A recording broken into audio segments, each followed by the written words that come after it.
Hello, everyone, and welcome to the annual conference, CSA AGM 2020. We made it happen.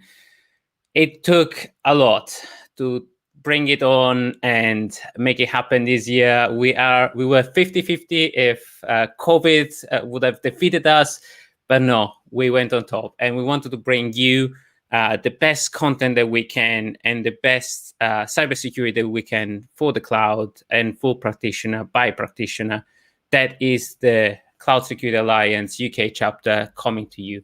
So today I wanted to do something a little bit different because it took a lot of effort from the whole team, the whole community. So it's not about me, it's not about the CSA, but it's about the community and the people that brought this community together. So I want to bring the face on screen of the people that made this conference happening, and then I'm going to crack on with introducing the conference. But let me bring your moderator of the days. So we have Vladimir, Shireen, Sean, and Paul. So this is part of the chapter, part of the board that makes this conference happen. There will be your moderator through the day. So Vladimir is our director of events and the main force behind the virtual conference. Shireen is our treasurer, resident board member.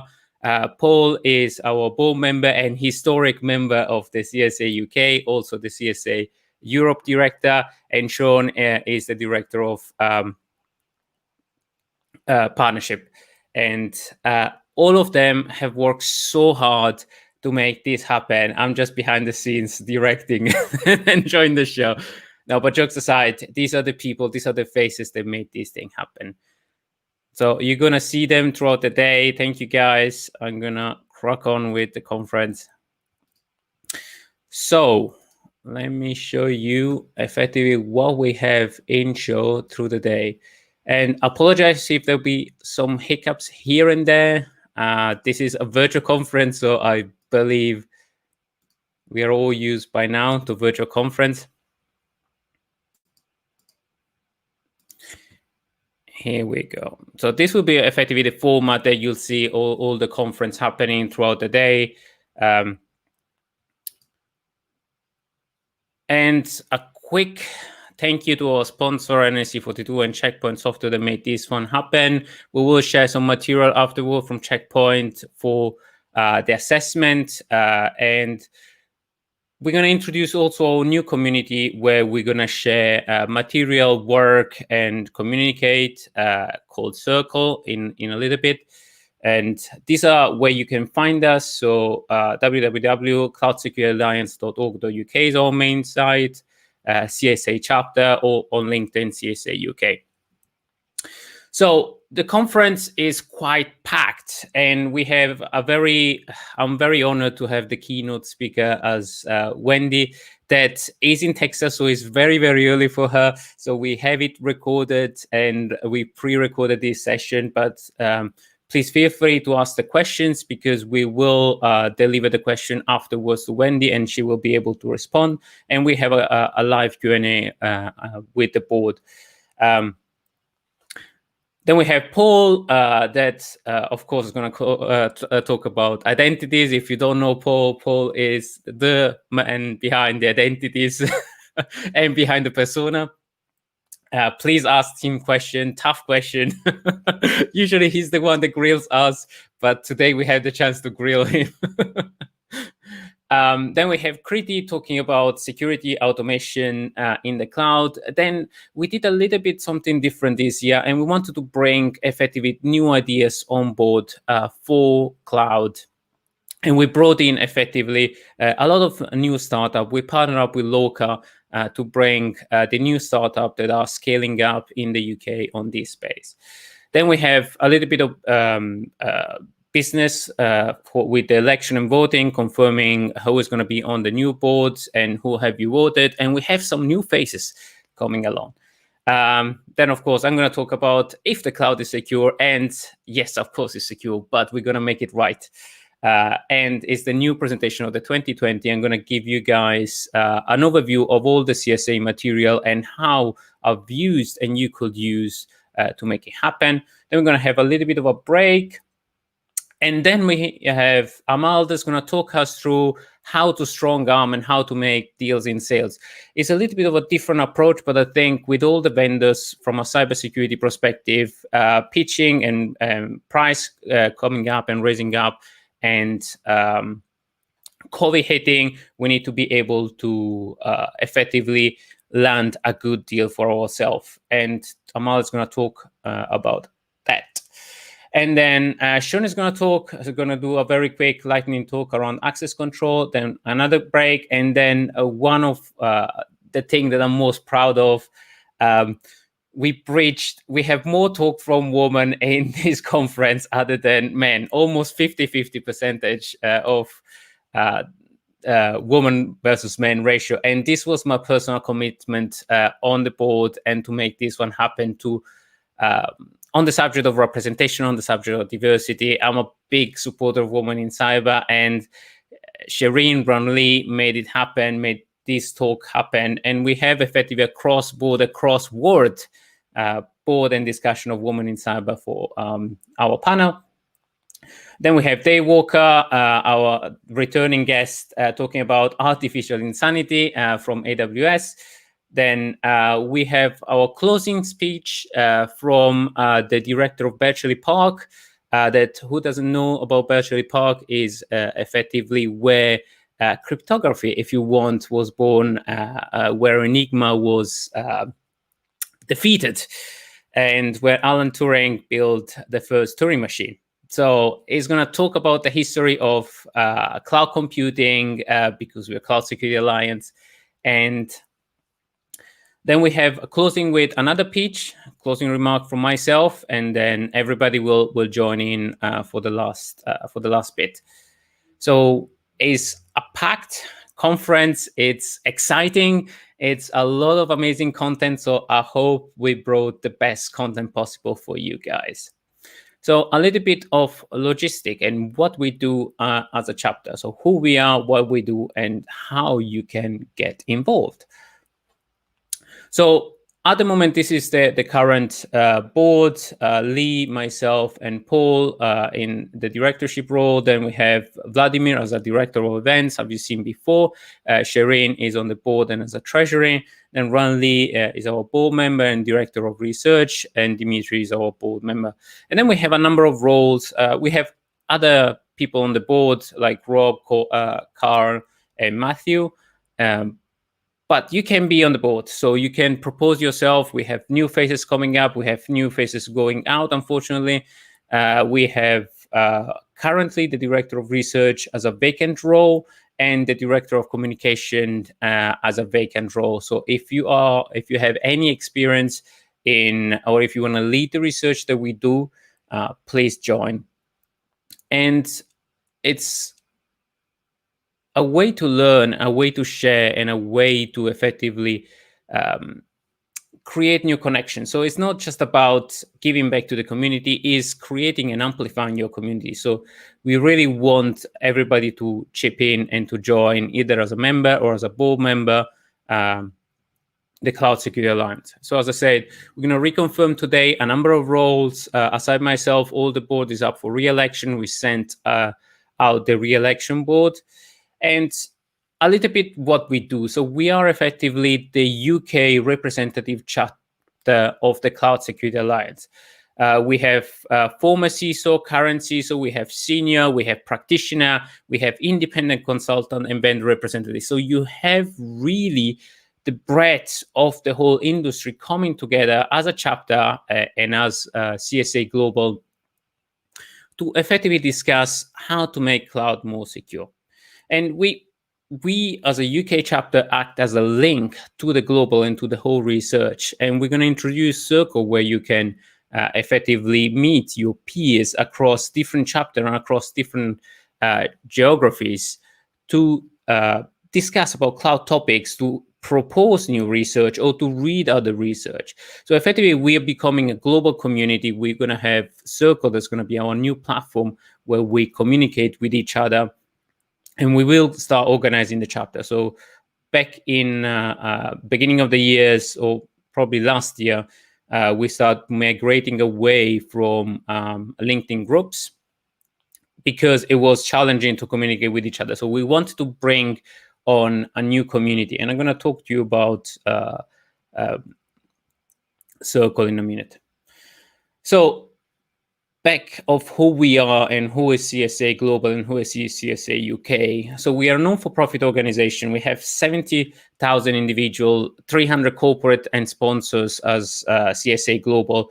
And we are the one that effectively define the best practice for cloud. And we're in the best place because we are completely independent and completely separated from every vendor, every organization. So we are the one that published the CCM, the cloud control metrics. I'm going to talk to you a little bit about later in the presentation. The CAQ, the questionnaire, we are the one that published the STAR registry, that is effectively the register that holds the certification for the cloud provider based on the cloud control matrix. And then we have a couple of certifications, the CCSK, that is the cloud knowledge, that is quite a breadth of knowledge to demonstrate that you are vendor agnostic and you know about the security topic in the cloud. And we have a new one coming out that is the Certified Auditor, CCAK, that is coming up in partnership with ISACA. We had a little bit of delay on publishing that because we want to make sure that we are completely aligned with ISACA, and it's an exciting new partnership. What we do with the CSA UK as a chapter, well, we are doing the conference as such. We are doing a number of events. We're going to have Vladimir talking about the number of events we have in schedule for the next year and that we had this year. And the events are fundamentally for two levels of audience. There are local audience and there are overall organization. So practitioner, CISOs, we try to address everybody in the community to give back to the community. So as I say, we run events, hopefully back in real life, but for now, it's going to be everything on virtual. And then we have the AGM, and this year we have effectively a breadth of view with international speakers as well. And we do a lot of academic outreach. So we are going to ramp back up the outreach to university. We have sponsored postgrad research. So if you are in university, you want to do something around cloud security, you are looking to ramp up your knowledge about security in the cloud, and you want to do a paper for us or a webinar, we are more than happy to mentor, coach you, and direct you in your research. So please help us making the cloud more secure from day zero. So we are very keen to receive contact from university students, help us on the outreach. And then if you're a practitioner, we do a lot of research in terms of collective or individual with white paper, one-pager, blog post, or more project. And then with Circle, it's going to be even more easier to do so. You can participate in the CSA UK or global research. That's who we are. And as I previously said, we are migrating. We have a new page on LinkedIn, and we are migrating the previous group that we had on LinkedIn on Circle. So if you want to join Circle, you can. You don't need to be a member as such. Everybody can join Circle. And if you want to join the local chapter, you just join Circle. You go in the community, and then on the chapter, when you select chapter, you select the UK chapter. So you won't be able to see the board because that's reserved for the board member. But then on the UK chapter is where we have most of the discussion, where we keep all the material, blog, research, white paper. And we encourage everybody on the group to please join the UK chapter, because there is where we're going to keep all the discussion alive. So we are officially migrating. Paul is going to be happy. He's been waiting for this announcement. I said, let's hold back until the CSA, the AGM, so we can broadcast it and announce the official leave of LinkedIn. Well, not actually not the official leave, but the migration of the group. I see Paul smiling in the background. So as I said, we do a lot of stuff, but we need also you to help keeping this group and this research alive with mentorship, with research, with helping us running the event. And as I said, you don't need to be specifically a practitioner in cybersecurity. You can be doing social media, you can be doing communication, and it's a great way to amplify and increase your knowledge of what you do. So thinking out of the box and mixing up your skills with cyber, and you never know where this is going to take you. And including for us, we need to, as a security professional, we need to think in a left field, out of the box, and discussing with people that are coming from different organizations, different backgrounds, and different expertise. We can think about new methods of outreaching. So a little bit on the material from the CSA Global, if you want to look at the links. So we have the research, the education, the STAR certification, the standards, the global events that are not our local chapter, and then the research and guidance in the last bit. So I'm going to publish this afterwards on LinkedIn so that everybody can see the links and the presentation. We are accepting sponsors because we need to keep these activities alive. And I'd like to thank our sponsors of the day that made these things happen. So Dome9 and Checkpoint and NSC42, that helps us effectively finance the streaming, the time that we bring this thing together. So I am a little bit up on time. I went a little bit too fast. So let me bring the first talk on.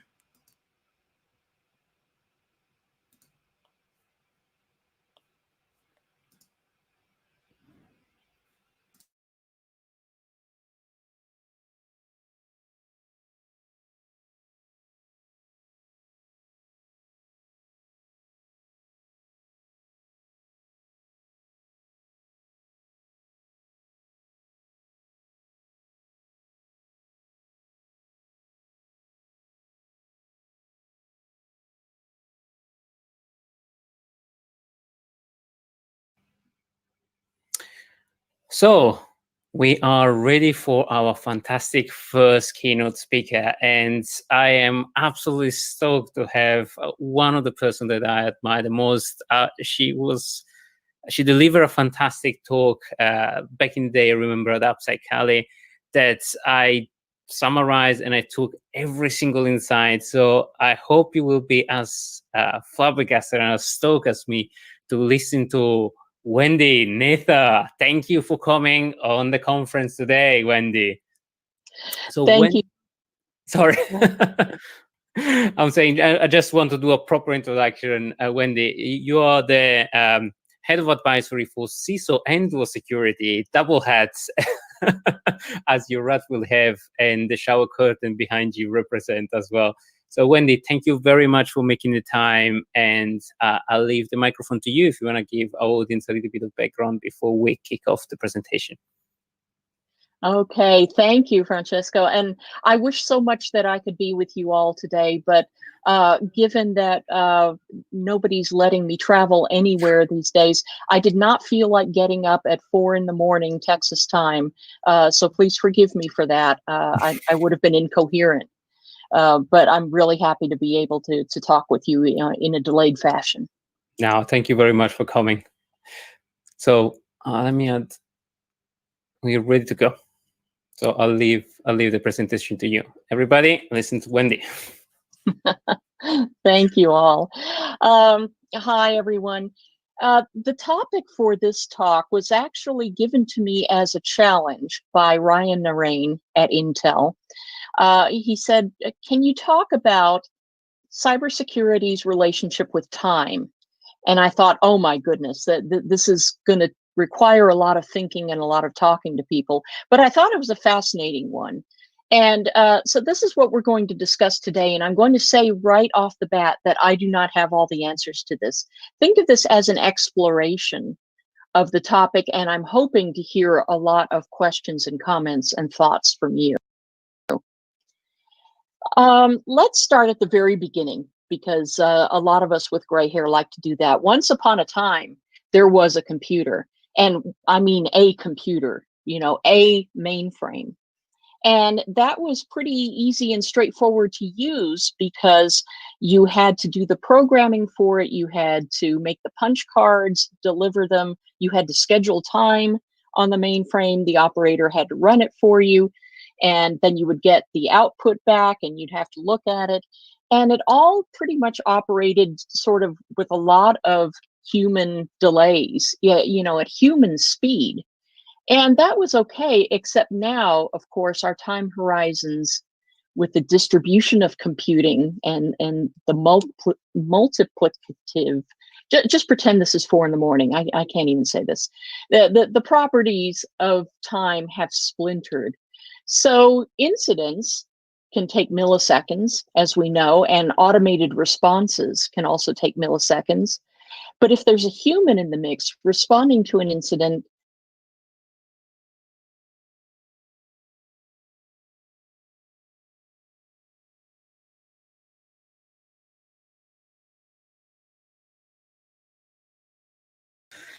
We had some technical difficulties. Apologize for that. Let me see if we can restart the talk. Otherwise, we're going to jump to Paul talk. That's the beauty of the live.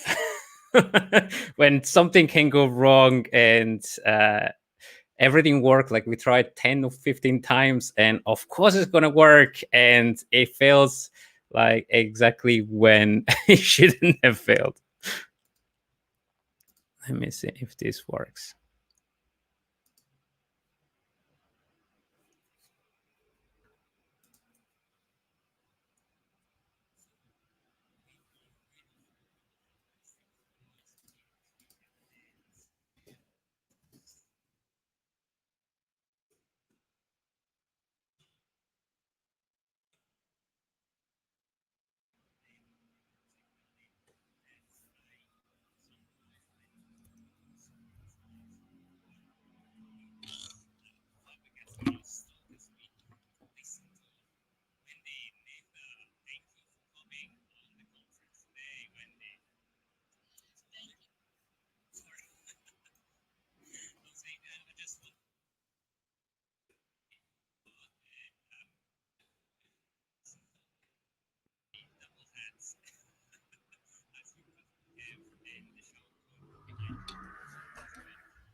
All right, it didn't work.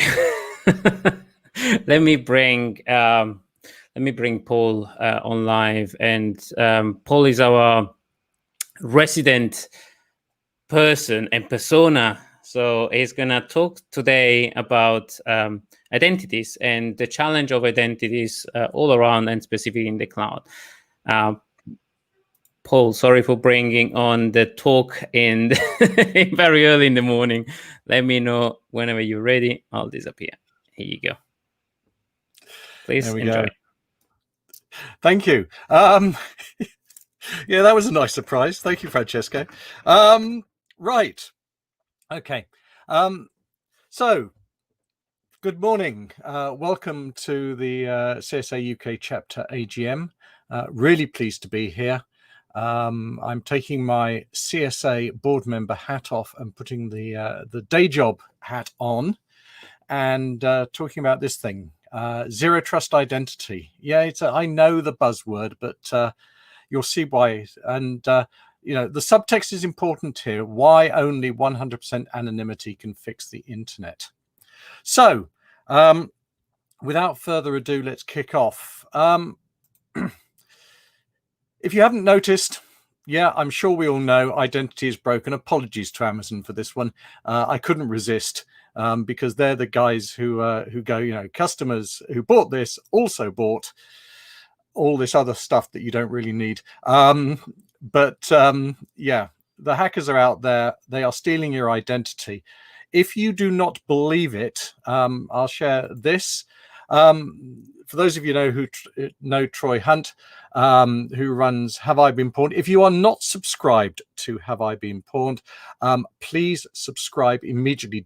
If you do one thing today, subscribe to this service. I've been receiving email notifications. This is my email that you're seeing on the screen. And this is one of the latest notifications. So currently, me personally, my personal information has been breached by the following headline names, and you'll see the big ones in there: Dropbox, LinkedIn, MyFitnessPal, now Nike, Yahoo. And what have they had? What do the bad guys know about me? They know my date of birth, my email address, my employers, my gender, my geographic locations, my IP addresses, my job title, my name, my phone numbers, my physical address. If you go onto the dark web and want to understand who Paul Simmons is, with the intention of impersonating me, it is really, really simple. Just go out onto the dark web and you will get my information, because it's out there. It's been breached. So ultimately, and this is, I hate to tell you this is probably the same for everybody who's listening to this talk out there. So what is the challenge going forward? If all my information is out there, what is the challenge? We've also got this issue, which is the whole identity versus privacy conundrum. So this is the original. So this is a quick bit of maths, 27 years old. Originally out of the New Yorker magazine by a guy called Peter Steiner. On the internet, nobody knows you're a dog. The trouble is that might have been true in 1993. More recently, this is the problem. Yeah, how the hell does Facebook know I'm a dog? And of course, more recently, this. Guess what? You are being surveilled. You are being, tapped up for information. The spooks probably, if they are interested in you, know everything there is to know about you and what you are doing. So we got two problems. First of all, my information is out there. And secondly, actually, this stuff isn't private anymore, and lots of people know lots of things about you. So what is the challenge? The challenge as we go forward is this. The future is not about keeping my key attributes private, because hell, that's gone. It's this. It's about the bad guys not being able to use that information and assert them as me. So you can't take that information and you can't pretend to be me and create a false identity either to drain my bank account. Trust me, don't bother. But you can't impersonate me to do various bits and pieces. And actually, we went out a little while ago now and actually went out to the general public and said, look, what do you want? And the first question we asked them is who should be in control of your personally identifiable information? And I'm sure it'll probably come as no surprise to you that 86% of respondents said, I should. So then we asked them, well, who should control my personally identifiable information and how it's used? And again, vast majority, 85% in this case, said, I should, because it's my personal information. Unfortunately, if you go and speak to the UK government or the US government or a number of other governments around there, the official government line on this, they think you should choose for the first one, the government, and the second one is the government or a government regulator, or even a commercial body that I choose in some cases. So if you were silly enough to sign up for Verify, now pretty well defunct in the UK, it's a commercial body that I choose, but it's from a list approved by the government. So it's actually number 3 on the list, the top list. So the government or a commercial body from a list approved by the government is what the government thinks you want. Unfortunately, what the general public want is something totally different. So we have a problem here. And the problem is that governments around the world are busy building systems, very expensive systems. I mean, I don't know how, UK's had the identity card scheme. We then had Verify. Both have been a complete waste of money and haven't delivered any value. On the basis that the government goes, we need to be at the control of the center of your identity. And guess what? It doesn't work. So, moving on. However, we do have public or global identities. So my Google identity, my Facebook identity, my LinkedIn identity, etc., etc., etc. Most of my public and global identities, guess what, are self-asserted. In other words, they could say whatever I want them to say. Yeah, I could put in my LinkedIn profile that I'd been, Prime Minister of the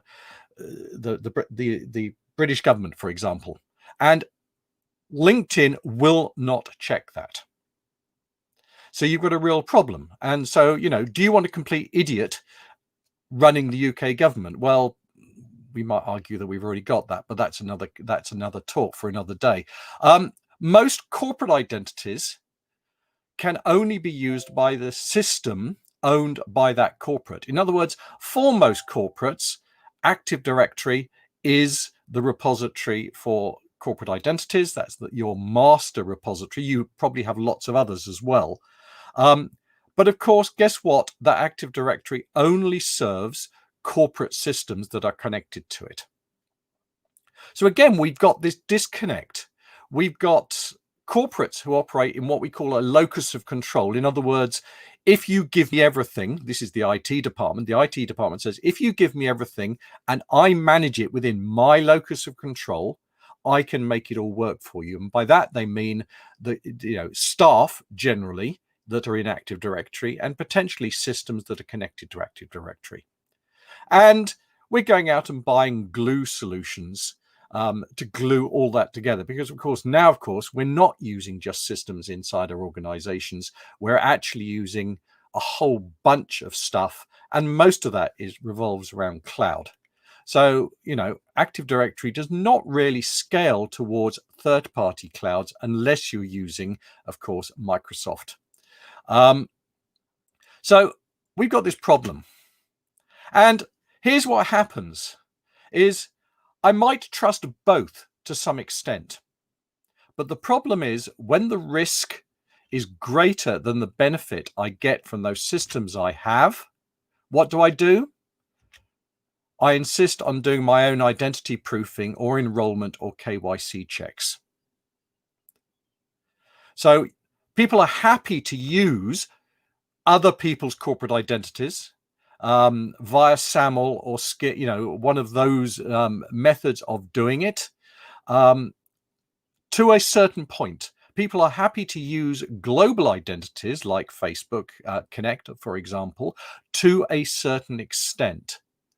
But ultimately, when your risk outweighs the benefit you get from using those, once it gets too risky, the transaction value is too risky, then I go, no, forget it. You're going to enroll in my system, and I insist on doing my own identity proofing, enrollment, or KYC. And that's why the banks do it. The banks will insist on doing their own KYC checks. They won't accept anybody else's. So let's go on and talk about zero trust. So, zero trust probably been the buzzword of the last, certainly 5 years. It's come into real prominence. And, to be perfectly honest with zero trust and as one of the people who started the whole deperimeterization trend 15, 20 years ago, zero trust is a buzzword. Understand that. And the majority of products out there that have zero trust actually have nothing to do with zero trust at all. It's just another marketing buzzword. So treat this with care, and like everything else, treat the talk with care. But let's talk about what zero trust networking, which is what zero trust was originally coined as, So the concept is really simple. Start with no trust. Understand what this thing wants to access. Yes, in other words, in our parlance, what is the risk and what are the entitlement rules? This is a CSA term that came out of, well, it's domain 12 in the CSA guidance. So what is the risk? And more importantly, what are the entitlement rules you need to let that machine typically have access? And then you get a set of attributes that meet your entitlement criteria. And if necessary, you use some compensating controls to limit or monitor the access. And that might be some AI smart sitting on your internal network. It might be software-defined networking. There's a whole raft of products you can bolt in at that point to make all of this happen. But ultimately, what you do is you make a grant or deny access at the end of the day. Yep. So in a nutshell, hopefully that is zero trust networking. So let me introduce you to zero trust identity. So again, just as we did with zero trust networking, we start with anonymity, no trust. We have an entity, but we know nothing about them. Understand what that entity wants to do. For example, that entity might be trying to access the lunchtime menu on the canteen server.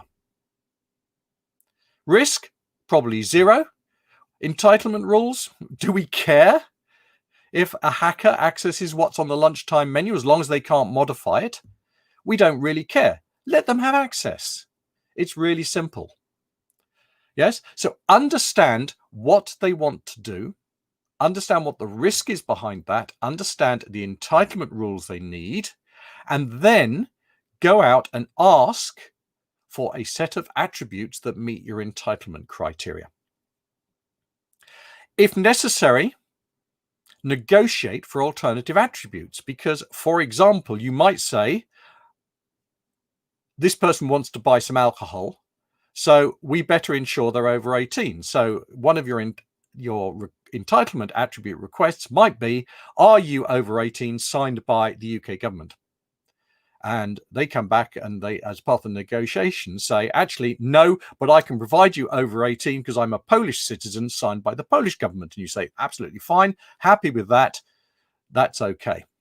So negotiate for alternative attributes if necessary, and then grant or deny access to what they wanted to do. So very clear analogy between zero trust networking and zero trust identity. And ultimately, both deliver, which is why we're doing this, a flexible business enabling per transaction security model that is scalable. And it'll scale across both corporate systems. More importantly, it'll scale into cloud systems, third parties, JVs, or even public web servers.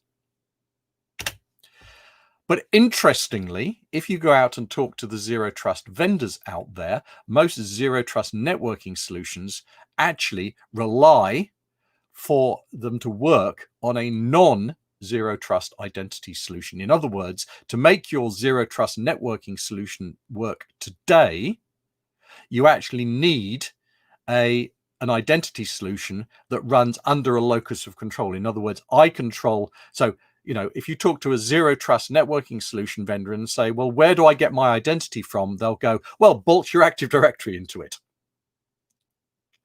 So we have a slight disconnect here because I would argue that a zero trust networking solution that relies on a non-zero trust identity solution, therefore, by definition, is not zero trust because you have a root of trust that is assumed at all times to make it work. So let's see this in practice. Now, anyone who knows me knows that when we start talking about risk, I usually revert into kayaking analogies. So here is my kayaking analogy. This, if you have not been there, and again, if you have not been there, I thoroughly recommend it. This is the 2012 Olympic Whitewater Center at Lee Valley. And you can go and visit it. It's free for the public. It's a nice place to wander around on a Sunday afternoon if you want to go for a walk somewhere and you're reasonably local. So here's the Lee Valley Olympic Whitewater Centre, and here's the business problem. So the Scouts need a coach to lead their Explorer Scouts, so they are under 18, on the London 2012 Legacy Kayak Slalom course. Okay, so that's the business problem. So what are my entitlement rules that we need to have to make that happen? So here are my entitlement rules, and let's run through them. So the first one is what we're looking for is a suitably qualified coach or leader for that group. So we don't actually care who they are. Yeah, and this is where we come back to the anonymity bit at the root, yes, or zero trust. So the first one is, legally, they must be over 18. They've got to be responsible. The authoritative source for that, certainly in the UK, is the UK government. Yeah, they must be a current level 3 kayak coach or above. The authoritative source for that is British Canoeing. They must have a Lee Valley user card. In other words, they're approved on the course. They know the course, they're trained on it, and Lee Valley are happy that you meet the appropriate standard, managed by Lee Valley. Because they're Scouts, you have to have a relevant Scout kayaking permit issued by UK Scouting. And because they're under 18, the Scouts you are taking, the Explorer Scouts, are under 18, you must have a current DBS certificate. Yep, signed by the UK DBS Update Service. So that is my entitlement rules. None of those refer to a person particularly. So why does this work in real life? So each authoritative body only manages the attributes for which they're authoritative. So we do not need a big centralized database to manage this that actually manages a whole bunch of attributes for which you're not authoritative and for which aren't kept up to date. More importantly, the coach in question is incentivized not only to manage all those disparate attributes because they relate to them, but they're also incentivized for keeping them current and up to date. Because if they don't keep them current and up to date, guess what? They can't coach. And of course, then, because they own all these attributes, they can then reuse them as they wish to do whatever they want. So if they want to go and teach at, say, the National Whitewater Centre in Nottingham, they can. They can turn up to Nottingham and go, here are my attributes. I can now teach on your course, or the Neen, or North Wales, or wherever, as they need. And as I said, there is no centralized system required to do this. And actually, it works globally to a large extent because British canoeing qualifications are accepted pretty much the world over. So you can usually go and teach in America without any problems with a British canoeing qualification. So if that works in real life, the challenge, therefore, is to replicate this into the digital world. So where does this work originate? So Jericho Forum, obviously, the open group, Cloud Security Alliance guidance version 3 is where you first found a lot of this thinking in domain 12, and then also the white paper out of Global Identity Foundation. All freely available. I like giving free stuff away. Please go take it, read it, steal it, whatever. It's all public domain. So what should our 3 key tenets of identity be going forwards? So here's the first one, privacy. So am I able to keep my personal information private, i.e. only I can assert it? So as we saw up front, it's now in most of my personal information is in the public domain, but can I keep it private to the extent that only I can assert it? Primacy, can I control who I share my personal information with? In other words, no one else can assert it if I give it to you. You can use it, but you can't abuse it. And finally, agency, which is the fun one. Can I control what you do with my personal information? So you can assert it only if I let you. So, for example, and everyone ties up on agency and said, well, what's agency? So, for example, my PA has access to my corporate credit card and can use it on my behalf. My PA is able to schedule meetings because they have agency over my diary, and they can schedule meetings for me, etc., etc., etc. So that is agency. I grant them permission to do this and only this with my information on my behalf. So why 100% anonymity? And this goes right back to identity, to Jericho's first stab at the identity commandments, and it's sitting there at number 1 because it is so critical. Yeah, it puts me, the individual entity, in control of my attributes. It decentralizes the attack ecosystem, such that now the hackers, rather than go and hack 350 million Americans in a centralized US database of people, it means you actually have to hack individually 7.5 billion individual people to get one person.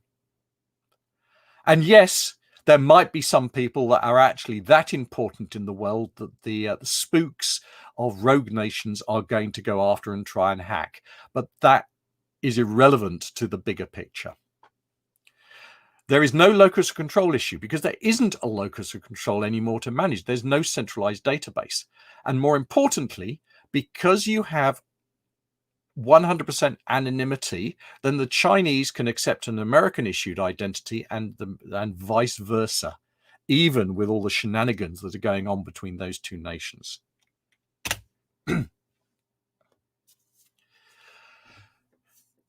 I'm now going to throw you an interesting concept, and I'm literally going to talk about it on one slide. Sameness is the key to anonymity. And what do we mean by sameness? So humans typically do sameness using faces. So when we meet someone and are introduced, it might be an alias or a nickname, but when we meet them in the future, we can uniquely identify them. Yeah, and when on the days that I used to travel into London for work, and I used to catch the 7:20 from Gerrard's Cross, and you always stand in the same place on the platform, and two people down was the same woman every morning or whatever, and she went into Marylebone, and I didn't know her name, and I didn't know who she was, and of course you never speak to anyone on the train, do you? So you never introduce yourself because that would be rude because we're British. Ultimately, I knew she was this person, sameness, because I recognize her face every morning. And she obviously worked in London because she traveled on the 7:20 from Gerrard's Cross to Marylebone every morning.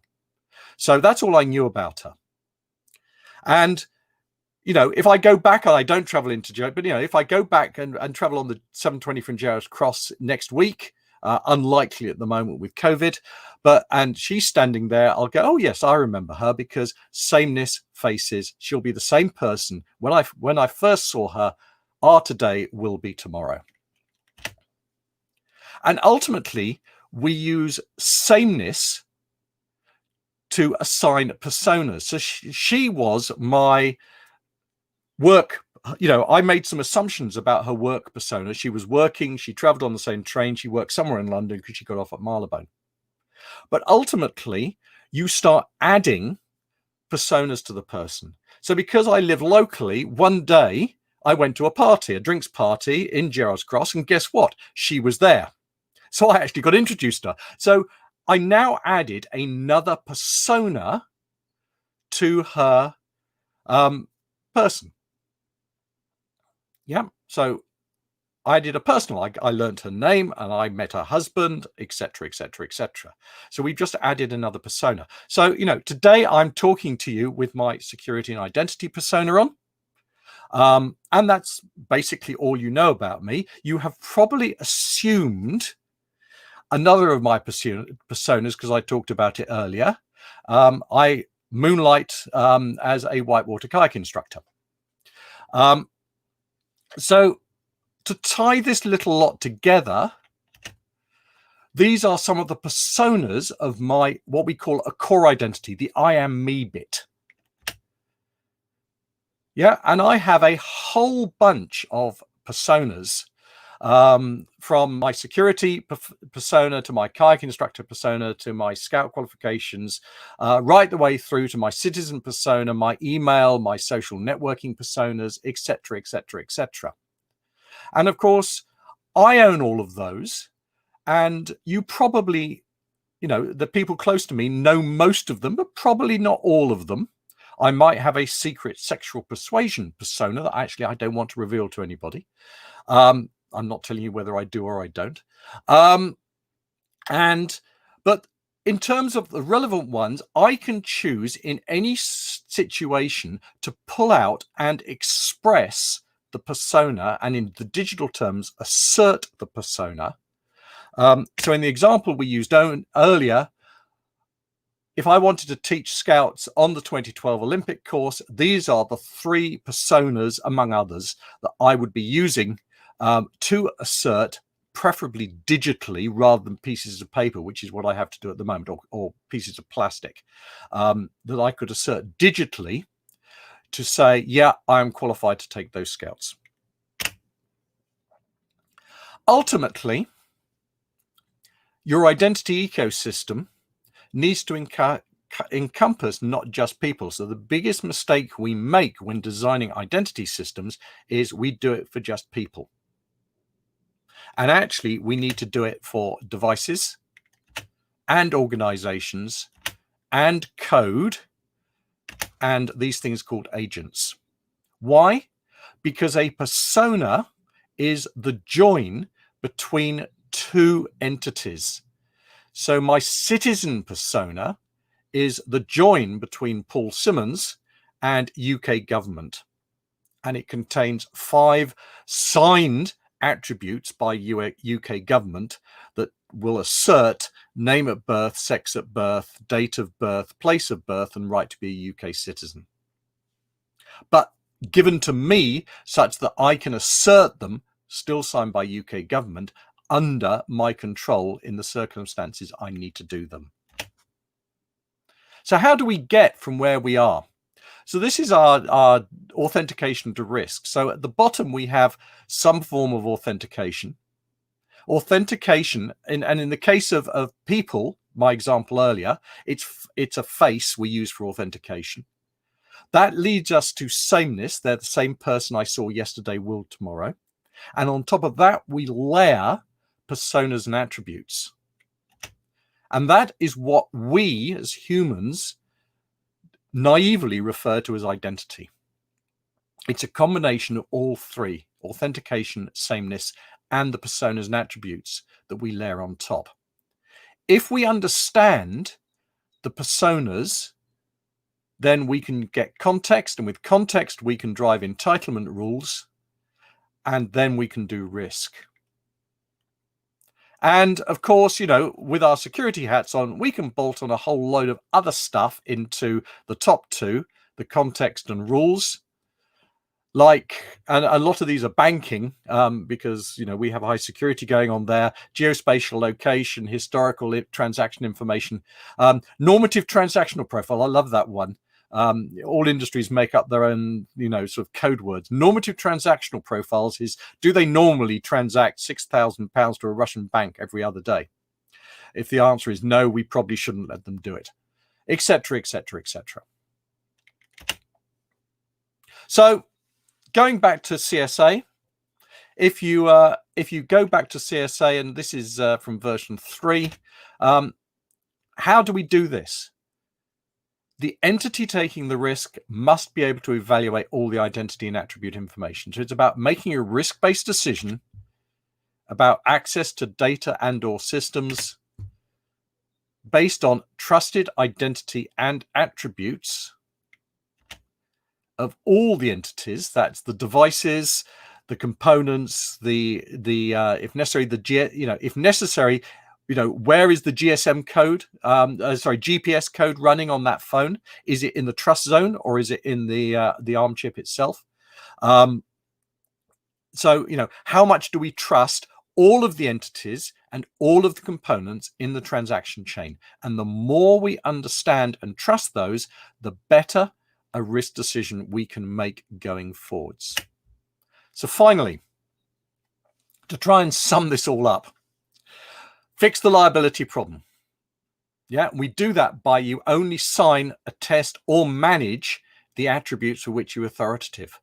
So ultimately, the person who's authoritative for my date of birth is the UK government because they issued my birth certificate, not the people I work for. So consume that. Don't assert it on my behalf. Take that from UK government because they're authoritative. Each party in the transaction should make the risk calculation about whether to transact. Yeah, and risk is a variable. Too often we turn it into a binary. Active Directory says they are Paul Simmons. Therefore, I'm going to pass that binary onto 130,000 IP-based devices connected to my network that are talking to Active Directory. Well, the answer is I might be Paul Simmons because actually all I used was an 8-character password. So how much do we trust that the person who authenticated to AD is actually Paul Simmons? And it's a variable. It's not a binary. And don't do things for which you're not authoritative. So play your part, no more. So in conclusion, here's your takeaway points. 100% anonymity at the root of an entity's identity is key to making this happen. Only sign or attest for which you're authoritative. Do identity identically. That's a tongue twister, isn't it? For all entity types. Yeah, remembering identity types are people, devices, organizations, code, and agents, and they're interchangeable. Enable each party in a transaction to make a risk calculation about whether to transact.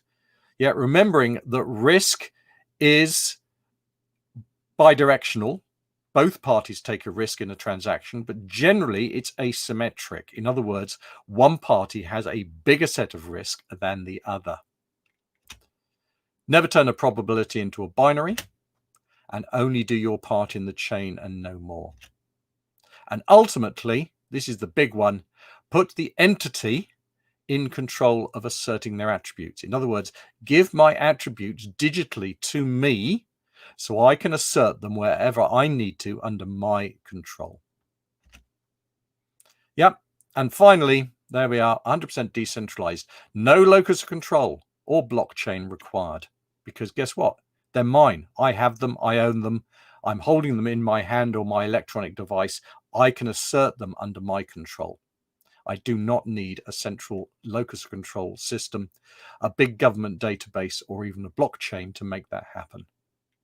If you want to go and see more, these are the Identity 3 principles. This is what the marketeers call this stuff. Again, you can download them. They're free. As you can see on the bottom, they are Creative Commons. So please go use them. But if you do, please attribute them. There's a whole load more that you can go and steal on that website. And that, Francesco, is me. Thank you so much, Paul. As always, listening to your presenter persona is fantastic. And then I need to switch on my head of say, is he talking about identity persona, CSA global persona? Yeah. No, but thank you so much for the presentation. And we had some comments and people enjoying actually the presentation during. So, and thank you for saving the day. We will try again with Wendy because it was an amazing discussion and I really want to bring it on board. But maybe a little bit on identity, Beck. We can talk a little bit more. Why do we keep on getting identity wrong or right? Why is it so complex and complicated to get a structure or get a standardized way to do identity authentication, assign privilege, and so on? What do you think? I think a lot of it's down to history and legacy. So, yeah, I'm just about old enough to remember the days where you had a mainframe account, and it was only the mainframe, the PC, the pre-personal computer days, and you had to go and beg and sign your first child away to be allowed to have a mainframe account of your own. And of course, so the mainframe was God, small g. And as I said, you really had a problem getting it. And then, of course, what we did is we then got, smaller systems, minis, that were out there. And then someone came along, I think, Sun, you can argue who it was, but probably Sun was at the forefront, for those of you who remember Sun. And I did some Sun. Yeah, absolutely. And when you had 10 or 20 systems that each had their individual logins that you had to be assigned for, someone said, actually, this is daft. Let's have one master system that we sign up for. And then that system then shares that trust to all those other systems. So now we only have to enroll people once. And we've sort of kept going with that methodology. That methodology is driven by that's how computers need to do it. Therefore, we better get humans to conform. And, we've then gone to Active Directory. We've then gone to all of the other stuff that work in exactly the same principle. And the problem is, when you've got people who have been doing computer identity for the last 20, 30, 40 years of their working life, potentially, then they are so ingrained in this is the way we do it, that they are blinkered to actually there is a better way that works, because what we've clearly shown is actually that way does not scale. We've shown that federation fails miserably, because the problem with federation is if A trusts B and B trusts C, does A trust C? And the answer is I haven't got a clue, because I don't. And should it? Exactly. And then you can then get C trust D, D trust E. Well, does A trust D? Not a hope in hell that they're going to do that. And then we revert to saying, no, I'm sorry, you're going to have to reproof yourself on my system and start all over again. And we end up in this vicious circle. So, federation doesn't work. We only trust computers that we manage in our little locus of control, or big locus of control if you're a large corporate. I mean, when I was CISO at AstraZeneca, we had 137,000 devices, active IP devices, physically connected on the network. So that's your problem. It might be a big locus of control or a small locus of control, but it's still a locus of control. But, if I come in from being an auditor at Ernst & Young to do an audit on you as your internal auditor, can I leverage my Ernst & Young AD credentials inside AstraZeneca? No, not a chance. So we continue to make this, and then governments, of course, go, hey, you're a citizen, you better be in my system. Yeah. And we saw that with Verify. And we have an identity that is actually, no, the UK government is doing something good with identity and centralizing it, but we have a lot of system with separate identity. So you have a lot of personas on the government as well. You have the tax persona. Yeah, and the problem with Verify is we made the mistake of saying it's about people, because it's about citizens. So, first of all, I'm a Polish builder, and I'm working in the UK, and I'd like to pay UK tax because I want to be a good citizen. How do I do it? And the answer is, well, we're going to enroll you into Verify as a dummy UK citizen. Not enroll them as a Polish citizen, because they've already got a Polish identity. So we're creating a second identity, a disparate identity for them that is not connected in any way, shape, or form. And corporates do exactly the same. So staff we enroll, the dirty little secret of IT is we do a really good job of managing staff on payroll. Why? Because payroll, when HR stops paying them, they send a message to IT saying, please take them off the identity system. The problem is all those other people, contractors, joint ventures, etc., cleaners, who need access, we create them as dummy identities, dummy staff. And of course, when they leave, IT never gets told, because we haven't stopped paying them, because we never paid them in the first place. So, the model is wrong. We need to change the model, which is why the marketeer said, look, this is a 3.0. If all zero trust. If 1.0 is passwords, 2.0 is SAML, 3.0 is doing it properly. Yeah, finally. But then Do you think you mentioned a good point, that is, we are used to machine identities, and maybe we replicate that machine identity that is binary, 1 or 0, authenticated or non-authenticated, to personas, and we start trying to do that with groups, identity, permission, and then trying to mix up. So I like the idea of persona, but we keep on thinking about identity as binary. So how we can break that vicious cycle? Yeah, by stop thinking about binary identity of the entity, start thinking about it as personas. So this is Paul Simmons'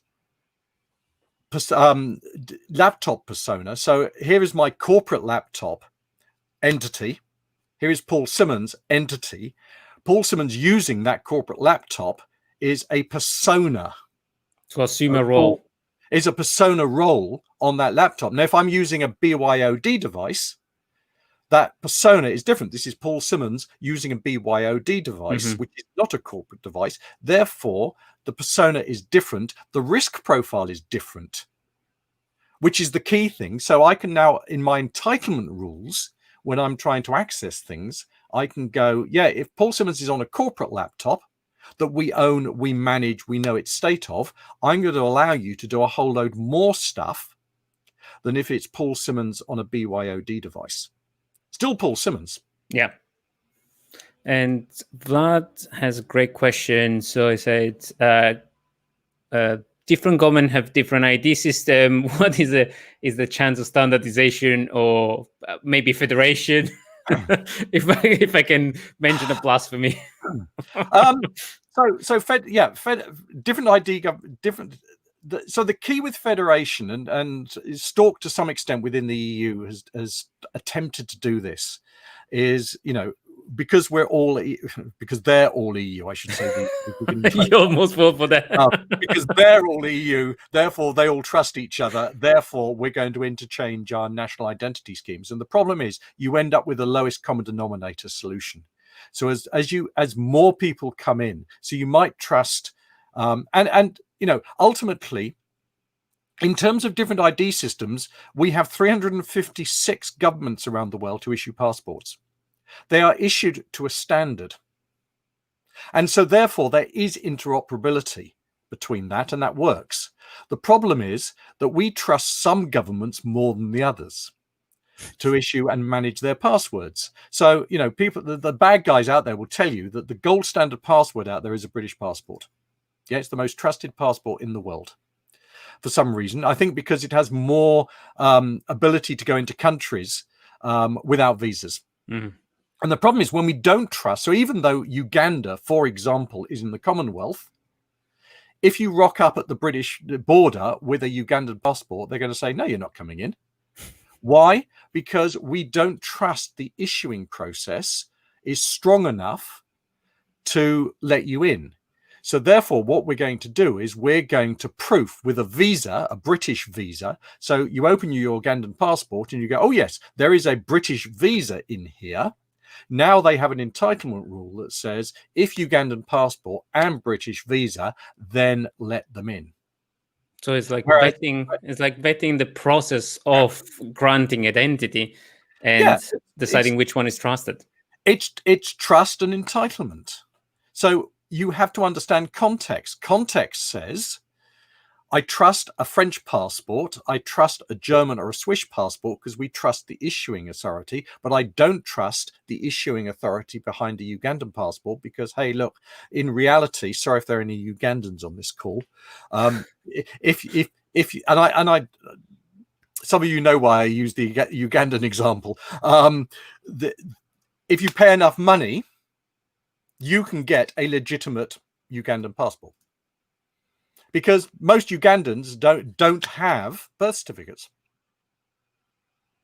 So it's really the process of vetting, granting an identity that will build up trust, all the trust that we grant. So maybe with the advent of the cloud, we can externalize effectively the vetting and audit effectively who give identity permission, grant permission, and the method and the process that they are doing it from a government perspective and so on.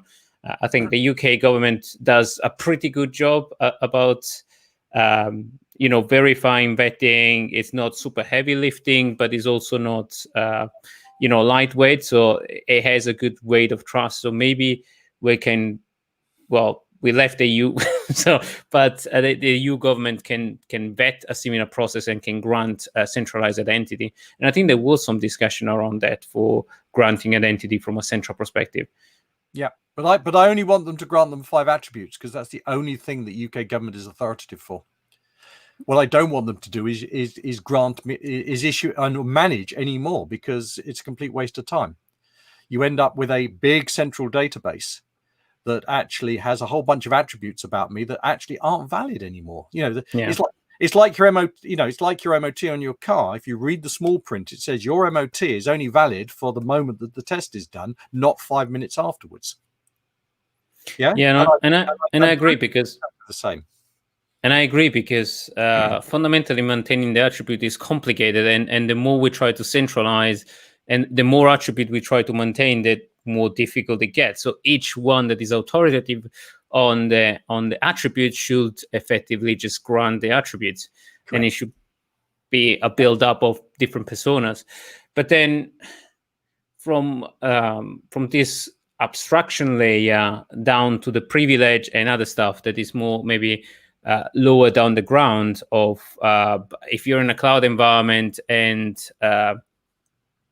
you have a lot of attributes, you have a lot of permissions, you have a lot of groups. How do you centrally control that? Because fundamentally, when you have entitlement that you shouldn't have, that is when it becomes a challenge, right? It doesn't. It actually. The one thing I've learned about, you see the grey hair, time in this business, is that simple equals more secure as a general rule. So if you can make things stupidly simple, you stand a better chance of making them secure. So having sort of taken a bit of a dig at Amazon earlier, let me give you a better Amazon example. So Amazon is now allowed to sell alcohol. So if I want to sell you online a bottle of alcohol, from a business point of view, what are my entitlement rules? Well, the entitlement rules are that Amazon says, first of all, you're in the UK, you need to be over 18. Amazon says you need to be able to issue me with a method of payment, because if I don't get paid, or if the payment gets reversed, then guess what? I don't make my billions of profit. And finally, I need to make sure it's a non-fraudulent delivery. In other words, do we trust where we're shipping this to, rather than they're spoofing an address somewhere in the house they've taken over. So Amazon goes, and you can't do this at the moment, obviously, but in the brave new world of decentralized identity, Amazon goes, please assert I am over 18, signed by government. I don't care which one. Mm-hmm. Please assert I'm over 18. Please assert that you're going to pay me $50 for this rather nice bottle of whiskey.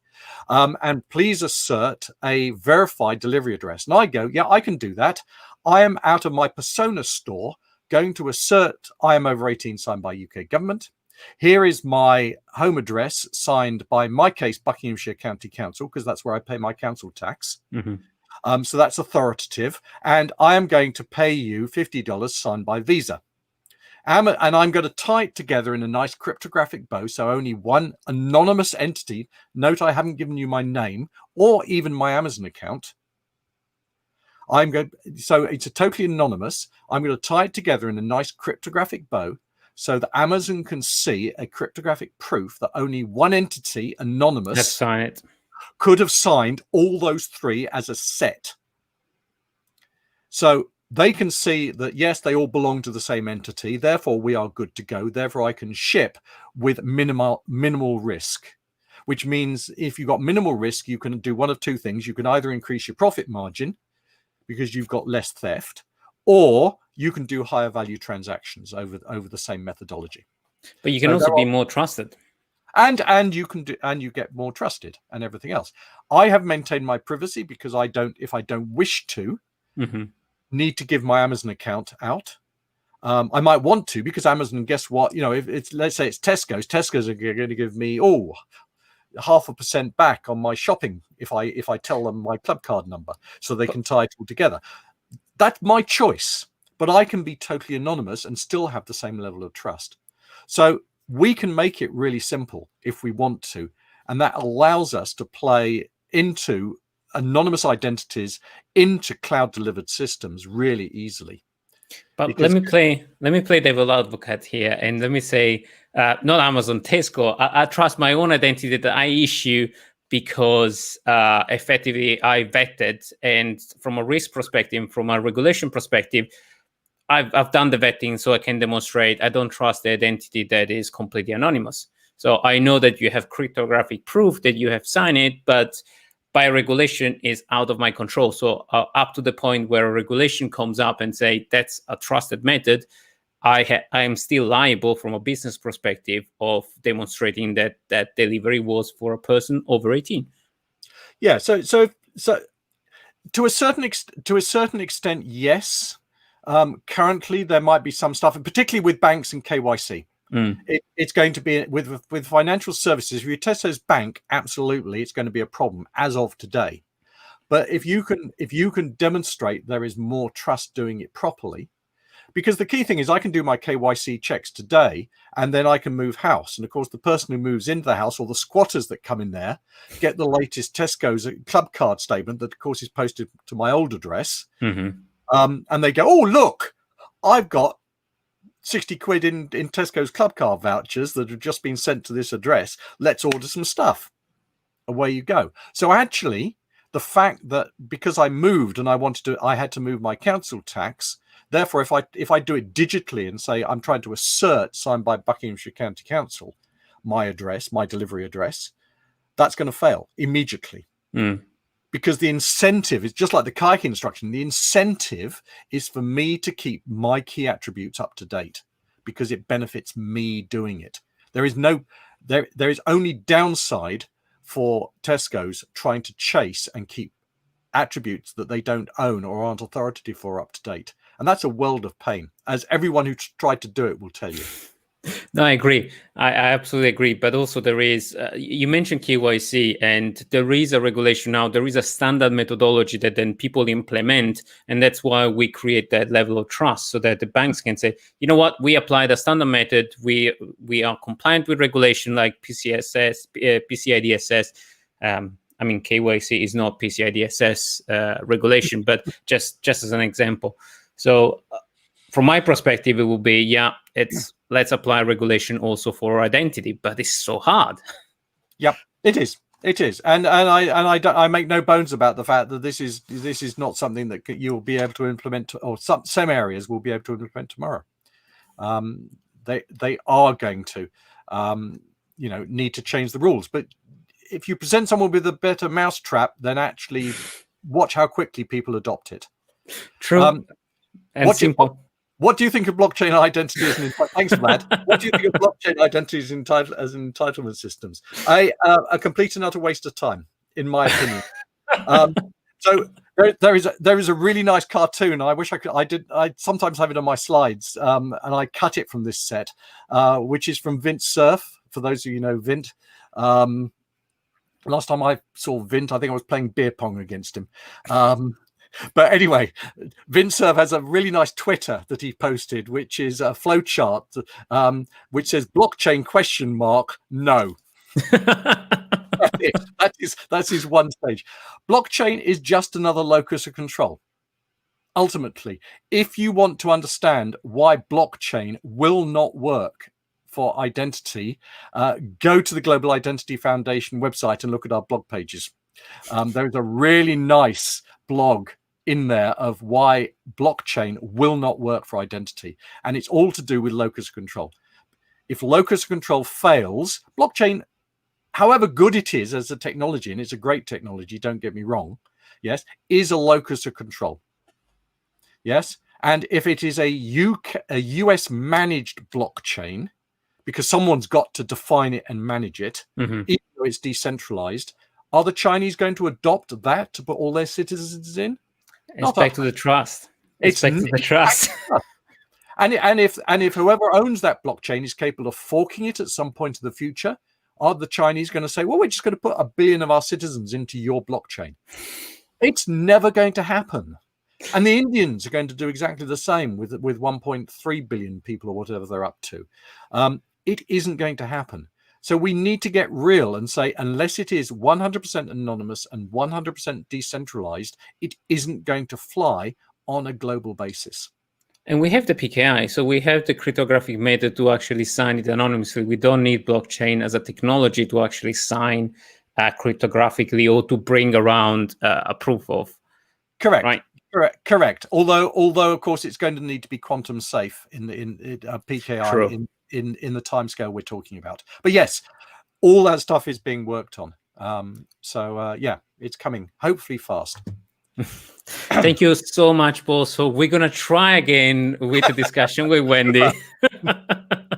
Hopefully the machine won't just fight with me again. So everybody, thank you so much for coming and talking about identity. I try to be medium with the questions, not to grill you too much. You can do the same for the other people.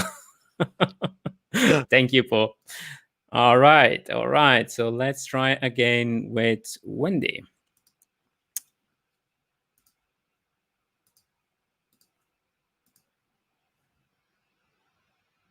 Here we go.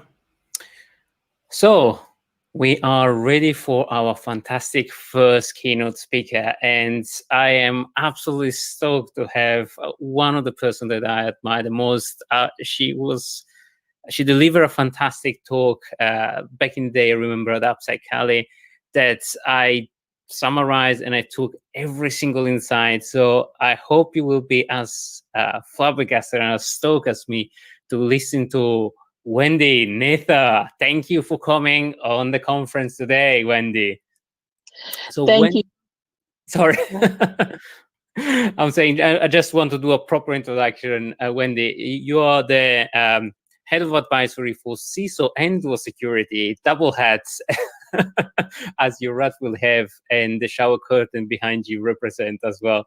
So Wendy, thank you very much for making the time, and I'll leave the microphone to you if you want to give our audience a little bit of background before we kick off the presentation. Okay, thank you, Francesco. And I wish so much that I could be with you all today, but given that nobody's letting me travel anywhere these days, I did not feel like getting up at 4 a.m. Texas time. So please forgive me for that. I would have been incoherent. But I'm really happy to be able to talk with you in a delayed fashion. Now, thank you very much for coming. So let me add, we're ready to go. So I'll leave the presentation to you. Everybody, listen to Wendy. Thank you all. Hi, everyone. The topic for this talk was actually given to me as a challenge by Ryan Narain at Intel. He said, can you talk about cybersecurity's relationship with time?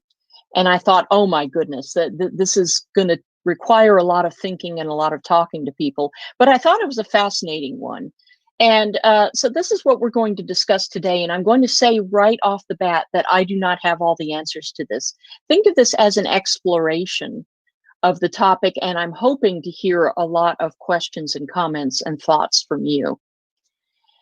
Let's start at the very beginning, because a lot of us with gray hair like to do that. Once upon a time, there was a computer, and I mean a computer, a mainframe. And that was pretty easy and straightforward to use because you had to do the programming for it. You had to make the punch cards, deliver them. You had to schedule time on the mainframe. The operator had to run it for you. And then you would get the output back and you'd have to look at it. And it all pretty much operated sort of with a lot of human delays, at human speed. And that was okay, except now, of course, our time horizons with the distribution of computing and the multiplicative, just pretend this is 4 a.m. I can't even say this. The properties of time have splintered. So incidents can take milliseconds, as we know, and automated responses can also take milliseconds. But if there's a human in the mix, responding to an incident happens at human speed. Someone has to figure out what to do about it. Doing the response, implementing it can take hours or days or weeks. For example, if you discover that a server is acting as an SMTP relay and you need to convince somebody to turn that off, and that requires a change control request and a change control board meeting, I'm sure you know how this goes. Some things can take months. Implementing fixes and remediation and implementing new security controls can take months. Just as an example, when I was working for a Texas state agency, it took me 9 months to get a new VM provisioned. Just one VM instance. Between the procurement processes of the third-party company that we had outsourced to and the procurement processes at the state, it took 9 months to provision a VM. So there are a lot of delays here that we are fighting with. And then on top of that, security innovation, real innovation, you know, that doesn't happen on a schedule. That takes years to do. So the problems that we have now with cybersecurity is that we're unable to react in the appropriate time span because of human speeds and bureaucracy. And also, it's very hard for us to plan for the future if we don't know what's happening, and we have to start innovating now and start planning for it because it's going to take years to implement it. We're overdriving our headlights by quite a bit. So these are the two main problems that I want to talk about. And what we want to do ideally is to be able to react better and to plan better. And because I like putting these things together, let's plan to react better. This is our agenda. Sounds simple enough, right? Well, let's give it a try. Let's play with time, okay? Everybody smoke them if you got them. Let's fire up our screwdrivers and let's play with time. How do we react better? Or put another way, how do we use time to our advantage with security? I want to give one example. I don't know if you have heard of Sunil Yu. He was most recently, I think, the chief security scientist for Bank of America. I'm sure he's been very involved in the Cloud Security Alliance globally, and he is one of the deepest thinkers that I know of. He came up with the Cyber Defense Matrix, spoke about that at many conferences. And at RSA this year, he gave a talk called New Paradigms for the Next Era of Security, in which he proposed a new model, which is distributed, immutable, and ephemeral in its description. Now, using a model that's called DIE may not be the best idea. He might want to think about remarketing that. But in the meantime, I think it's a fascinating idea, and I want to talk about it since we're talking about time. His ideas are that as we move along and evolve in security, we started originally, if you kind of plot it against the NIST framework, we started with identifying what we had, and then we moved on to protecting against things with antivirus and firewalls. We moved to detection. In the 2000s, we started working, really hard on getting better at setting baselines, detecting anomalies, and so on. A lot of the industry put its efforts into detection. In the last decade, we started working on response, and you saw a lot of things like threat hunting. So Sunil proposes that in this decade, what we're going to be working on is response. We're going to be focusing there. And there are some attributes to the types of computing models that we're using now that may make that easier. For example, using more distributed computing, things like microservices, containers. If the more distributed they are, the more DDoS resistant they are, supposedly, and therefore higher availability. So you don't need to worry as much about availability. If you are changing things constantly. And the idea is that an image of something, a server, a configuration, is supposed to be immutable. And the only thing you do is swap it out for a fresh one.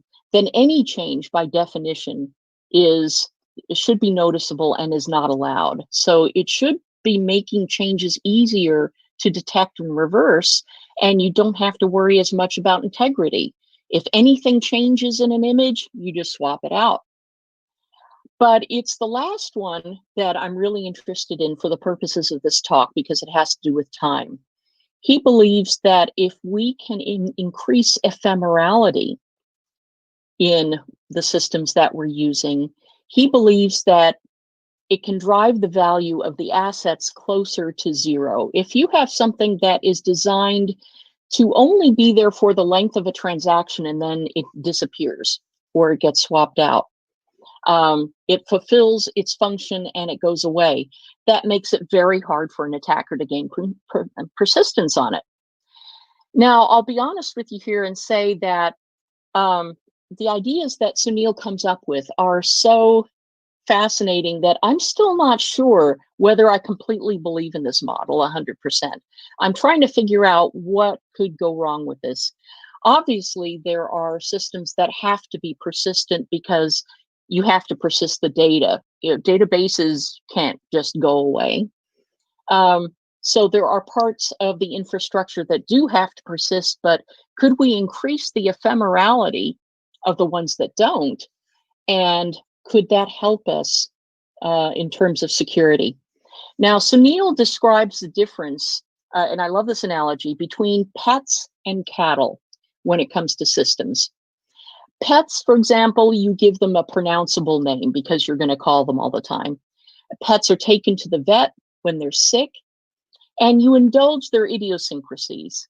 When I was writing this talk for the first time, one of my cats, when she sees me sitting at the desk, she realizes that that is her cue to climb into my lap, into my arms, and then I can't get any work done. But I indulge it because, she's my pet. Here's an example of that. We used to name servers pronounceable names. They were very quirky names. This is the actual name of a source code server that I used when I worked at Swiss Bank Corporation in the mid-90s, including in London. Our source code server was named Fine, so that when we got an NFS error, it would say server fine not responding. Okay, it was funny to us at the time. I think our backup server was called Good, server good not responding. I wanted to name one Totally, but I don't think we ever got to that. But the point is that, we treated these servers like pets. And you'd have to log in, Fine's not operating well, there's some problem, can you go look at the processes? Cattle, on the other hand, are given a designation, not a nickname. And, they're shot or they're dumped when they're sick. This is a true story. When I was driving along a Texas highway here in Austin, I went by the Texas Beef Council, which I guess they promote the use of hamburger and steak and whatever. And it was right next door to a veterinarian. And I could imagine bringing my cattle to the veterinarian and then going, I'm sorry, Ms. Nather, the bad news is your cow's not going to make it. The good news is we're going to take it right next door and you'll get a check in about an hour. So yeah, you don't make exceptions for cattle. You give them a designation, it's on a tag on their ear or something like that. You treat them very differently. So here's another example of how we evolved at the bank to give servers a designation rather than a pronounceable name. You can see here, it was, site number 1 in London. It was production server number 13. And yes, it was a Sybase server. But that becomes really hard to pronounce, especially if you're talking to somebody in a server room, which is really loud and saying, log into LDN1P13. So we would give it an alias like Squiggy, but you can't do that because you're starting to give your server a pet name. You're starting to treat it like a pet and you're persisting it. They're not interchangeable anymore. So what we ended up doing was giving it another designation, but just a much more pronounceable and obvious one, London side backup. And you could still say to somebody, you know, it's not working very well. Can you log into that and just take a look at it? But the good news is these were all NIS aliases. And so the developers, whenever we had to swap out a server, they didn't care about the actual host name and designation. They were using the alias for it. And if we needed to change it, we system administrators could make the change in NIS in one place. That was a lot faster than getting developers to change the alias or the designation in their code. So here's, you know, a very simple and basic example of how we were optimizing for time, where we could make a pivot, where we could make a configuration change. And again, this was 20, 25 years ago. So we were already starting these things back then. Now you'll have to think about your infrastructure, but the idea that Sunil encourages is for you to see if you can have more cattle than pets, so that you can swap something out immediately. You're not treating it as something that has to be babied, because that costs additional time.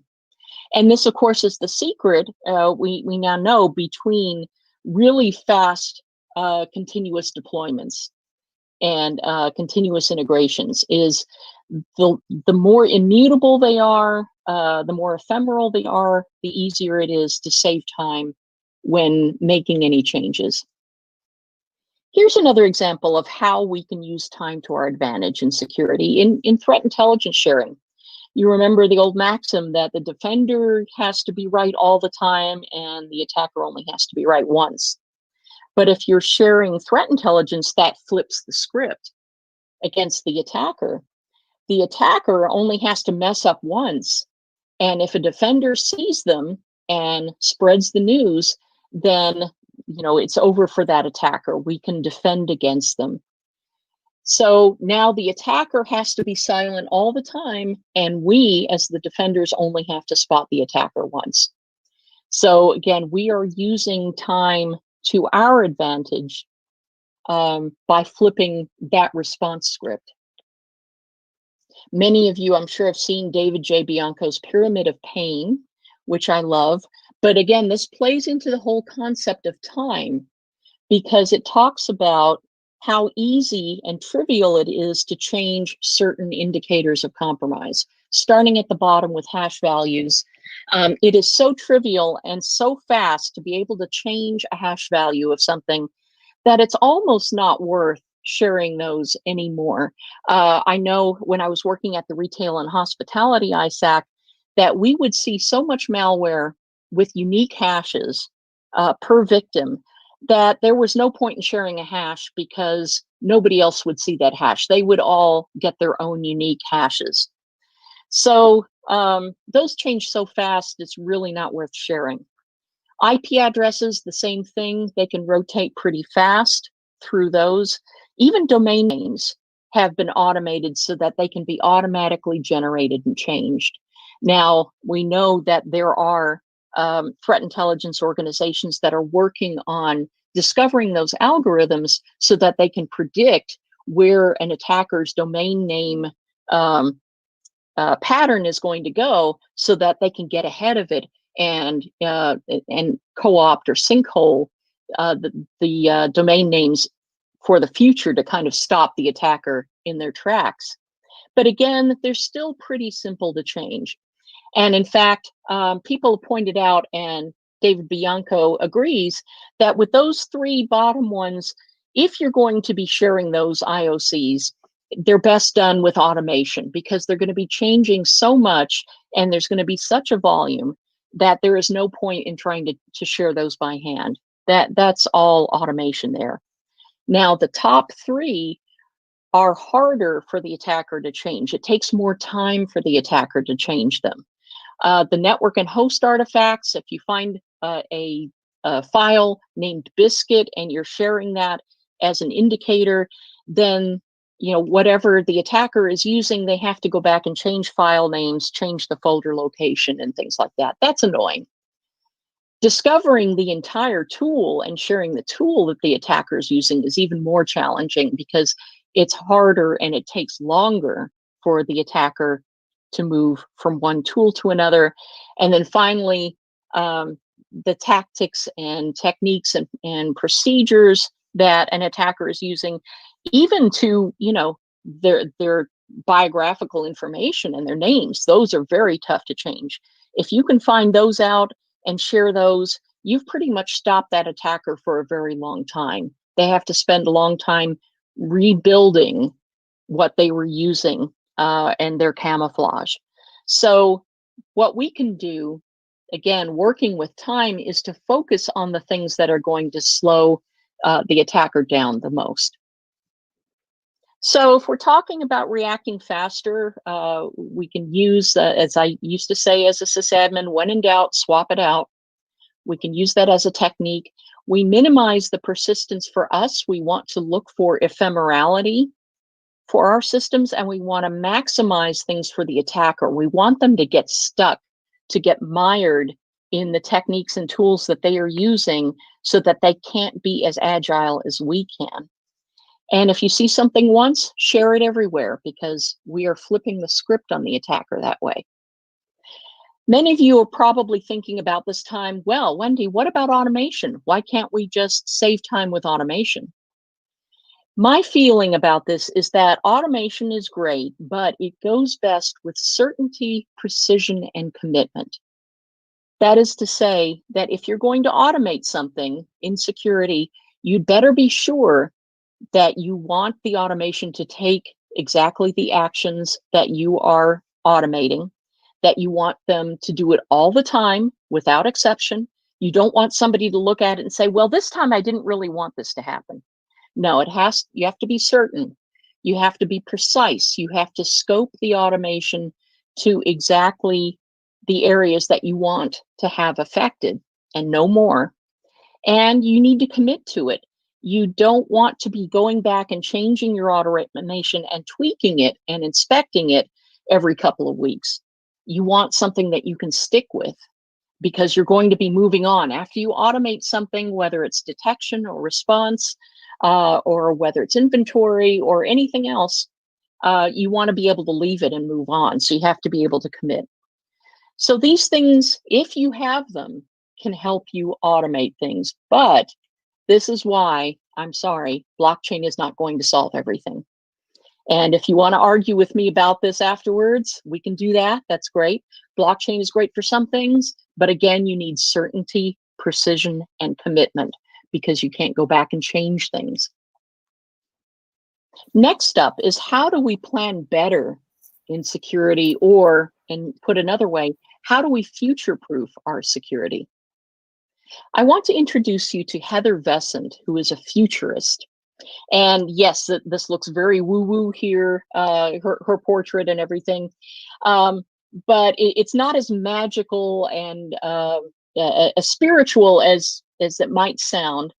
This is an actual profession. And she gave a talk also at RSA in the US this year called Imagining the Future of Security. Now, what she does is she studies trends in, it doesn't have to be technology, but in this case, she and Bob Blakely at Citigroup did a really great paper in which they researched security trends. And what they do is collect the trends that they think are most significant. And full disclosure, I was one of the people they interviewed about these trends. And then they try to project what would happen if these trends change in particular ways, in particular combinations. So some things that you need to know about the future, and this is what Heather taught me when I was talking with her about her work. First of all, you can't actually predict anything unless you control it absolutely. So nobody should be claiming that they can predict the future. You just can't do it. And it's not just one future. We tend to think about our past in the singular. We think of the present as just one thing, but there's a multiplicity of possibilities in the future. So it's not just one. And even if you are pretty sure that something's going to happen, you don't know when it might happen. We have known for a long time, for example, that there would be some sort of repeat of the 1918 flu pandemic. We just didn't know when. And yet, here we are. Here are some of the ways in which trends can change. And these can apply to just about any sort of future that you are trying to inspect and forecast. There are going to be social changes, lifestyle changes, and so on. The health changes really threw us for a loop this year, and they affected all of technology, didn't they? We're used to thinking in terms of technology trends, Moore's law, and things like that. But you can see this is really a small part of what actually affects our technological future. There are economic trends. And again, with markets, we know that things are going to be very, very volatile for a while. Environmental change, we are seeing that as well.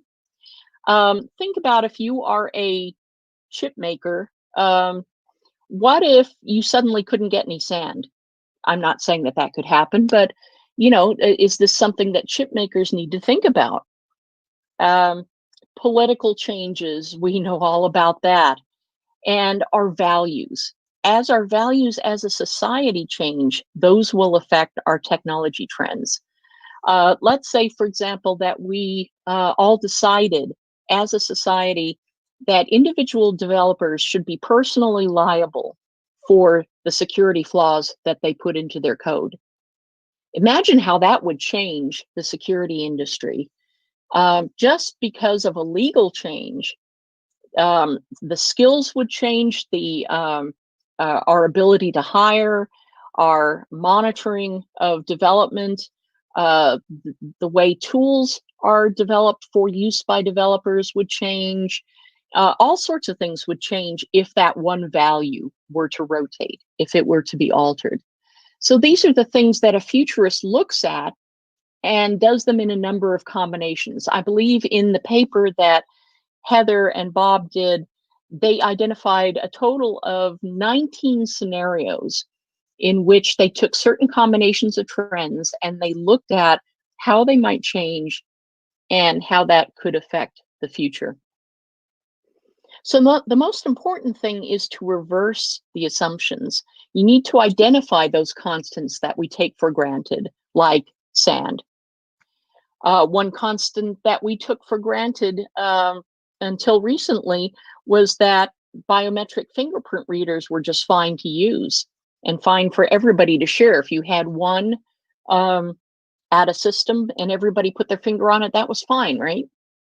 Until suddenly we had to worry about contagion. And then shared fingerprint readers were no longer optimal as a means of multi-factor authentication. Who knew? But these are the sort of things that we need to be able to think about and forecast. We need to reverse these constants to identify potential disruption in the future. But, and Heather warns us, don't try to predict what form the disruption will take. Just assume that there is going to be a disruption of some kind and think about how you can plan for it. Now, here's a saying from Wayne Gretzky, famous hockey player. He likes to talk about, I don't skate to where the puck is, I skate to where the puck will be. I hate this saying because that's really easy to do when the puck's only been hit once. Try to predict where the puck is going to be 10 minutes from now if you're in a game. Try predicting where it's going to be half an hour from now. You may be pretty sure that the puck's going to be somewhere in the rink still in half an hour, but you have no idea where it's going to be. So I think this is a very facile sort of saying, but we can play with it. Excuse me. Let's play with our assumptions and say, do we really need to care where the puck will be? What if we don't need to care where the puck will be? What circumstances could we envision where we don't care where the puck's going to be? Well, what if we made everybody a goalie? and we put everybody in front of the goal, pretty sure that puck isn't getting in there, so we don't have to care where it is. But you're not going to score any points either. So, okay, maybe that doesn't work as a scenario, but we thought about it. We reversed an assumption and we tried it out and we said, okay, how can we play with our assumptions and maybe find something that we didn't discover before?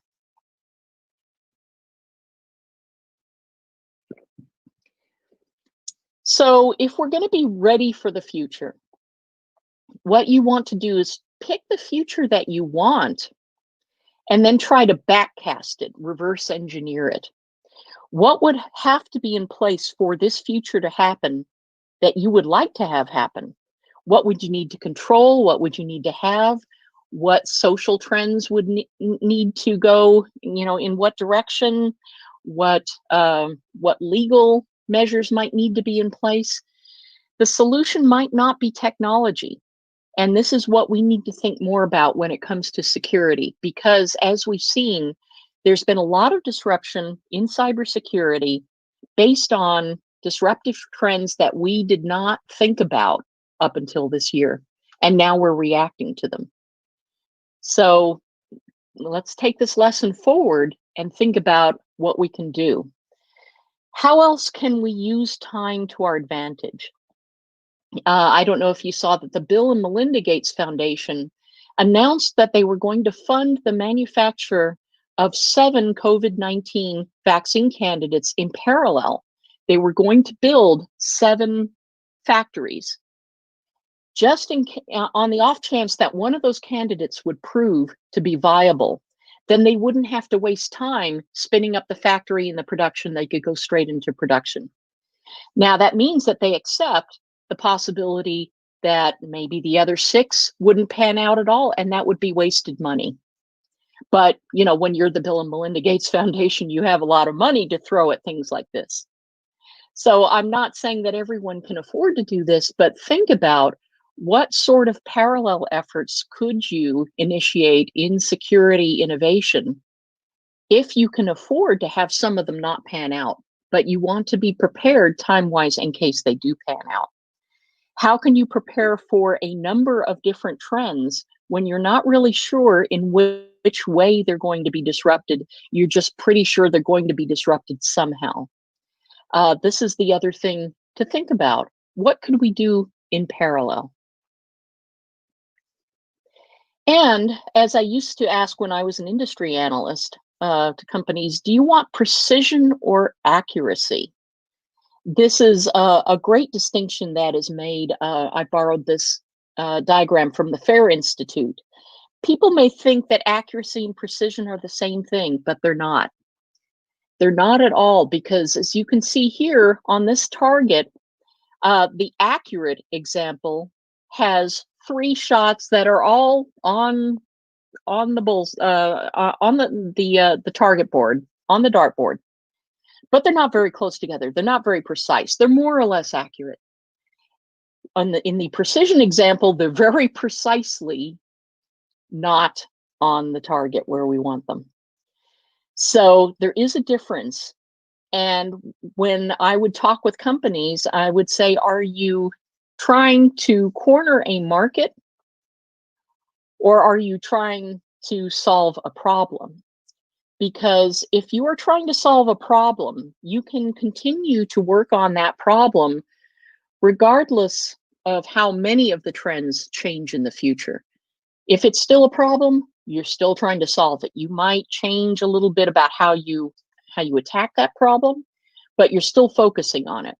You're still trying to be accurate about it.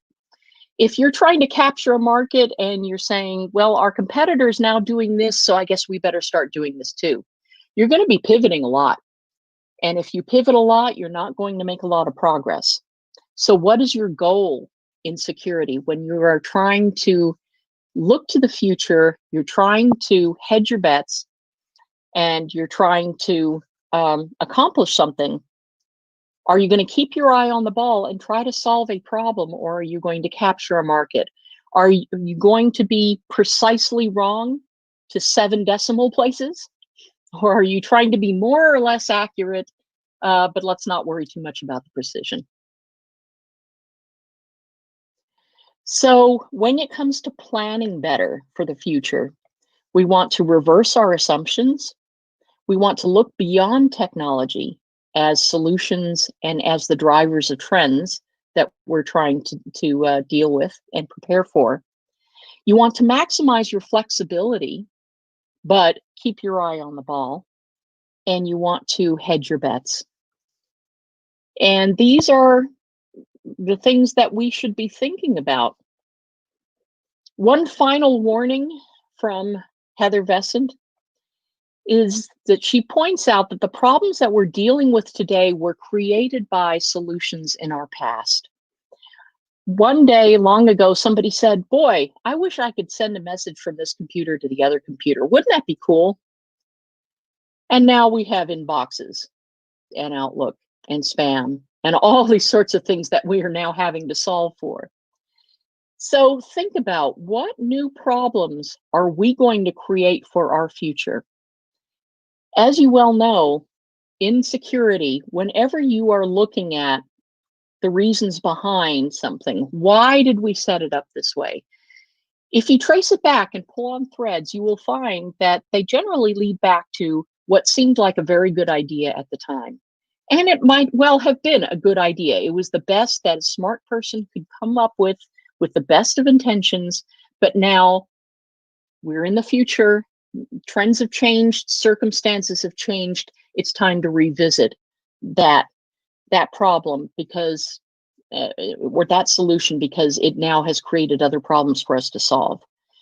So I will ask you that when you are contemplating what you want to build for the future, think about and document what your assumptions are. What circumstances have led you to make the decisions that you're going to make, and document them for yourself, for the you in the future, 5 years from now, because God knows I have looked at things like firewall rules and thought, what idiot approved that? Oh, that was me. And so we are always going to have to document for people in the future what we were thinking today, why we were doing it, and be prepared to have more problems caused by us that we then have to address in the future. But no matter how we do this, I'm convinced that the best way for us to make the best use of time and design and the future is to do it together. So let's talk about what we assume, what we're building, how we think things are going to work, how we take advantage of time as security professionals, and let's do it together. Thank you. Thank you, Wendy. It's wow. it's always absolutely inspiring. It just, every time I listen to your talk, it leaves me speechless. And this time you didn't disappoint, especially with a warm and fuzzy feeling. I love the fact that you leave with a positive message, inclusive message, despite the fact that, and you were right on time, by the way.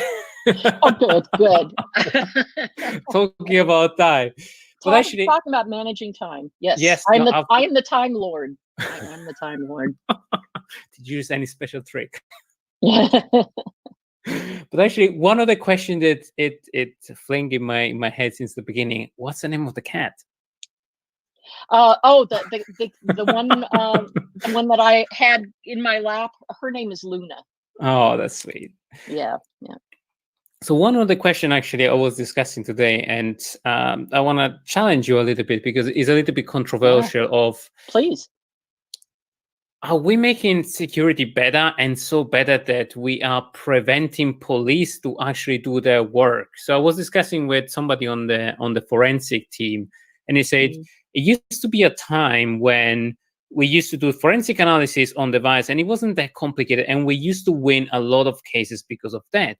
Right now, we're not even going to court with forensic analysis because the encryption of hard drive is becoming more prevalent, encryption of the logs, deletion of the logs, privacy and security, everybody's learning about it. So going back in time or going in the future, are we doing us a favor or not? Challenge for you. Oh, that's a tough one, and I know everybody has really strong opinions about that. But I will point out that I remember having this discussion 25 years ago, sitting in the city in London, and talking about export controls, and should we be what encryption should we be using, and all that kind of stuff. So in the grand scheme of things, 25 years is not a whole lot of time. And so I expect that we will still be fighting on this, because this is a fundamental Yes. debate. I expect that we will continue to be debating this 25 years from now as technology evolves. And it's going to be a push and pull between how much law enforcement, we want, probably other agendas that tie into law enforcement, versus privacy. Our society is changing so much now just based on the threat of COVID-19, that we're questioning about what is our trade-off and risk between privacy and being able to protect a society from a threat. So all I can say is I expect this to be going on, and I do not know the answer. I will tell you right now, I have no idea. Let's give it time. And it'll seesaw as well. It really does.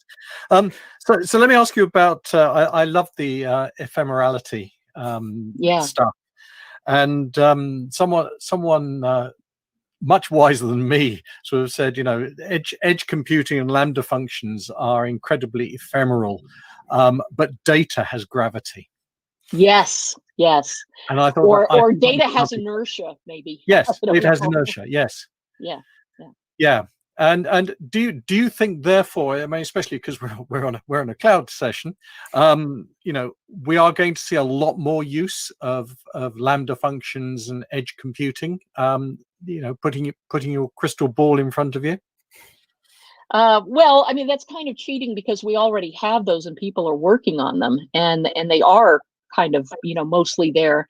I would argue that some of this is maybe reframing and renaming older things that we're using. For example, what's the difference between an edge and a perimeter? I really want to know. Definition? Yeah. So mark and budget, I don't know. So there are ways in which we imagine and build technologies, and that framing gets carried along with us. And it gets disrupted every so often because of things like zero trust, deperimeterization, and so on. And I imagine we're going to be going back and forth between some of these things. If we're going out to the edge, we may see a movement in the future back towards centralization for things that we discovered just didn't work that well in a distributed fashion. I love playing with the idea of ephemerality, because I think it's an original enough idea that say, do we really need to keep this around? If not, how fast can we get rid of it? We should be asking that about data too, by the way. But do we have enough non-human judgment available so that we can speed up that decision making, so that we can ditch data as quickly as we as we collect it, so that we're maintaining homeostasis, so to speak, of data. Those are some things that probably some smart people at universities are already thinking about. Yeah, I think the concept certainly has legs. I mean, if you look at, you put a raw server on the internet, don't tell anyone about it, it will get owned within 15 minutes. So if you can actually put a workload on the internet for 15 milliseconds, that's a very, very small window for the bad guys to find it, attack it, and then do something with it, because as soon as they've managed to actually own it, you've broken it down. So yeah, it's an interesting concept. You've overwritten it. If you sit there and imagine overwriting something every 15 seconds or whatever, just long enough for it to perform a function cycle and then it's, so it's not being interrupted, but it's being replaced every so often. I can imagine that attackers will find a way to profile those ephemeral systems and go, right, we're just not going to bother with those. We have to focus on, the ones with more inertia. And unfortunately, the systems with more inertia tend to be the business critical ones that have not changed in decades because it's just too difficult to change them. So yeah, I don't know where this is going to go, how useful it's going to be. Mainframe, anyone? Yeah. Nobody is getting rid of the mainframe. When I started at the Texas Education Agency on my first day, they said, we're going to be moving off the mainframe, so we're going to need you to start doing this. 5 years later, when I left, we had still not moved off the mainframe, and there are good reasons for keeping mainframes where they are. It works. But yeah. So we shouldn't be too enamored of ephemerality. It really buys into our love of refreshing things, of changing things, of making things new. But we shouldn't lose sight of the fact that from a business perspective, not everything that new is cheap or useful. So I don't know. That's why I think we should be asking ourselves these questions. Yeah. I like the approach, the introduction of the business concept, because it's taking more and more relevance these days. And I want to ask you another challenging question that probably you might or might not have been expecting. So we, specifically in application security, we spend a lot of time on cloud security, application security, any kind of security. We spend a lot of time in focusing on vulnerability and pushing vulnerability, and we don't focus really on which is the vulnerability that's going to fixing a specific vulnerability that's going to deliver the best value for the business. So how do we solve that? Do we go back in time, or how do you see that resolved in the future? Well, there's actually some really, really good research that was done by the Scientia Institute together with and I'm blanking on the name of the company, but they did a really, really good paper looking at different models for remediation. Based on CVE criticality, based on technology, based on whether there was an exploit available, and so on. And they found that in terms of remediating and patching vulnerabilities, that even if you used all the different criteria for prioritizing your patching, you threw everything in there, how old it was, what the technology was, where you found out about it, the CVE criticality. If you threw all of those together, you still wouldn't get anything more effective than if you just patched things at random. And I was astounded by that. I love it when they look at data and it surprises me like that.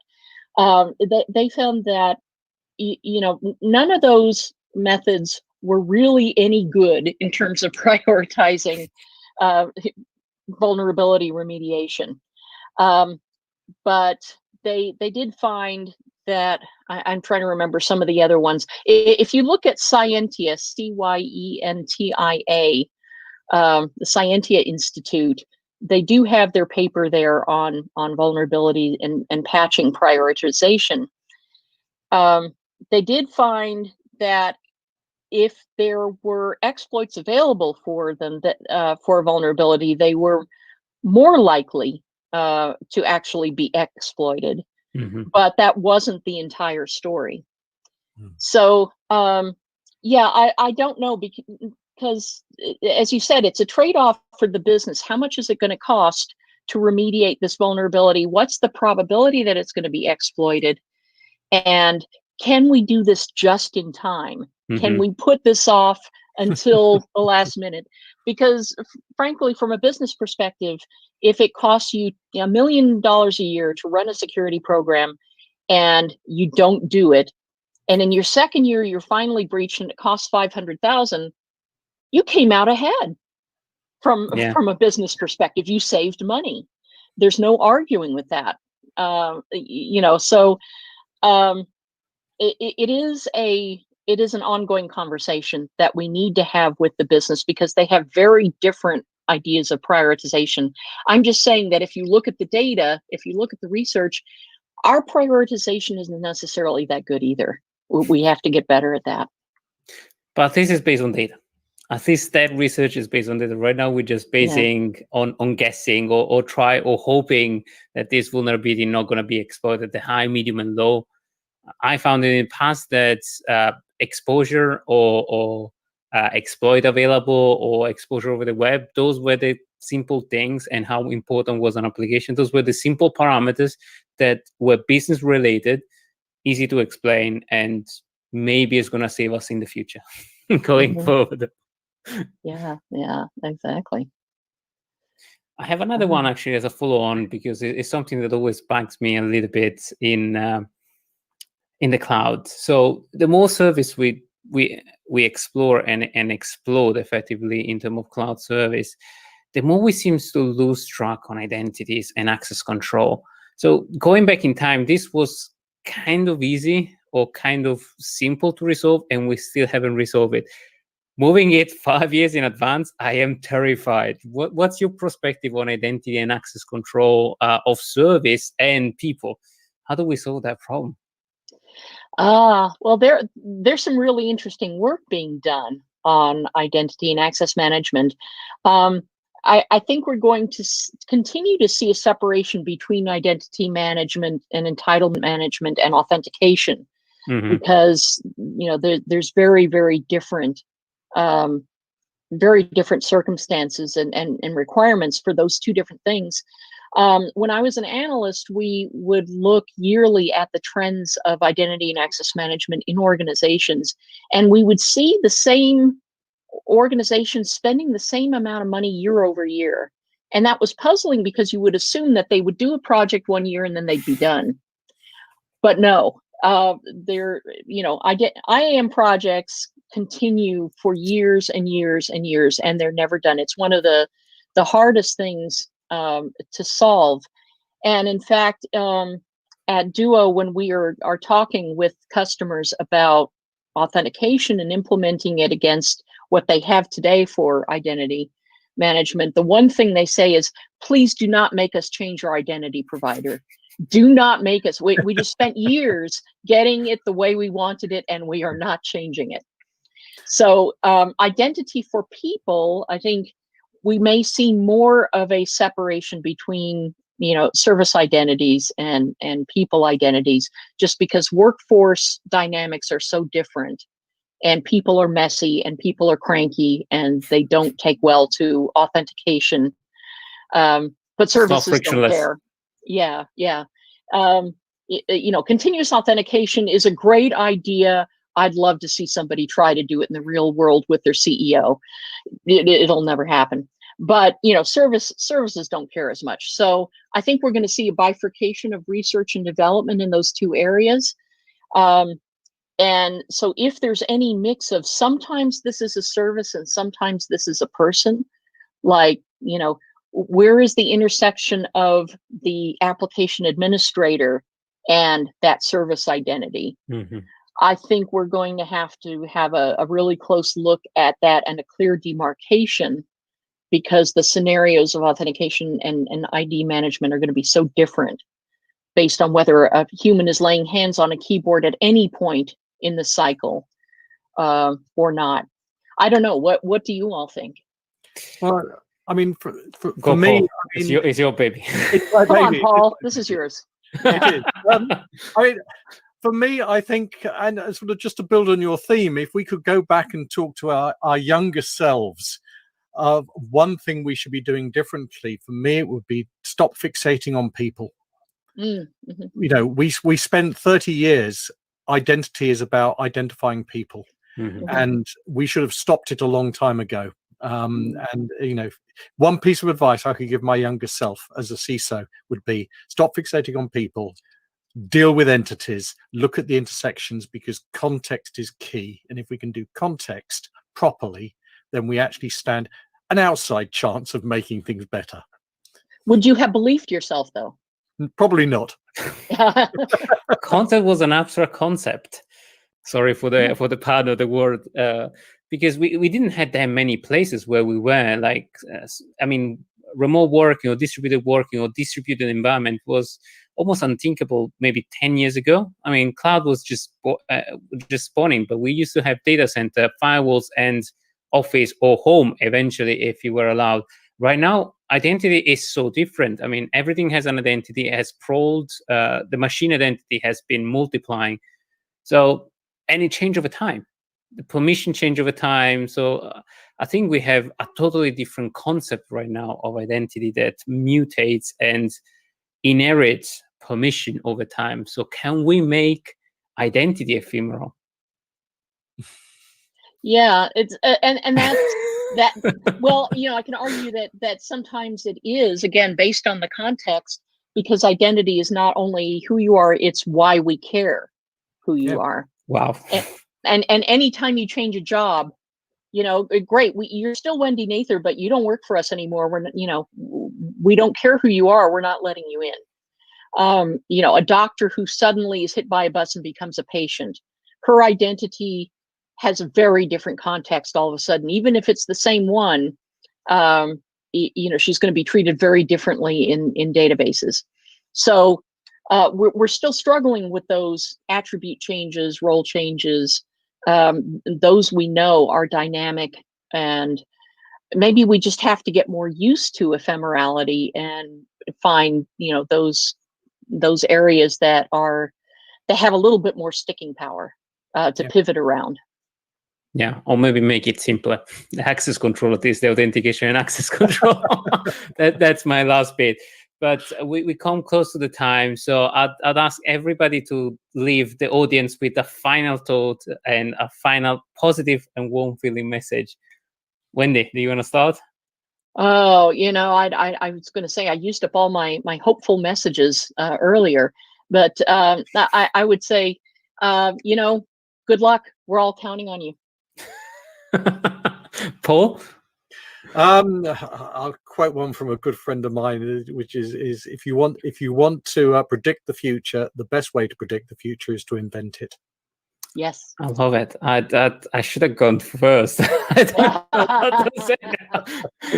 Start doing identity right and start looking at effectively pragmatic and to win scenario, or very easy thing to say, because as soon as any solution becomes slightly more complicated to involve more than 3 or 4 people, it becomes a business hurdle, and it's difficult to realize. So start with easy thing, easy win, and start doing the basic right, going back in time again.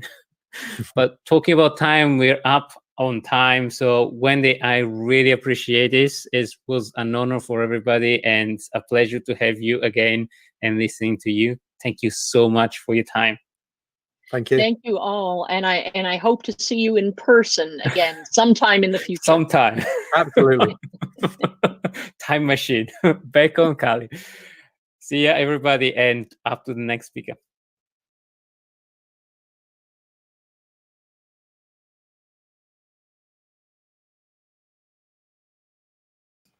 Technical difficulties as always, but thank you so much for listening. I love the conversation. It was great. And now it's my time to pass the presenter right to Vladimir. Vladimir, stage is yours. And you're mute. So we have the next speaker while Vladimir fixed the last bits. And Bob. So Kriti is joining us from Checkpoint, and he's going to help us talking through Cloud and Cloud Challenge. And let me bring her up to screen so she can give us... And I'm back. And you're back. Let's introduce Kriti. So I'll leave the stage to you and Kriti. Kriti, so lovely to see you. Lovely to see you. How is everyone here? Great presentation this morning. Yes, Thank you. You are up for some tough challenge because we had Paul, we had we had Wendy, and I'll leave the stage. I'll leave the stage to you and Vladimir. Thank you so much for coming, and I'm looking forward for your presentation. Great. So now we have 15 minutes presentation by Kriti Mohun, security engineer from Checkpoint, speaker, presenter, and engineer. And as I understand, it will be a presentation, but also very exciting demo. So over to you, Kriti, and show us what you can do. That's great. Thank you, Vladimir. It's really a pleasure to be here today, everyone. And good morning, and thank you for joining us on this presentation. So my attempt today really is to run you through cloud security automation in the cloud. And during my preparation for this topic, I realized that this topic is now a now topic, as in it's in. Everybody is talking about cloud automation, cloud security automation, and hopefully at some point we will have an in-depth session on another occasion. But for today, let's take a look at how I can run through the cloud security automation in the cloud at the speed of DevOps. So to start with, there are multiple drivers today, which is sort of scaping the landscape for businesses and driving data and application in the cloud. Looking at the state of the cloud seamlessness today, everyone wants to access their data and application from anywhere, laptop, mobile, desktop, TV, and have this data accessible from pretty much everywhere and anywhere. And this constant demand for data consumption is changing how developers need to look at data, but also us security practitioners. How do you look into those data, understand the different components of this data, where they're coming from, and apply your security as you go along at the speed of DevOps. So what this gives us really is insight and sort of a guideline for a cloud security blueprint. So effectively, now we know that applications are constantly changing, things are constantly changing in the cloud. We need security to work along the cloud and be as in with the DevOps, included in the software development life cycle, be scalable, be deployable at the speed DevOps is being deployed, be able to detect changes, be able to do security posture management at a level which would help the business keep in check with lowering the business risks. Sort of look into modern application, how are they being built? So have security integrated into them. And then with all of this data across, so network security and threat prevention, security posture management, application security, where most of the companies today is very application development centric. So we need to roll around application development and apply the security alongside that. And more so when there's so many different components tagging in together and becoming this wholesome solution for the business, we will have a lot of information and a lot of data across. So we need some level of intelligence to understand what can we do with those data, what can we do with those logs, how can we proactively as security practitioners apply security based on all of these different components, output, the intelligence we gather, the threats the business is potentially susceptible to. So as a security practitioner, we need to work along all of these DevOps components and implement security in an automated fashion. You will hear a lot about security, using security as a code. And as the cloud is scalable, you'll see it actually saves a lot of money as well to have the security automated at the speed of DevOps, to have security integrated into the systems development lifecycle, and move at the speed of light. So what this effectively, all of these components help us today is a certain level of challenges which is being brought up and being surfacing. As things are changing, we find that there is multiple misconfiguration. There is no concept of single perimeter anymore. There is a lack of visibility of assets deployed. Developers are using open source libraries from all sorts of different components and bring it all together. And many of them include vulnerabilities. vulnerabilities you should be aware of. People are connecting into the cloud for development purposes from all over the place. You could have a developers team in somewhere in India, somewhere in the Philippines. You could have an incident response SOC team in UK, and all of those different people are connected together to work, and problems such as overly permissive functions, so giving administrators too many rights, although we call administrators, but we still have to restrict administrators' rights depending on what their functionalities and what they need to do. And also the cloud is actually a shared manual responsibility. So what the cloud workload protection needs today really is an automation, a very thoughtful automation, which will look into automated scanning for misconfiguration. So misconfigurations today is a lot more easier in environments. And also one thing to really sort of understand here is that when the business development is so application centric, these are being developed by multiple people, multiple platforms, different languages. You as a security practitioner, right, I need to identify my vulnerabilities. I need to identify where the weakest link is.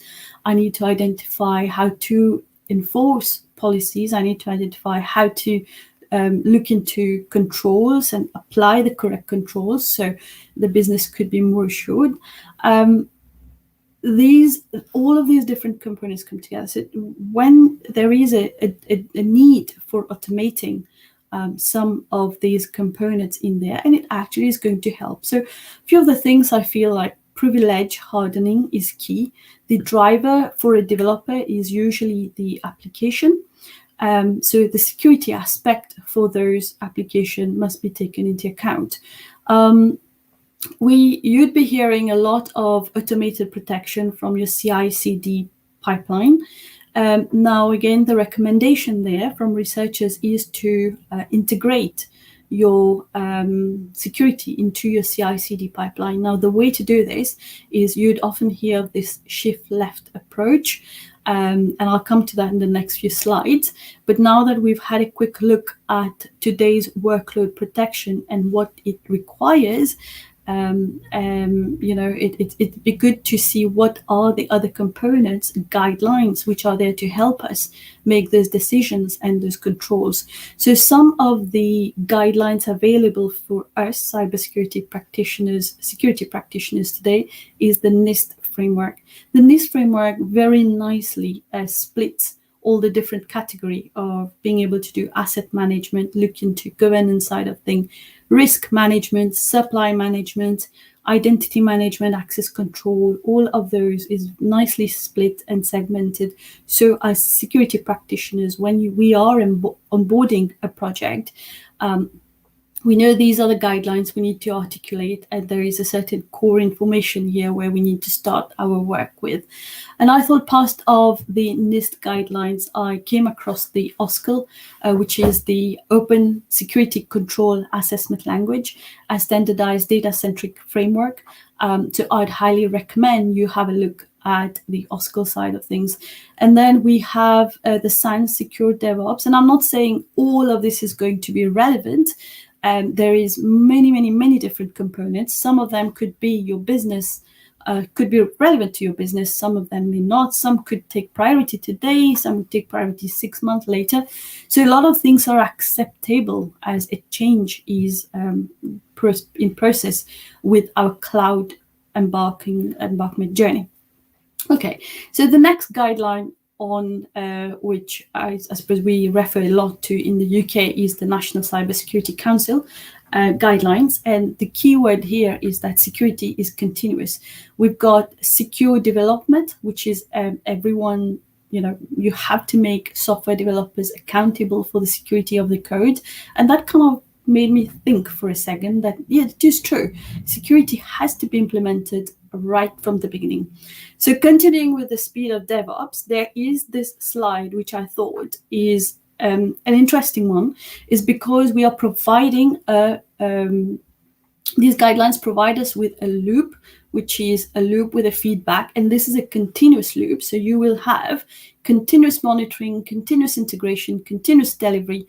We're automating security continuously. You're continuously changing. This loop comes in with a feedback. So we are forever changing, and we're also looking into how these actually help day-to-day lives of security practitioners, but also development people, to make their lives easier, as they are as much accountable for the security of their code alongside.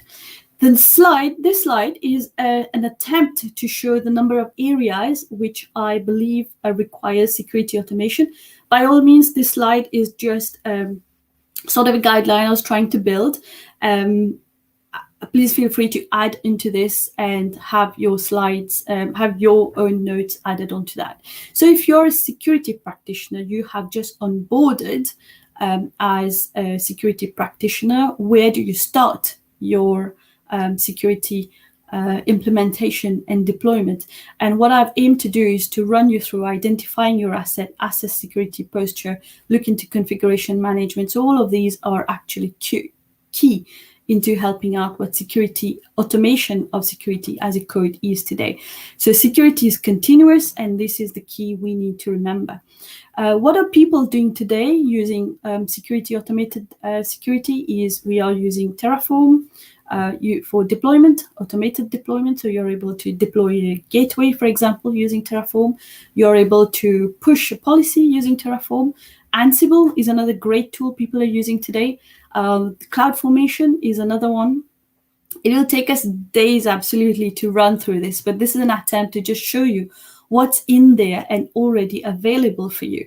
So we've got the Cloud Security Posture Management Dome 9, which is API-driven security. And let me show you a quick short demo for Dome 9 as we approach this. So this is my Dome 9 dashboard. Dome 9 is API-driven. It works in the background in the platform. It connects to your cloud account, and you are able to identify your assets.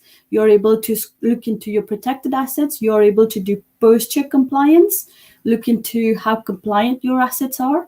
There's many different things you could do with Dome 9 as a solution. Okay, so this is a visual graphical representation of Dome 9, and we've got multiple ways of how Dome 9 graphically connects all your different nodes into and makes your code security practitioning code make it more sense out of it. It segregates the different parts of your nodes. It shows you which direction your traffic is taking into. It shows you a very nice report of where your traffic lies, and this is generally all the information you could receive from Dome 9, and at the same time receive a report of how do you do assessment in the cloud. You have your report, and Dome 9 is actually integrated with Tenable and ServiceNow. And we also have the interesting part of having security as an automated security from the cloud. And this part of continuous compliance is also key. So I have tried to cover as much as I could in the last few slides. And again, the key here really is to look into shift left approach with security at the speed of DevOps. So the key really here is for you to start automating security. To start with looking into asset discovery, do continuous asset discovery, look into cloud security posture management, try and automate this, look into effective identity access management, so really looking into privilege, hardening of your privilege access for different people logging into your system, look into automated threat hunting, patching remediation. Again, this should be automated. I mean, you can't automate everything, and we do understand that, but at least the beginning of the process is going to be hard work. But interestingly, once this is done, things will become a lot more easier. And importantly, key thing here is at the end, thanks for joining us today. We've got the public cloud security checkup available to you. If you are sort of looking into this or embarking on your cloud journey, I'll be very happy to onboard you onto doing a free instant checkup, and this will give you a cloud security report with non-compliant assets, compliant assets, anything you'd have failed with or passed with, and just give you an overview of where you lie in terms of your security. And finally, to end my DevOps quickly, at the speed of DevOps really, is to try not to resist the speed, get in there early, embrace the application level security. Will automate really is the key words and key message from me really. And as we have approached more than 3 minutes from my session, I'm sure you've got a couple of questions there, and I hope it made sense. I'm very happy to take some questions if we do have. Thank you, Kruti. I think this is a great presentation and obviously great tool. One question that I have is obviously all this kind of compliance checking and automation of the assessment posture in the cloud is great, but what about the automated remediation? Because you don't want to remediate manually. That just doesn't make sense, does it?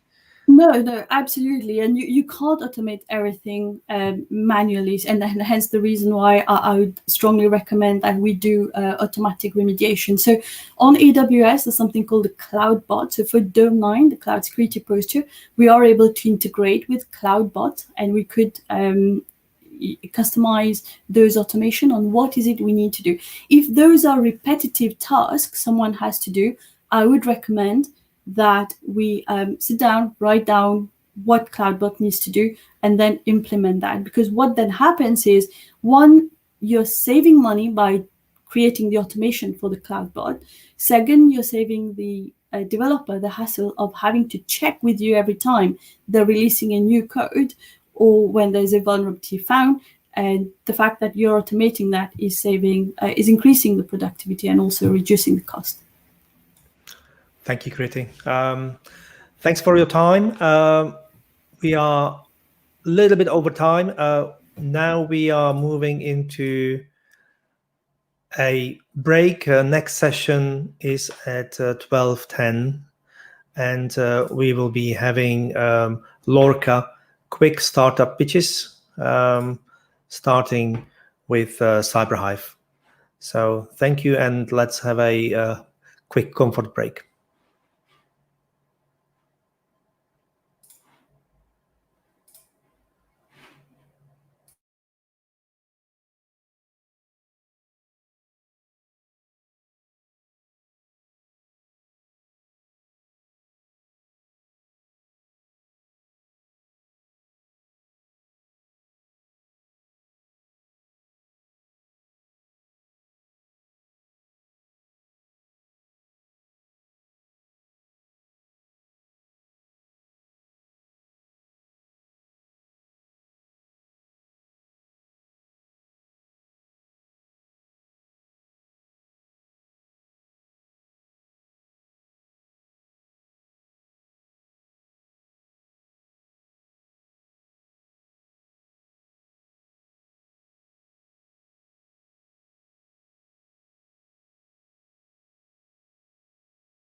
Thank you, everyone. Hopefully the comfort break was comfortable. We are back. We have next session with Alan Platt from Cyberhive. This is a short session organized by Lorca and Cloud Security Alliance. 10-minute pitch, very quick with very quick questions. Over to you, Alan. Good afternoon. My name's Alan Platt, and I'm going to talk to you for a few minutes today to introduce you to Trusted Cloud, which is a new cybersecurity solution from my company, Cyberhive. So firstly, I don't need to tell anybody here that cyber attacks are a big problem.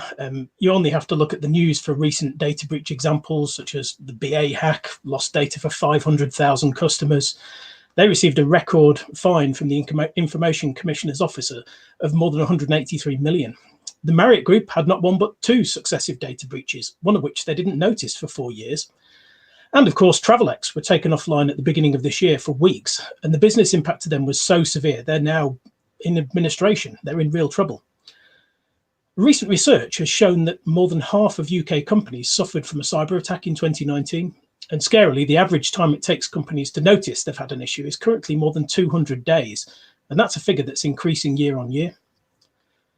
Key points is that these companies that suffered from these attacks and all of the others did have cyber protections in place. They're likely to include antivirus or advanced endpoint protection, disk encryption, firewalls, and many other techniques, but they're just not proving enough. Antivirus, even the fancy AI enhanced versions, use a technique called blacklisting, and they only really detect yesterday's attacks, or at least ones that look very similar to them. Firewalls and two-factor authentication and things are necessary but insufficient. And disk encryption, while it may be great at protecting data at rest, the data needs decrypting to use it, so it's of little practical use except for protecting against stolen hardware. And of course, there are other advanced techniques, but these are often hard to deploy and even harder to understand what they're telling you. Problem is, techniques are not keeping pace with the criminals. The key factor is that none of the standard techniques deployed address the root cause of the majority of cyber attacks, human error. Human error is a factor in more than 90% of attacks at the moment. Criminals aren't trying complex hacks to bypass security systems. They're using off-the-shelf toolkits to exploit simple weaknesses. All they need to do is wait, and eventually somebody will make a mistake. There's absolutely no point using strong passwords and two-factor authentication if a sysadmin behind the scenes uses a weak password.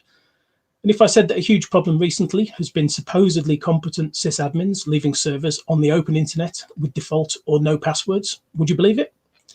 Well, point is, that's exactly what happened to huge names, including Dow Jones, Alteryx, Experian, Accenture, Verizon. And the Travelex hack is another really good example of a human error-based data breach. In this case, an administrator was supposed to patch their firewalls on a regular basis, and unfortunately, one slipped through the net, as it so often would do. It only went unpatched for a few months, but that was enough for a cyber attacker to exploit a known and unpatched vulnerability, get a foothold in the firewall, and from there they launched a ransomware attack, and the rest is history. And actually, with the rise of cloud, of course, this can be even more challenging. A typical cloud infrastructure may have thousands of lines of configuration to keep it secure. So what are the chances that there are 0 mistakes in there? The solution that we have to this is, in collaboration with the University of Oxford, we developed and patented a technique called hardware-backed distributed whitelisting. Essentially, every few seconds, we generate a secure audit trail of everything running on the servers, and we pass that to independent verification servers. We can detect in seconds if anything is on the server that shouldn't be there. Even a single byte of config code that's out of place will be detected. We cryptographically sign the audit trail using hardware, the TPM chip, before passing it on to the verification servers. That makes it virtually impossible to tamper with the audit trail. And this allows us to administer the verification servers completely independently of the servers you're trying to protect. So that gives us the ability to detect problems that are the result of a human error. And unlike intrusion detection systems, even unauthorized or malicious acts by an authorized sysadmin will be detected. In fact, the verification can even be done independently of the cloud provider. So, for example, if Amazon were using this tech on their servers, they wouldn't even be able to tamper with their own servers without the customer noticing. So our approach to cybersecurity is a little different. Instead of following the standard path of building bigger and bigger defenses, we make the assumption that no matter how good the security, Sooner or later, an attacker will get through. And the most important thing is to catch them when they do and catch them quickly. Cyberhive Trusted Cloud detects modifications to servers that no competing technologies can spot. And furthermore, it can detect them in seconds, pinpoint the exact location of the unauthorized modification. And with the average time to detect a data breach running at more than 6 months, imagine how much damage an intruder can do in that time. Detecting a breach in under a minute, as we can do, can dramatically cut the cost of remediation from 3.5 million or more to a tiny fraction of that cost. And given that the cost of installing Trusted Cloud, even on a large server estate, is only a tiny fraction of that figure, the question comes whether organizations can afford to not use it. Furthermore, unlike other AI-based intrusion detection products, which are extremely complex to administer and require a great deal of expertise to fine-tune, Trusted Cloud is simple, quick to use, and could actually reduce operating costs.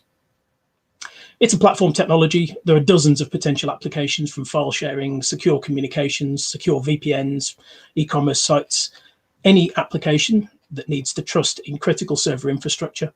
And a good example of this is a product that we built called Gatekeeper for Office 365. It's built to meet the security needs of the UK government.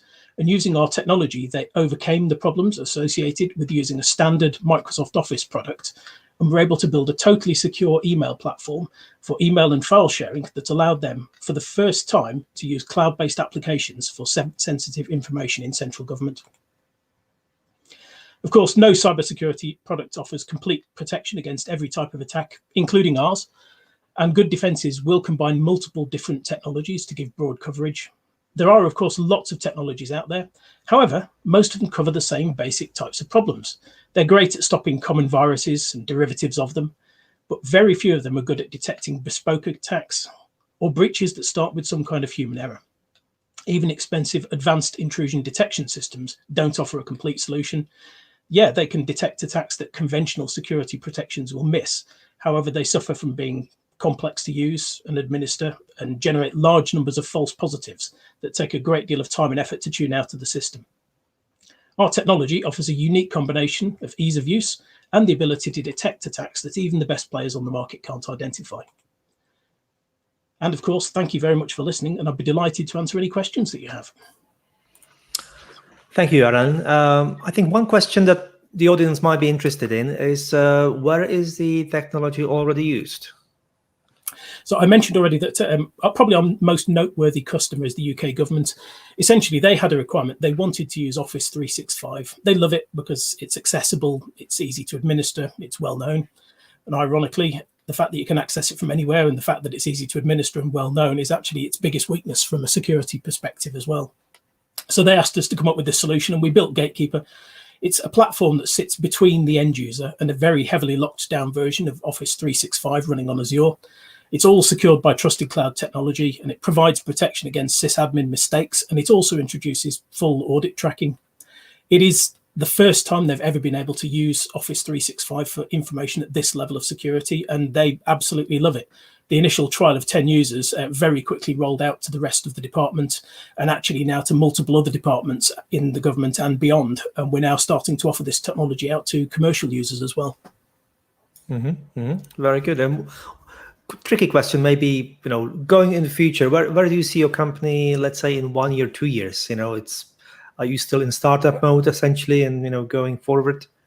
Yeah, we're still in early days. So the initial launch of Trusted Cloud launched in around 2018. And since then, obviously, we've had multiple customers coming on board. So the government is the biggest customer, but they are by no means the only one. So we've built several applications for them. I would say that in the future, in the next 2 to 3 years, we're very much focusing more on the commercial market for people who have extremely sensitive information in commercial applications. We've got some good customers in the online gaming space, but basically anybody who has web-facing workloads, they have the potential for those workloads to become insecure or to cause weaknesses. And our technology also gives us the ability to really rapidly speed up the deployment of new products and new online applications. So the commercial market and growing the company from there is the way that we see this going. And we are growing very quickly at the moment. Great. Thank you, Alan. It was a great presentation. And we now hand over to Samant Sehgal. Hello, Samant. Hey. Hopefully I pronounced your name correctly. You did. Excellent. So over to you. Thank you. All right, so I'm here to tell you guys about Breachlock. We're a cloud-based pen testing service provider. Can you hear me, Vladimir? Yes, we can hear you perfectly. All right, great. I'll go back on full screen then. Always some technical glitches that you need to be aware of. So I'm glad to be here. Thanks for the opportunity. A little bit about me. I've been 2 decades in cybersecurity. Sometimes I tell people I was born in cybersecurity. That's the first and last job I'll ever have, and I simply love it. I'm also an author on ISACA. Some of you might know ISACA from CISA and CISM certifications that they offer. And I'm also a speaker quite often on international conferences. In terms of the opportunity that Breachlock is really going after is the pen testing as a service market, like I said. And the 2 main motivations for us to go after that market is, one, it's not a secret anymore. You've heard that many times on this broadcast. The cyber breaches are rising, and in fact, they've doubled when you compare it to 2019, despite the COVID-19 slowdown that we have on the global economy. Besides that, there's another factor, which is the growth of the DevOps market, which is expanding our attack surface like never before. And the question really is, are there less investments in the cyber defense, or are there less investments in testing the cyber defense? And for us, the answer was absolutely the latter. And when you mix that up with the current solutions that you have on the market in terms of automated scanning and the consulting-based pen testing model, they both have failed to solve the problem clearly. Otherwise, we wouldn't have the same number of breaches like we had quite recently. And also, the other part to this storyline is the introduction of DevOps into this whole attack landscape, right? So the traditional methods, being the pen testing as a service, are not really suitable for the fast-going releases in applications. So let's just have a quick look on why that is the case. Why is the current pen testing model of the market not suitable for the landscape that we operate in today? So first of all, it's not agile, right? We all know cloud is agile. It's fast-moving. There are new applications coming in at every week with the iterations in the agile process. So there's a big overhead to start a pen testing with a consulting-based setup. Secondly, the paperwork is really complex. You need to go through all the statement of works and stuff like that. And it's almost, you're losing like 2 to 3 weeks before you even start. Secondly, the whole model is very human dependent as it's today. And because of that, it's also very expensive. And not to forget, because it's not technology driven, it's completely human dependent. There's no data analytics you could do. And that's really the need of the hour, considering data is the new oil. Thirdly, it just hampers the whole process in terms of its motive, right? The motive to do a pen test is actually to solve bugs, not to find bugs. And because that's very labor intensive and human dependent, it kind of slows down the whole mitigation process. Not to forget that, the CI/CD pipelines are moving at lightning pace, and the manual registration of bugs is not really the way to go forward. And also not to forget that the developers will still need some hand-holding in terms of solving those bugs, and that security expertise is not available to them in the traditional pen testing model. Finally, the whole solution as you have it today is not at all scalable because it's very cumbersome when it comes to testing the patches. So let's say you've even mitigated the stuff now and you want to make sure if it's really fixed. It's so hard to get those guys to come and test again because the whole process is going to roll over one more time, and it's simply going to be very draining from a resource investment perspective. So where does really Breachlock come into this, right? So we've taken this traditional consulting-based model and turned it into a more technology-centric model, right? So we combine the power of artificial intelligence with hacking expertise of humans so that we can deliver this service to our clients in a SaaS-enabled, more agile, and more scalable format, right? And that's how we came up with this pen testing as service from Breachlock. Let's see what impact does it have now on this consulting model that you already have, and it's getting outdated with the more technology-driven model that Breachlock brings in. So first of all, it's very technology-centric, and therefore it's very agile because we've got a simple annual subscription that our clients can sign into. we can start testing almost in 24 hours. And the whole project management overhead for both parties, being Breachlock and our clients, is completely taken out, because the tracking of the whole process is done online and it's very transparent for everybody to see. The second element is where we take out the human dependence away and bring in the AI-driven pen testing in. So a lot of the monotonous, mundane tasks that pen testers would do in other consulting companies, we've automated them. But that doesn't mean that we don't have the human element plugged into our system. We always generate an AI-based pen test report, and then we improve it using the human knowledge. In fact, we only spend the human effort where it's really required, and we use automation where the automation can do its job. It's that simple.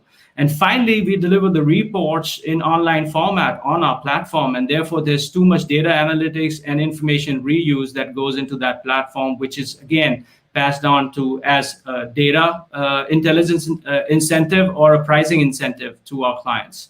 The third facet is the accelerated fixes. As I said in the previous slide, the only intention of doing an activity like pen test is to find and fix your bugs and not just finding the bugs. So here, what we do is we directly integrate that platform into various DevOps tools so that they can launch the scans, they can launch the tests in runtime, but also get the bugs directly into their mitigation platforms like Jira, so on and so forth. Besides that, we also give them online support once they really know what the bugs are. They need some handholding in terms of solving the bugs, and our security experts are able to do just that. And not to forget, we are retaining all of this knowledge in the platform. So if it's the same question asked by 5 different clients, we would propose them an answer even before they ask us that question, right? And that's really the power of technology. The final aspect of our solution is that's very scalable. First of all, we offer automated patch validation, so you don't have to work, with a pen testing company, wait for days before you could actually see if your patch is working. You could do it with a click of a button. And secondly, it makes the whole process very repetitive and very easily accessible for you as a client. And also, there is continuous automated scanning that we offer after the pen test, so it gives you the continuous assurance that you need on your threat landscape and your attack surface. So how does it really work? We take a 4-step approach, and I have a little demo of 2 minutes that's included in the presentation later on, so everything is going to be super clear. But we do this in 4 steps: onboarding, execution, remediation, and retesting. So that covers you for the end-to-end pen testing as a service chain. Onboarding is where you come onto our portal, we register an account for you, we give you access to the information that you need, and we ask you the questions that we need to ask in order to discover your targets. Once that's done, we get into the execution mode, and the reports are generated by AI and our enhanced ethical hackers, which are globally certified. And then the reports are visible to you online inside the SaaS platform. Finally, when you have the reports, you need to get into action and remediate them. So the findings would also be available to you, not just in an offline format, but also in an online format, where you're able to browse through the findings, collaborate with other developers and network engineers. And if you've got a question, you can simply create a ticket and ask us that question, and we'll respond to you within 24 hours and point you in the right direction. Now, mind you, we always face the similar issues and similar questions from our clients. So we might have the exact knowledge that you need to solve these issues, and it might just make the whole process a lot more easier and less painful. Finally, when you've remediated, let's say, everything that was critical, high or medium, which means now you're only left with low and informational findings, that's the next step when you go to the retesting phase. And it's, again, as simple as clicking a button and contacting us, and we'll do the rest for you. Now, you have to keep in mind that every time we do these tests, we are collecting a lot of data, and we are looking at the human augmented pen testing capability and seeing if we can automate it for a follow-up pen test. So in all, there's a lot of intellectual property that we're creating throughout this whole process, which is available for use to our clients because we get faster, more accurate, and scalable pen test results. Perfect. Simon, a quick question from the audience. Can you a little bit explain, and everybody in this audience probably knows, vulnerability scanning, companies like Rapid7, Nessus, Tenable, Qualys, and others. What is your unique selling proposition on, compared to those, because enterprises typically would have some sort of vulnerability scanning tool already. So why should they consider you? Right. So, with vulnerability scanning, you're obviously lacking the human element there, right? So there's no human validation of the bugs. So there's a high possibility that you're going to land with some false positives there. Secondly, you're going to miss the context that we give you with each pen test. In other words, in our report, you're going to see screenshots of your applications, your mobile applications, your web applications, and your network instances, right? So it's that additional context and that online support that you get from us in terms of helping your team to solve the bugs. I think that's what is the big difference, and also the speed at which we are able to do a pen test, which is almost equivalent to doing a vulnerability scan, which will end up with a lot of false positives and no context. Okay, thank you for your time. It was a great presentation. I'm sure people will have additional comments on YouTube live stream, so feel free to respond to those. And I'm sure the presentation is going to be available to people. Absolutely. On our website. Okay. Yes. Thank you. Have a good day. Thanks for the opportunity. So now it's time for a lunch break. So we'll be back at 1 p.m. And enjoy your lunch. Thank you.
And we are back.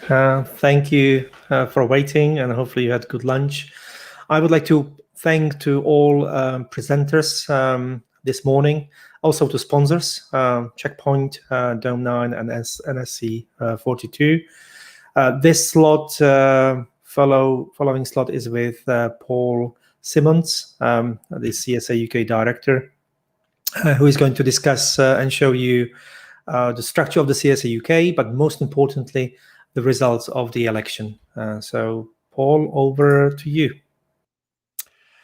Thank you very much, Vlad. Right, good afternoon. Welcome back. As Vlad said, I hope you had a good lunch and a good break. And stay tuned. We've got a fantastic lineup of people this afternoon. So I'm sure you will not be disappointed.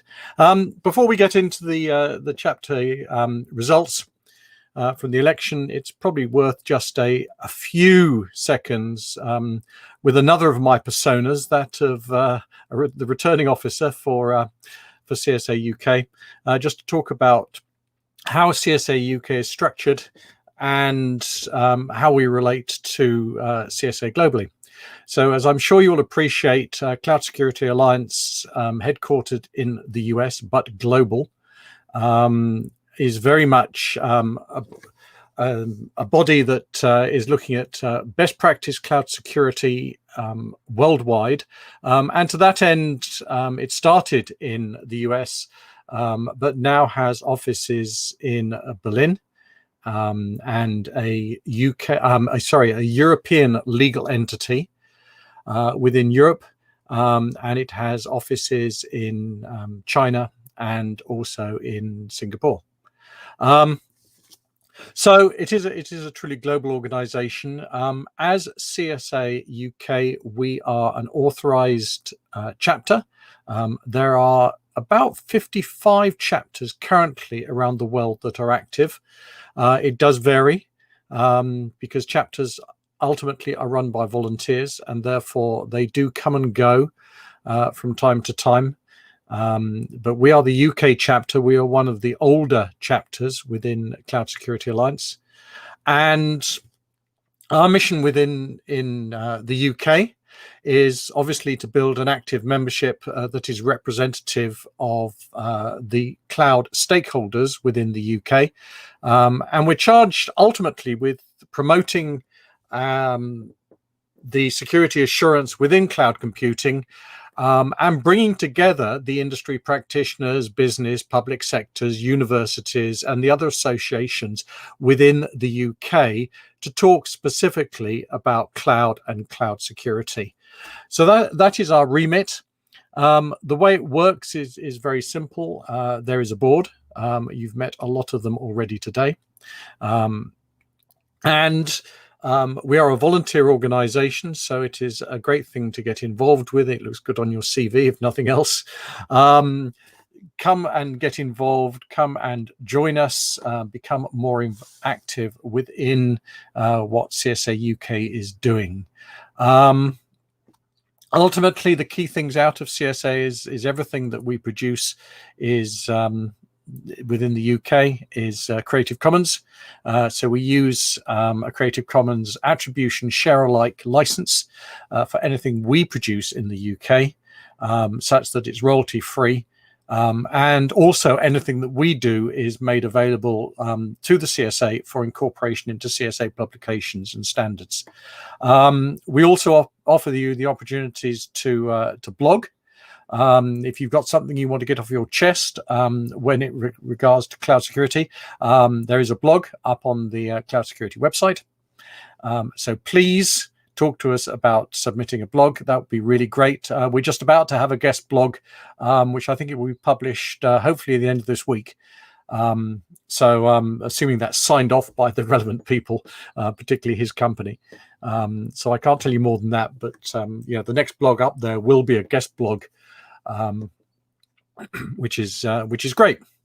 Other than that, no, I think it now means we get on to the business. People are elected. Let me forward the slide. So the headlines. So we said we have an elected board. The board members and posts are elected for a 2-year term. The aim behind this is that we try to ensure that our chair and our deputy chair do not overlap. So at the moment, Francesco, who you've already met, is our chair. He's halfway through his 2-year term, and therefore we are electing a deputy chair as part of this, who will serve hopefully for a 2-year term. Dimitri Yates, who was elected last year on the general board, is not up for re-election. And we've had a number of people who, for business reasons, have had to resign from the board. So we actually have 6 board positions up for election this year. I'm pleased to say that we had more candidates for the posts than we have posts up for election, which is really good. And when that happens, as per our terms of reference, we use an alternate vote system where candidates are rated in preference order. And if you're not familiar with alternate vote, go and do a quick wiki search on alternate voting systems. But basically what it means is that the person with the lowest set of votes is eliminated, and their votes are distributed to all the other people, and that repeats until such point as you have the right number of candidates. In our case, it's 6 that we require. But in the case of something like, I don't know, election to the National Union of Students who do use this method, it's obviously until you get to 1 person at the end. And the aim is that means that everyone who votes gets a say in the final candidates. There are also 4 posts particularly up for election. We've talked about the fact that the deputy chairman is up for election. Treasurer, director of comms, and director of events are also up for election. So with that said, let's go on to, I need a big drum roll and a reveal, but you're not going to get that, I'm afraid. So here we are, our 6 successful candidates. Did someone give me a drum roll? Thanks, Francesca. That's Francesca in the background. So our 6 successful candidates elected to the board are as follows: Kriti, Jane, Lee, myself, I was up for re-election, Shireen, Vladimir, and Sean. And as you can see the scores, the adjusted votes based on alternative voting after redistribution. Is what they scored. So congratulations to them. Did I say 6? I can't count. Sorry, 7. It's what comes of doing it. The results only closed at 9 o'clock last night, so I've been busy crunching numbers ever since, because alternate vote is not the easiest of things to actually analyze. So I was working on spreadsheets first thing this morning. Anyway, we have 7 successful candidates before you, which is what we needed. And in terms of people who put themselves forward for the various positions, here are the results. We were in the nice position of only having 1 person proposing or volunteering for each position, so we didn't need a vote or a runoff, but we were required to vote for or against, and I'm pleased to say all of them passed with quite a decent majority. So again, welcome to Shireen. Shireen has been seconded for a while. Vladimir has been seconded for a while. So and Jane is new to us on the board, so that's fantastic. Yes, there we are. Those are the results, and welcome everybody, and congratulations to everybody.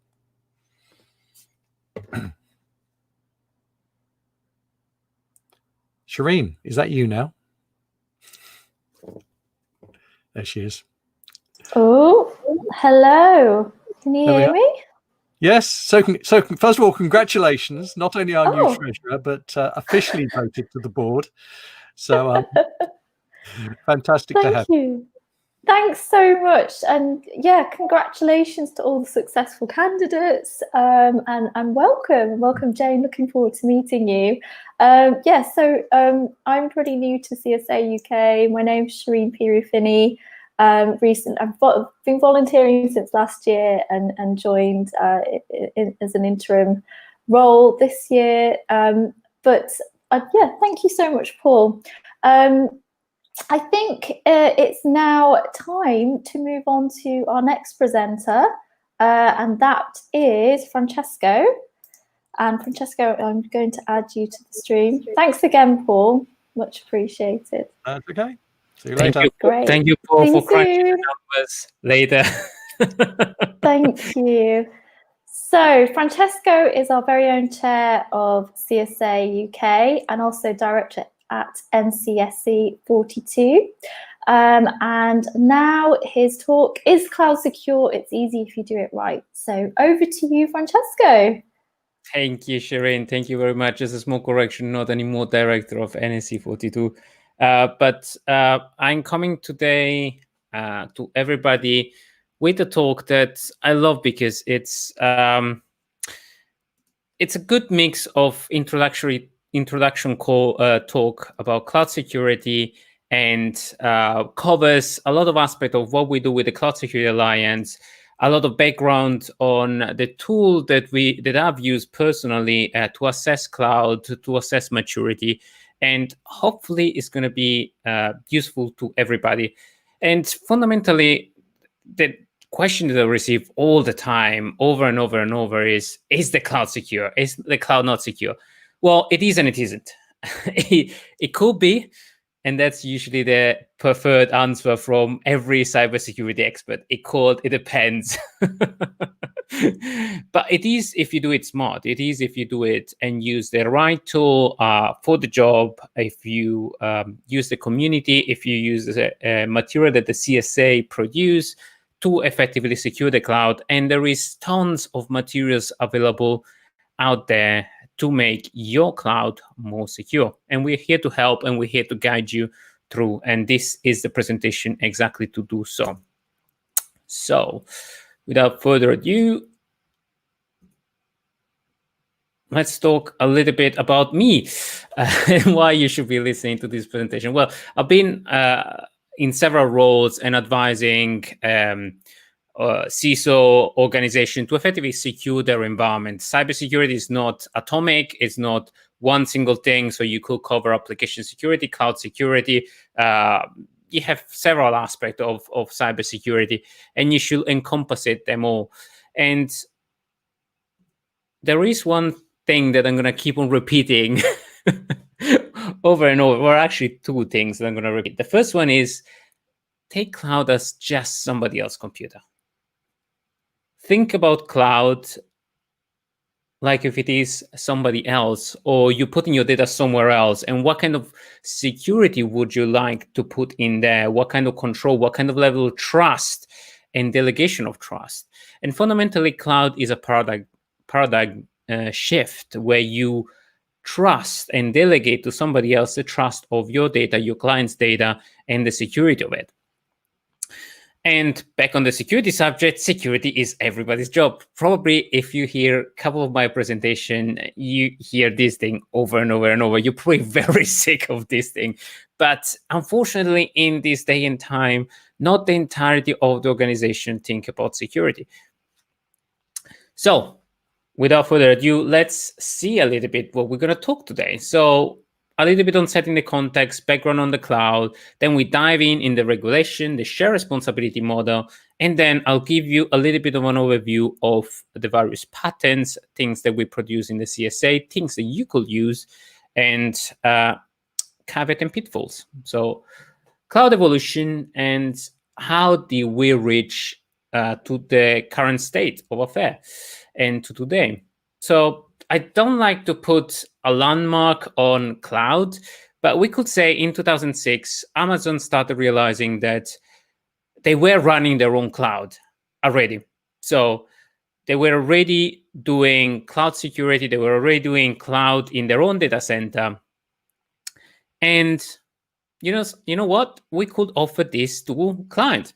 So they start offering, they start creating Amazon Web Service that is an offering for cloud environment. And after that, effectively, all the rest of the organization came through and start offering the same level of, we have something in our offering, like Google App Engine, we're going to start offering to clients, and so on and so forth. So the cloud evolved from the very first day, where you have very few and maybe clunky service, into more evolved service, more automated service. I think right now, probably Amazon has 1,200 different features. So it's a massive amount of APIs, a massive amount of tools available nowadays. And fundamentally, cloud is a paradigm shift. So it's using something in a different ways, pay as you go. So when fundamentally you have a cloud environment, you don't have to commit to buying virtual machine, to buy hardware anymore. You delegate all that part, all the annoying part, to somebody else, and you just spin up and spin down. And if you think about it, back in probably 10 years ago, if you wanted to test a piece of software, if you wanted to test and prototype something, you will need to commit to somebody and ask for their permission, ask for a virtual machine if you like, or ask the hardware. It will take months. Right now, you can test something very, very quickly. But with that quickness also comes the dangerousness. Because, of course, by having something very, very quickly, you could potentially expose data from your organization. By spinning up a web service over any cloud environment that punch a hole through your security system and back in your own data center, well, you create a loophole. So that's why I keep on stressing the fact that security needs to be everybody's job. Let me just check quickly, because I think my video is going slightly slower.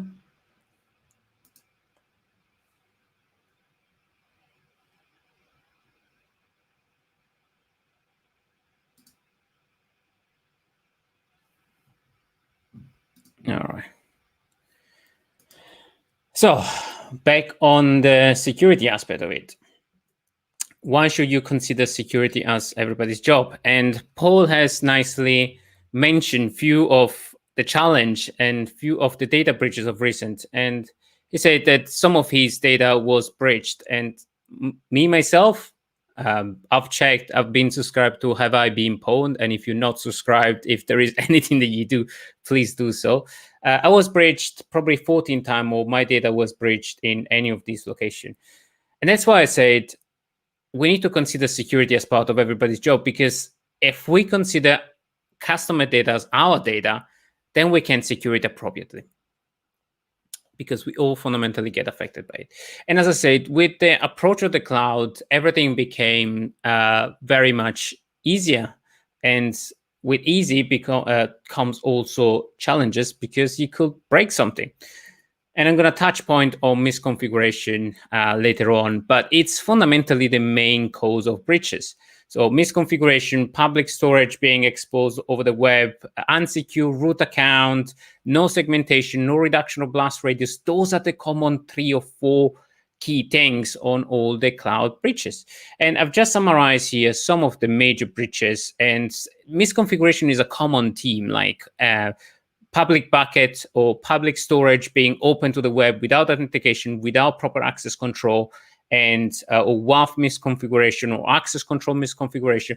There is tons of these examples over the web, and it all comes from knowledge and knowledge transfer and awareness of the whole organization. If you know that, you wouldn't put your data out there if you know what you were doing, but if you don't know what you're doing, you could make that mistake. And that's why I say it's probably not breaches due to hackers, but is occasional hacker that finds maybe a bucket here and there, or a service being exposed and things like that. So paying attention, training your people is probably the best thing you could do from a cloud security perspective.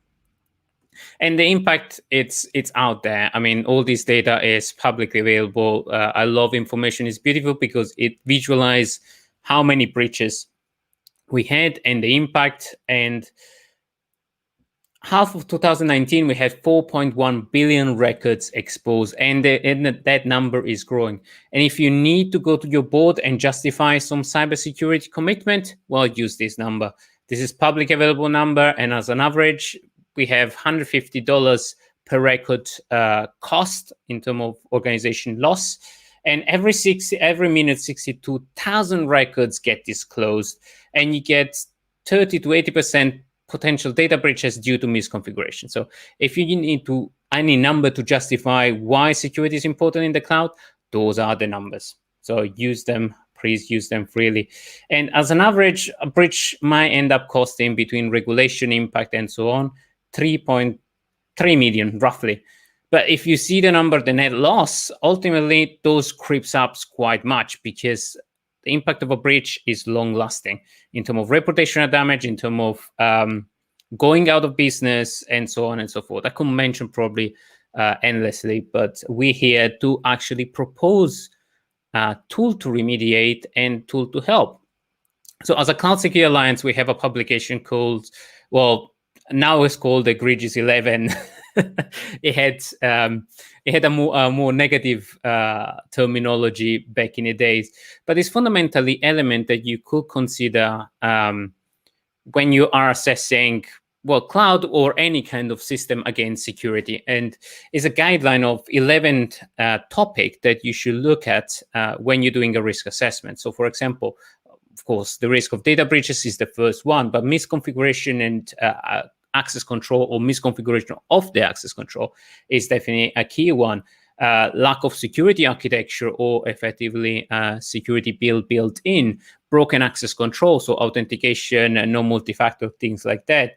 Account hijack, so if somebody steals the root account privilege inside the threat, if somebody is roguely doing so, and how much damage can it do? How many accounts can it take over?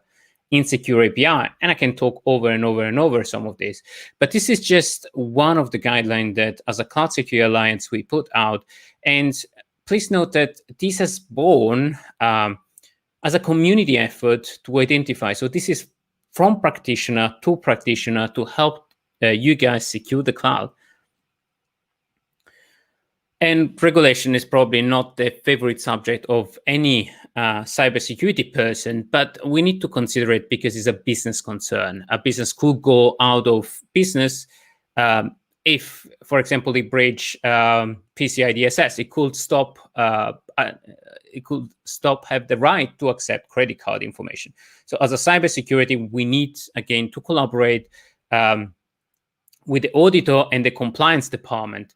And Kriti today talked a little bit about continuous compliance, is why we should monitor continuously if our environment effectively becomes in breach of any of these regulations. And probably the best tool from a static perspective that you could use is the CCM, the Cloud Control Matrix. And it's really useful because it's a matrix of all the control that we have with the Cloud Security Alliance, and it maps all to all the other regulations. So even if you don't want to consider the control that the Cloud Security Alliance have put out, you could use to map the various compliancy regulation and the various compliancy requirements. So it's a really useful document.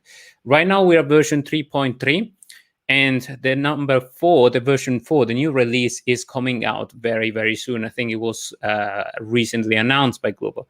And as I said, is an overall effort of all the practitioner that comes together and judge the regulation. And I think most of the provider that we've been advising and working with have these CCM report already embedded in their platform. And if they don't, please advise that that's probably something they want to consider. Another one that is probably useful is CIS as internal controls. It has a lot of good reference on the key control that you want to consider. So wrapping up a little bit on the common challenges, well, we talked about misconfiguration, skills shortage, especially on the cybersecurity perspective. That's a main challenge. Security is not always part of the journey, and it's not focus of any cloud transformation. As Amazon has in the day one, security is considered from the very beginning of the cloud transformation, but not everybody is as lucky as that. I've seen a lot of cloud transformation that have not considered at all security in the first point, and bulking up and clunking up security at the very end is very, very complicated, because you might miss stuff or it might cost you much more. So by putting a little bit of effort at the very beginning of a transformation program, you achieve a much more agility going forward. So a little bit of work at the beginning pays you a long way. As I said, continuous assessment, continuous compliance, continuous monitoring, it's fantastic. And it's where you should aim at, because it's not a point-in-time check, but it's a continuous assessment. And then a couple of other points: bring your management on the journey so security doesn't become a friction. Have a proper and structured strategy, because in that way you diminish the disruption. And don't reinvent the wheel. Use the pattern, use recommendation. The cloud security provider have issued out blueprint and recommendation on how to build a service, and that will speed up effectively building any kind of project. So some consideration doing the cloud security transformation. Well, one element that I stress about is the shared responsibility model, or the that we're going to touch point in a minute. Regulation, and if you can't move to the cloud certain workload, identity and access management is one thing that I'm going to stress about, because it's something that everybody get it wrong. And let's try to solve the problem with technology. Well, we have tons of technology trying to solve this problem around the cloud and in general. So it's not a technology problem. Technology will aid effectively the discovery of certain elements, but it's a people problem. And down in the people problem, probably those are my recommendation and my solution to address cloud issues. So cloud responsibility matrix, so discover effectively what you are responsible for in the cloud and what the cloud provider is responsible for. And we're going to touch point on that.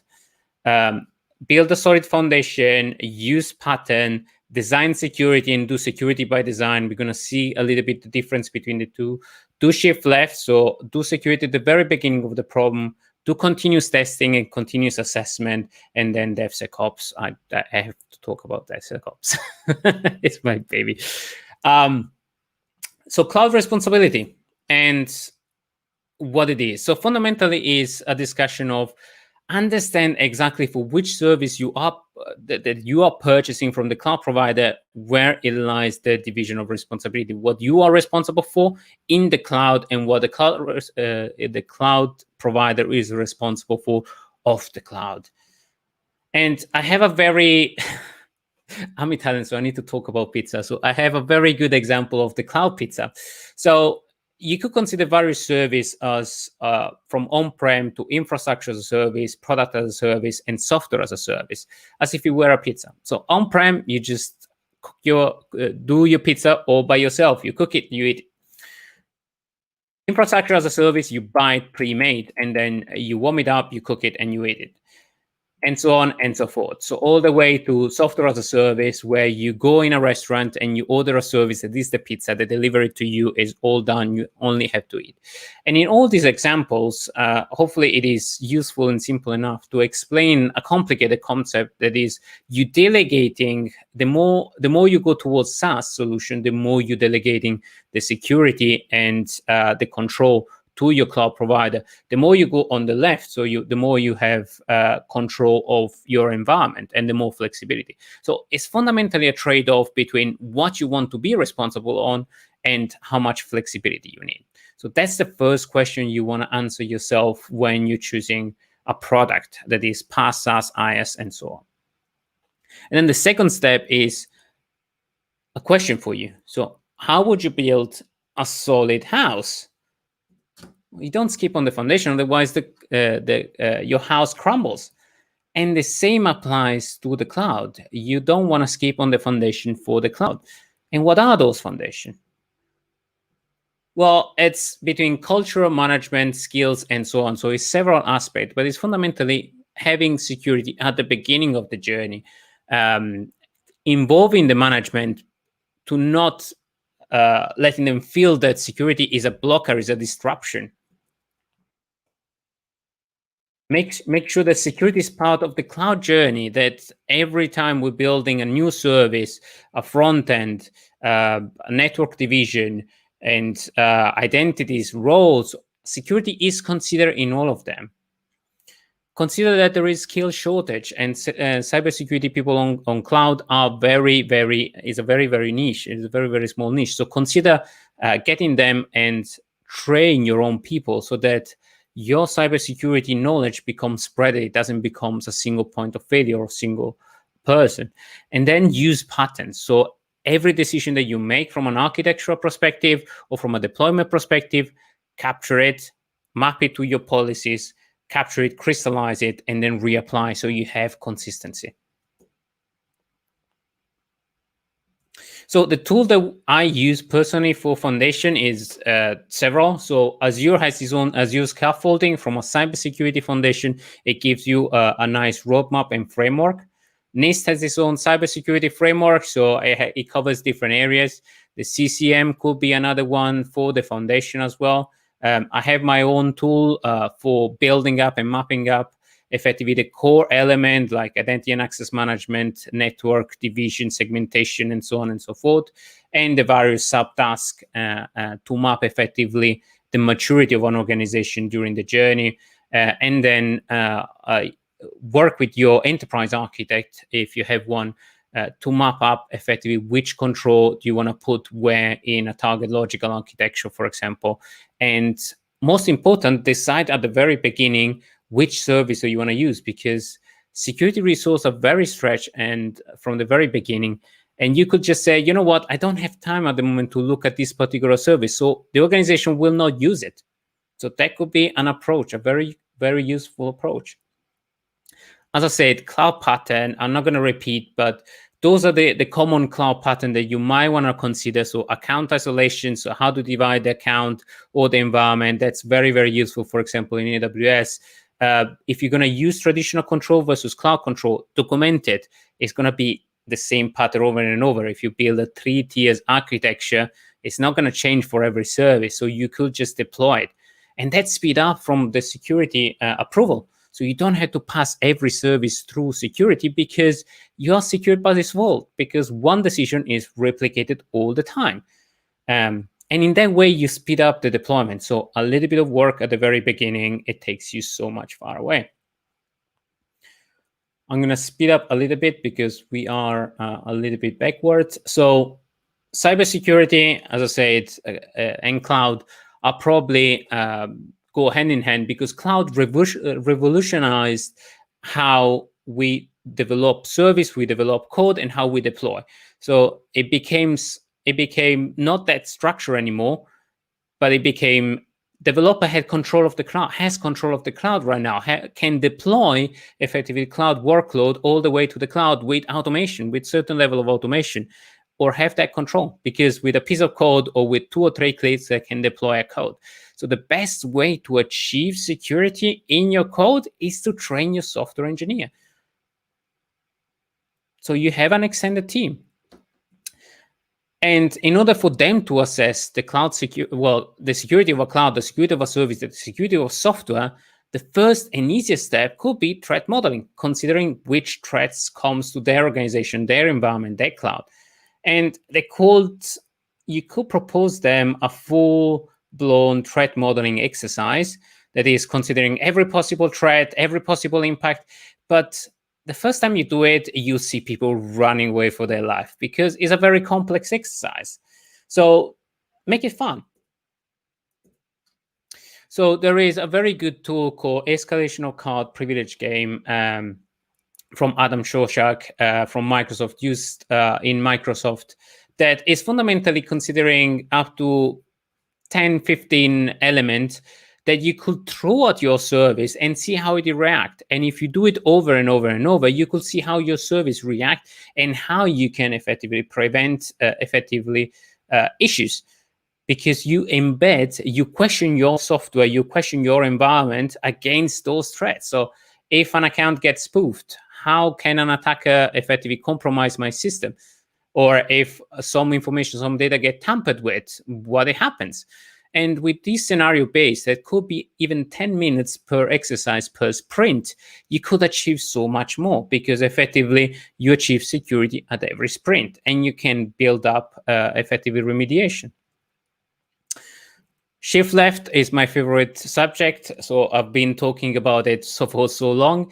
And for cloud security, it doesn't go away. So with a program, you just need to consider requirement and design. So what we just said, requirement, policies, patterns, architectural patterns, you need to consider it at the very beginning of a journey. And then while you deploy, you continuously test. So you could do that from a code perspective with static code analysis, with dynamic code analysis, or you could do it in the cloud environment where you continuously assess the cloud environment. You continuously test with vulnerability assessment, the environment. And it doesn't need to be necessarily hyper complex, but as long as you do it consistently across your environment, you can introduce a test, 2 tests, 3 tests every time. And Dome9, for example, has a very good way to test consistently against a number of things, and other vendors have a number of vulnerability assessment. They could use it all the time. But consistency is important, because then you can see if you're going more secure or not.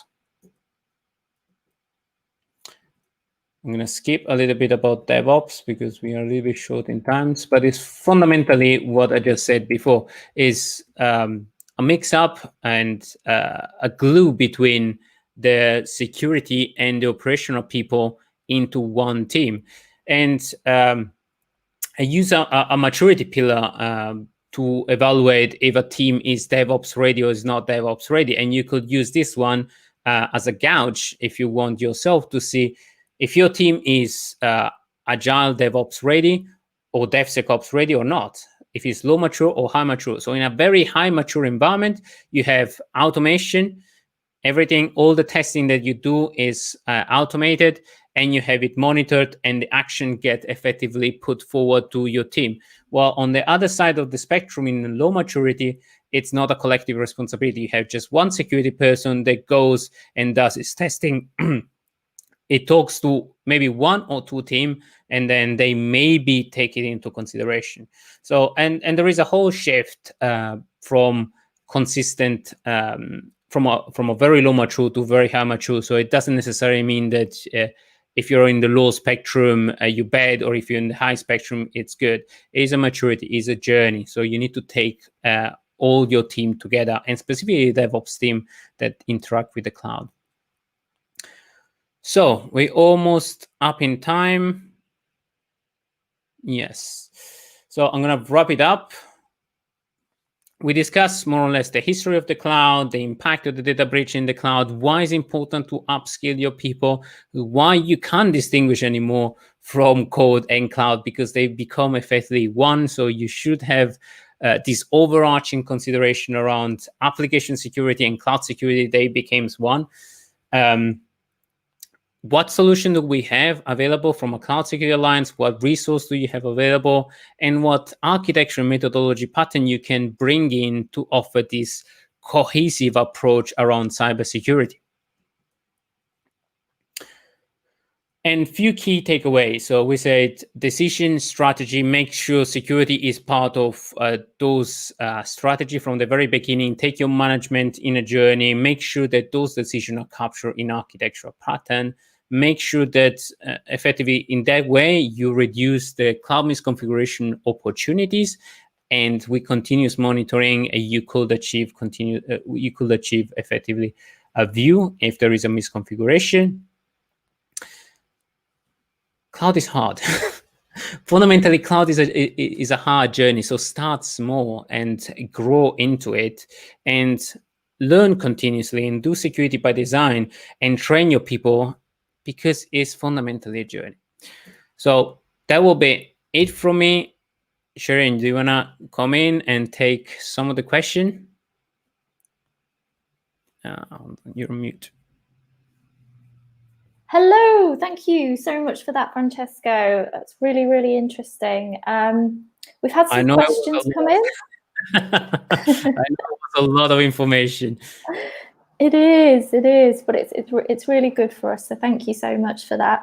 I'm just going to show on screen. We've had this question come in. Are my applications and data more secure on-premise than on the cloud? This is a question a lot of people are asking. So what are your thoughts on that? It depends. So it's a very probably a very good quote is one of the CIA director that said, well, by adopting the cloud, we have on demand the best cybersecurity tool available from day one. So they decided, you know what, and that's the CIA. So they said from day one, we could achieve the best security that we can with just adopting the cloud. So it really depends if you leverage the cloud and the tool that the cloud offer you to secure your environment. You could be a very secure environment on premises and migrate to the cloud and do it badly, so it could go wrong. Or you could have a very insecure environment on premises, going to the cloud, using all the tool and being super secure. So it really depends how you use the tool and how you use the cloud.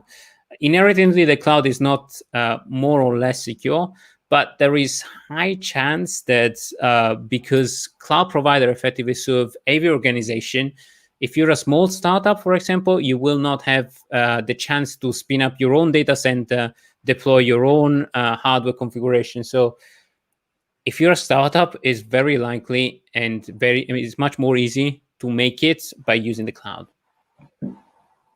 Fantastic. Thank you so much for that. We've had another question come in. So what do you think of this one? So how do we prepare our data for cloud migration? Ooh, that's a good one. There is actually a few considerations. So encryption is definitely one key thing. And I wouldn't consider, well, encryption is the first thing, and database and which database do you have is definitely where the data resides. But it's fundamentally what service and how to migrate the service into the cloud. Probably the question you should ask yourself. So if you have one single way to deploy or a very structured 3-tier application, you could lift and shift it. And if you have firewall, you could lift and shift it. So because you have the cloud, it doesn't necessarily mean that you need native cloud control from the very beginning or native cloud tool from the very beginning, because that might lead, first of all, to misconfiguration because you don't know how to configure something new. And second of all, it might make your service completely not working. I was about to say crap, but but it doesn't mean that you need to be cloud native from day one. It's a journey. So start using the cloud, start getting comfortable, adopt the control one by one, and start migrating service in a different way. And cloud native might not be the best answer all the time. It really depends what your use case are. Okay, and thank you so much for that. We've got one more question. I'm just editing the information so it makes more sense. Okay. Right, let me post this one. Okay. So what are the types of security threats my organization need to prepare for while migrating to the cloud? Is it the same as when I'm hosting from a data center? Very good one. Yes and no. So yes, from a perspective, the cloud is still a data center hosted somewhere. So probably you're delegating data to a cloud provider. It's the same as if you want to migrate to another data center. So you're delegating fundamentally the physical aspect of the data center, and you still need to take care of most of the elements of the cloud. So the security of the virtual machine, the process procedure to access the virtual machines, and so on and so forth. But then on the cloud, it really depends how you deploy it. So misconfiguration could be a very common one where you can potentially, especially if you have automated deployment into the cloud, you could potentially deploy something without the right access control. So in that case, you might still want to separate, if you're in a very early days of journey, the management of the external firewall to the management of the internal elements. So you might want to do a CI/CD pipeline, a completely automated pipeline for deployment into the cloud, because you want to embrace that. But you keep the separation with the external front end. In that way, you could keep the control. Lovely. Thank you so much for that. We've had, there's a lot of questions for you today, Francesco. If you're okay with them. Keep it going. So we've got another one here that's come in. So what would you not migrate to the cloud? Very good question. That's the revenge of for asking me the hard question. I wouldn't migrate. Well, I will consider regulation. So regulation is first of all a good example of what you should or shouldn't migrate to the cloud. So certain kind of information, if you're in the public sector, for example, you might not want to move top secret data or non-top secret data, but it all depends on what is your risk appetite, for example.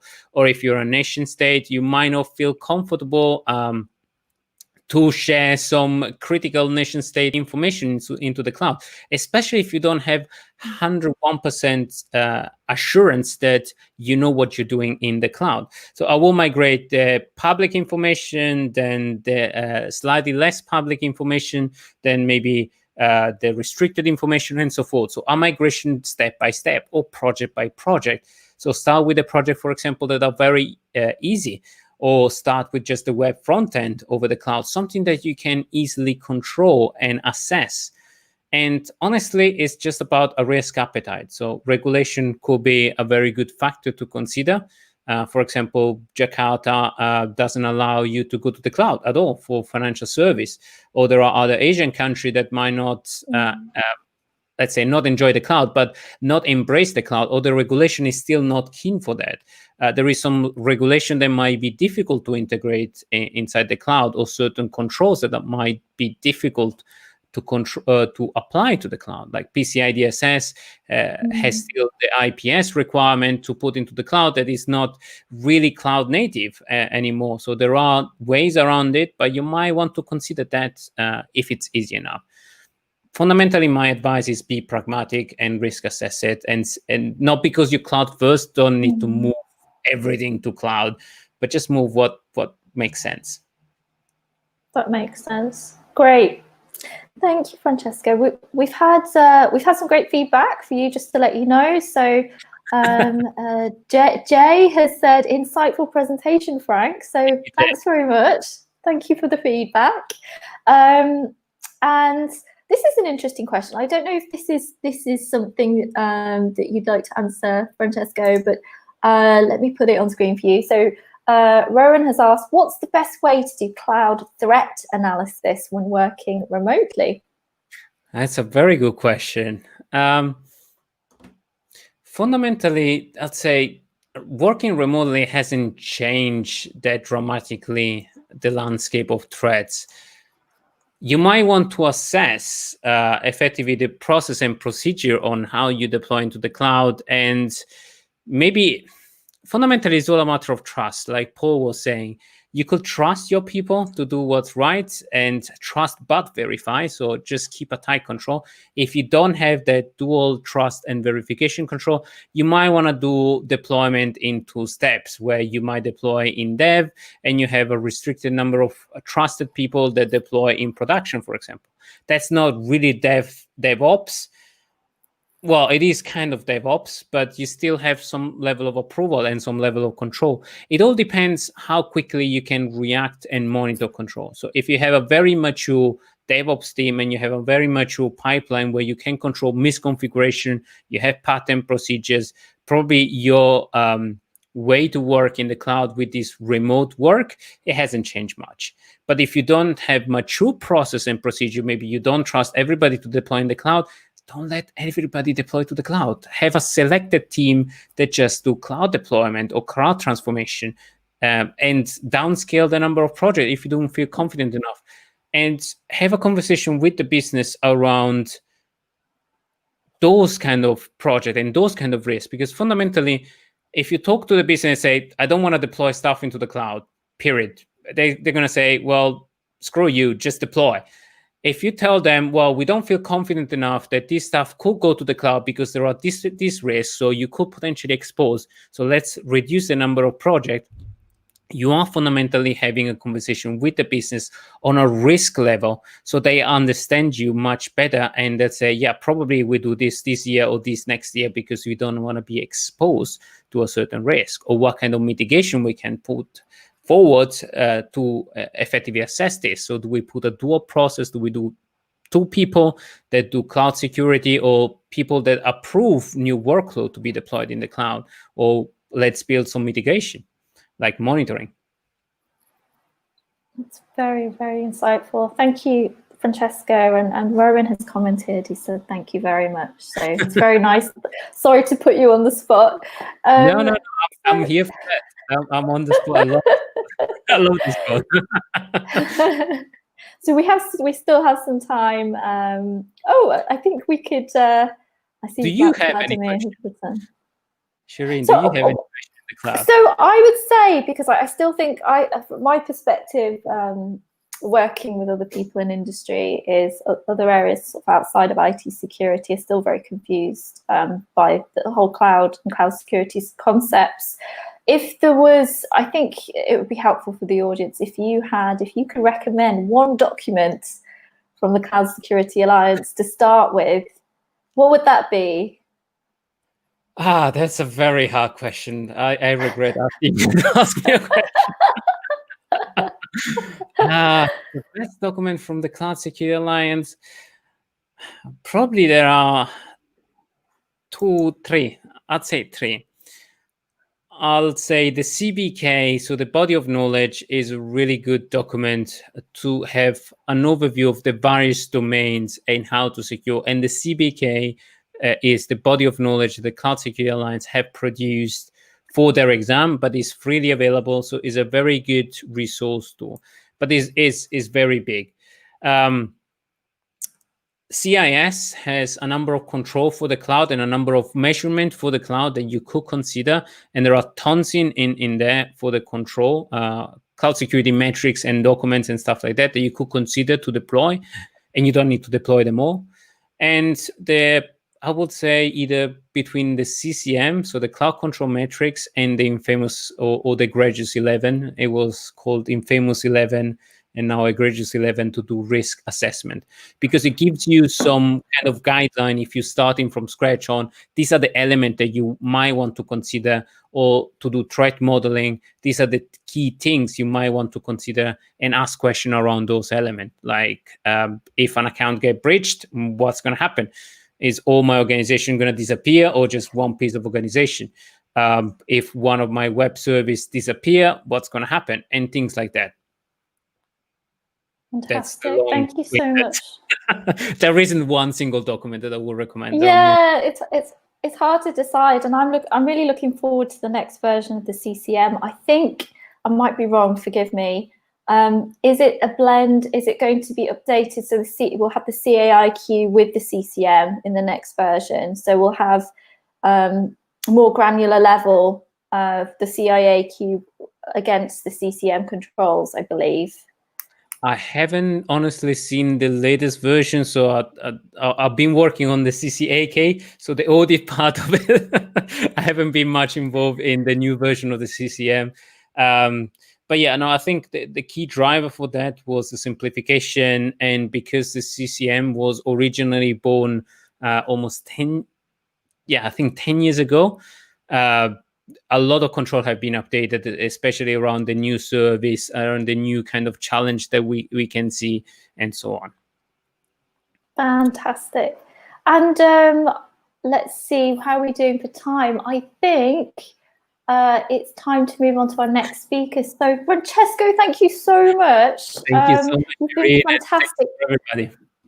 Thank you for your presentation, for the questions on the fly as well. You're very good. So next on the agenda, I'd like to introduce Vladimir Jurasek. Hello, Vlad. How are you doing? Hello.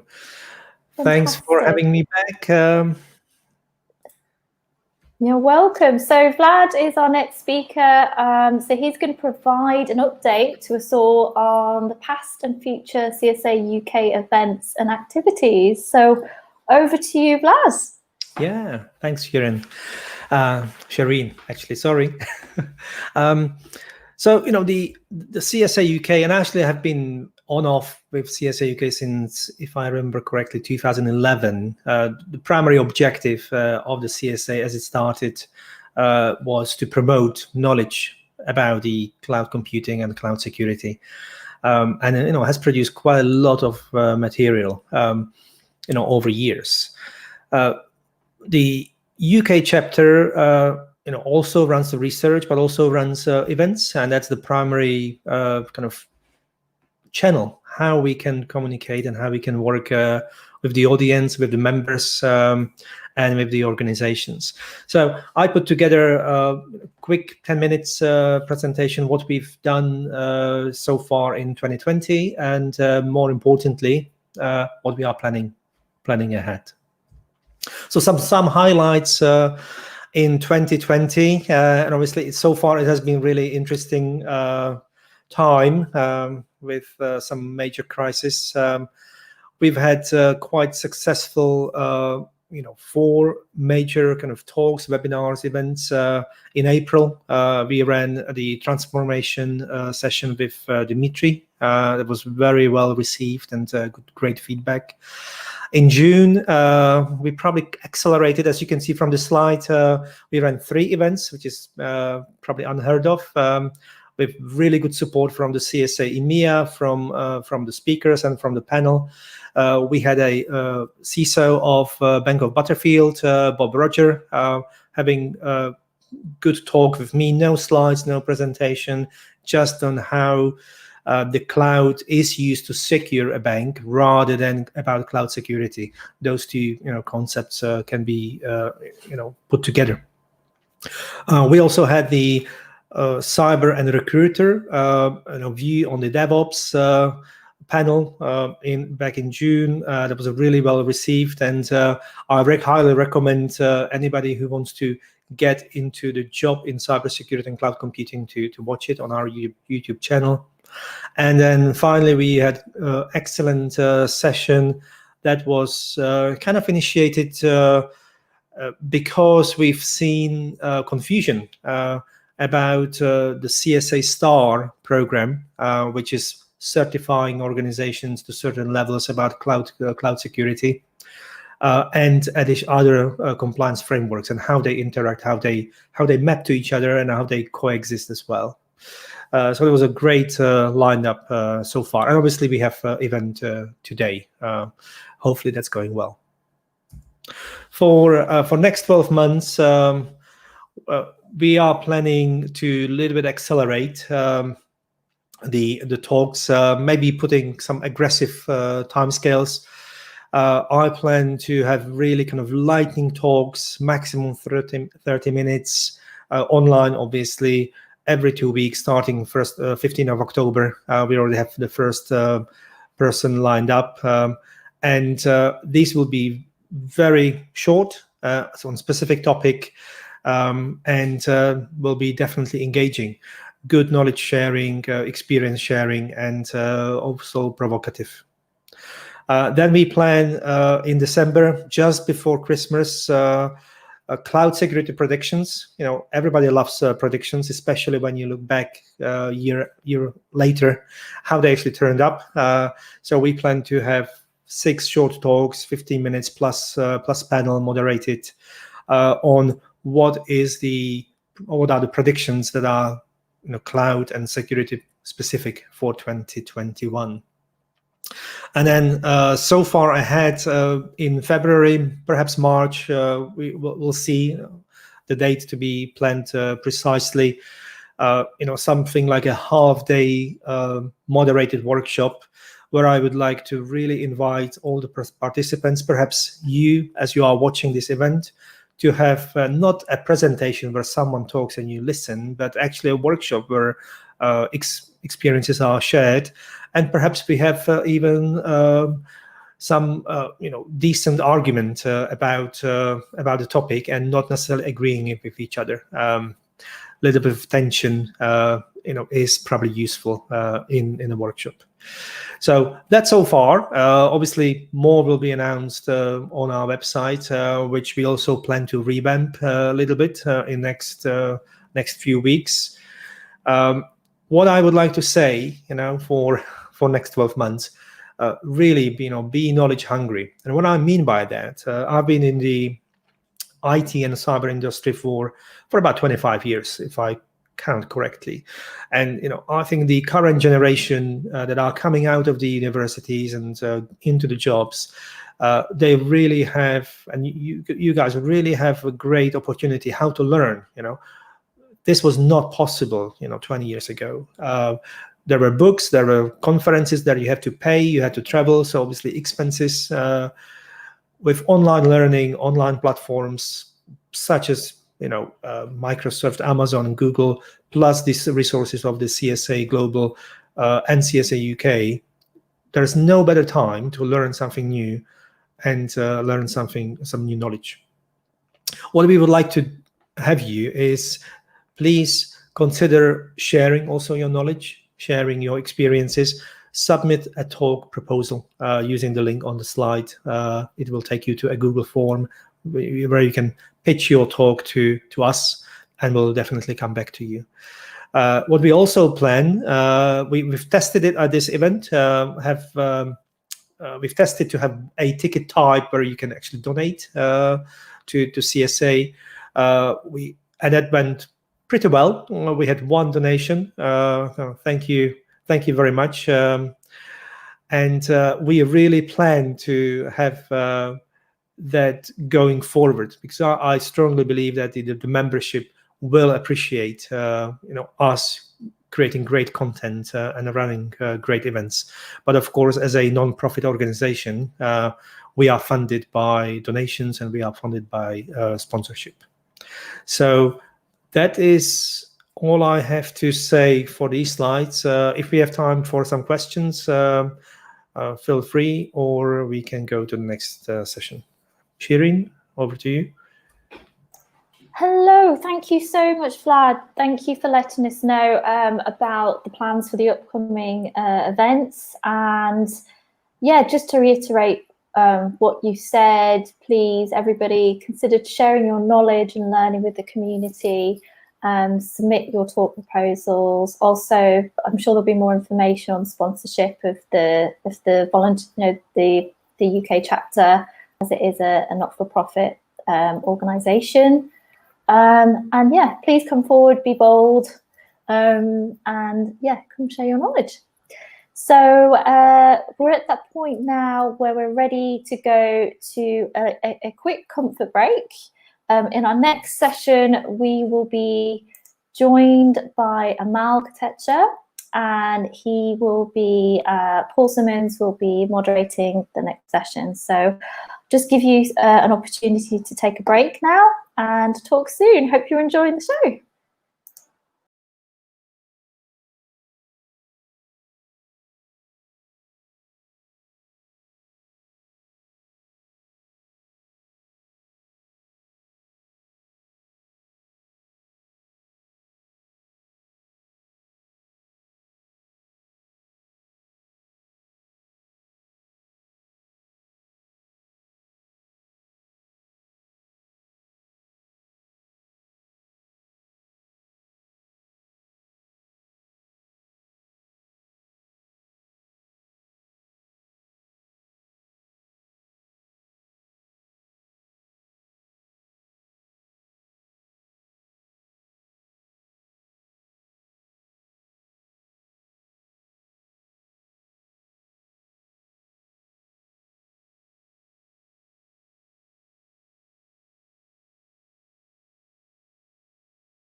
There we go. Welcome back. Hope you all had a good break. We were joking between ourselves that I was on chocolate digestives and tea. Very British of me, I'm afraid. But then we are in the UK. So welcome back. I had a sneak peek during rehearsals for this yesterday with Amal doing this. So I am really excited to hear the full version.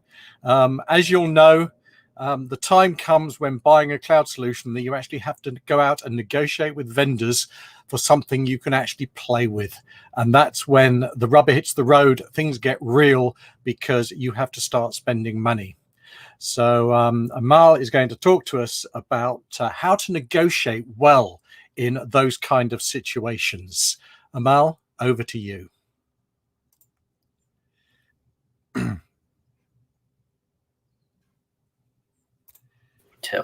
There we are. Yeah. Thanks, Paul.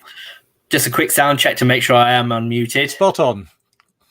Great stuff. So thank you, Paul, and thank you to everyone at the Cloud Security Alliance. I put this together specifically for the Cloud Security Alliance, although I have done bits of this before for people in person.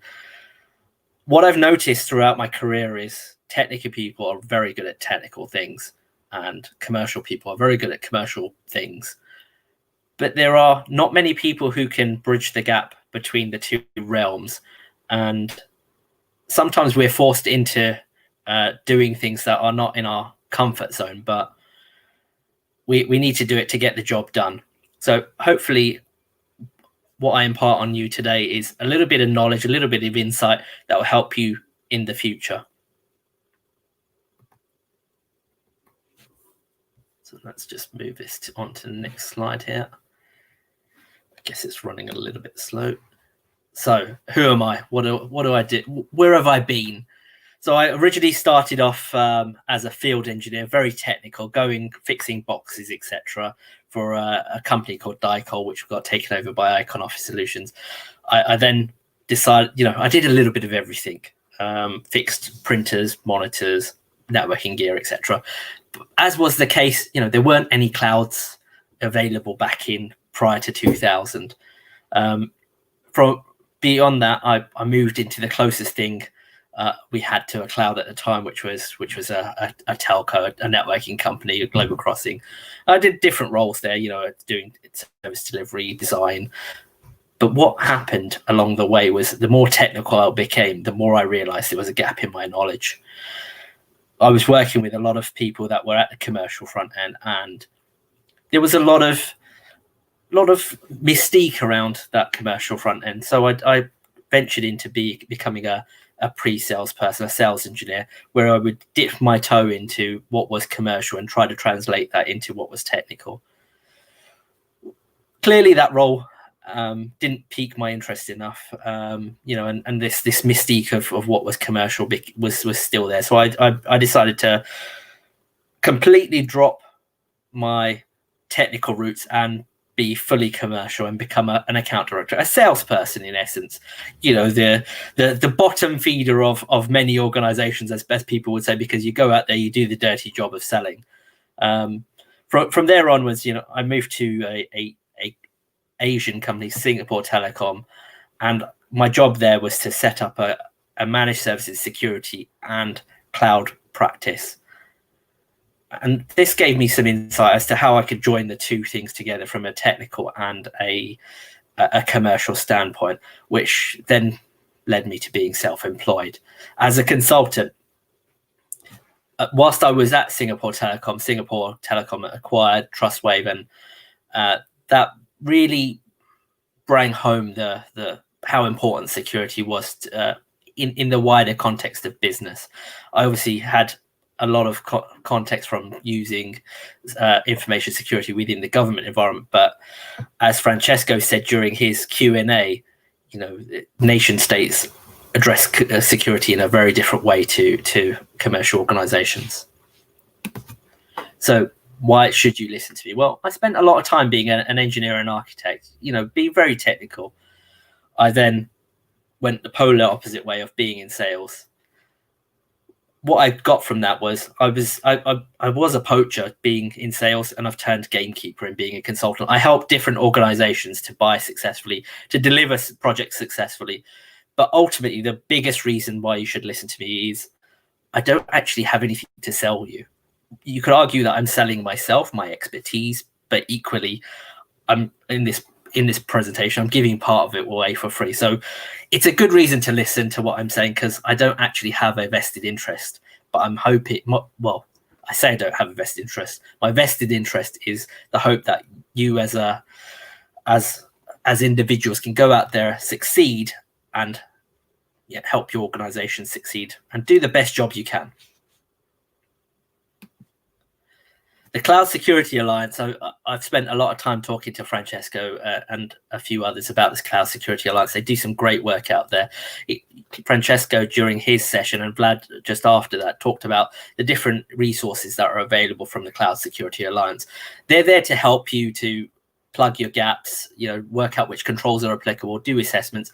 We heard from Kirti earlier about a free cloud assessment service that is available to people that are members of the CSA. And, this is where the industry comes to the fore.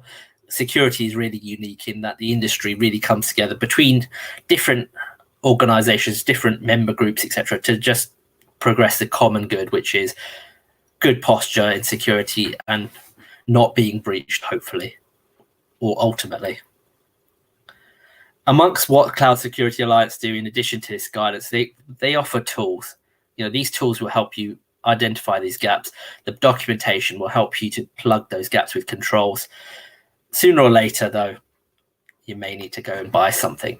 Now, there's a lot out there. We saw something similar on Francesco's presentation about what the security landscape looks like if you want to go buy something. And in each area where you would have a control or need a control, there's a plethora of options. You could look at the identity and access management piece. You can see in that box alone, there's more than a dozen options. With that much choice, budgeting can be really difficult. How do you know what you need to budget for something? How much do you need to budget for one part of your organization, your whole organization? Do different vendors charge different prices? Do I need to budget for a different vendor going forward? So these are common questions that people come up with, and especially technical people who are not used to building business cases. My key advice in this space is do your homework. Spend the hard yards doing the research, what products and services you want. That matrix was just, I guess it's a large selection of what's out there. There's more that isn't on that matrix. That matrix changes every day, every week, every year. What new organizations come to the fore, startups who are offering either the same again or unique spins on what is already available. And clearly some startups are offering something that is truly unique. But use the tools that the CSA give you and various other member organizations give you to determine what you need. Be decisive. Create an order of precedent. This looks like my best or option. This looks my second best option. Decide on what your plan A, B, and C is for what you're going to go out there and buy. Don't be afraid to Google prices. You'd be surprised how often either vendors or resellers put their prices online, and this is so they can anchor their price to determine, where their negotiation position starts. But equally, some are just in the business of selling you something as a commodity, so they'll quite often put their prices online as well. The important thing to note is that information about what you're buying and where you're buying it from and how much you're going to pay is hugely important. It gives you power in a negotiation. If you don't know what something is worth, you don't know whether you're paying a good price or not. Equally, if something is too expensive or you're being run up the garden path, at least you can stop, change direction, and do something different sooner rather than later, before you're too invested personally and you've declared your hand too quickly to your organization. When you're negotiating and engaging, work out what your ground rules are. Work out at which point you're uncomfortable. Work out what the timelines are for your procurement, or for whatever you want to buy, and also work out what the no-nos are. So what happens if someone crosses a line with your ground rules? Do you rule them out even if they have potentially the best solution? Do you give them a warning? Do you try to escalate in their organization, or do you put them on the back burner and say, actually, I'm going to progress with someone else? Lots of food for thought there, but make sure you have those ground rules and you are sure about what those ground rules look like, because ultimately they will help keep you on the straight and narrow. So you've decided what you want to buy. Do you ask for a discount? Do you get a discount? Do you pay what the first price you're given? Is that normal for you? Is it not normal for you? For some people, it's perfectly normal. How many people go into Amazon Web Services Marketplace, just click on what's there in the marketplace and say, yep, I want 4 of those appliances to deploy. Again, we talk about not just Amazon Web Services, we talk about Google Platform. Even in your app store, you've got Google phone or an Apple phone. You go to the App Store or the Play Store, you say, okay, I want this application, or I quite like the sound of this. I'm just going to click on buy. Are you getting a discount? Usually no. Can I get a discount? Well, strangely enough, you can even get a discount at the Apple App Store, strangely enough. And maybe I'll take that in Q&A if that's of interest to anyone. But even with Amazon, there are ways and means of their retailer site of getting a discount. And so you should never be afraid to ask for a discount.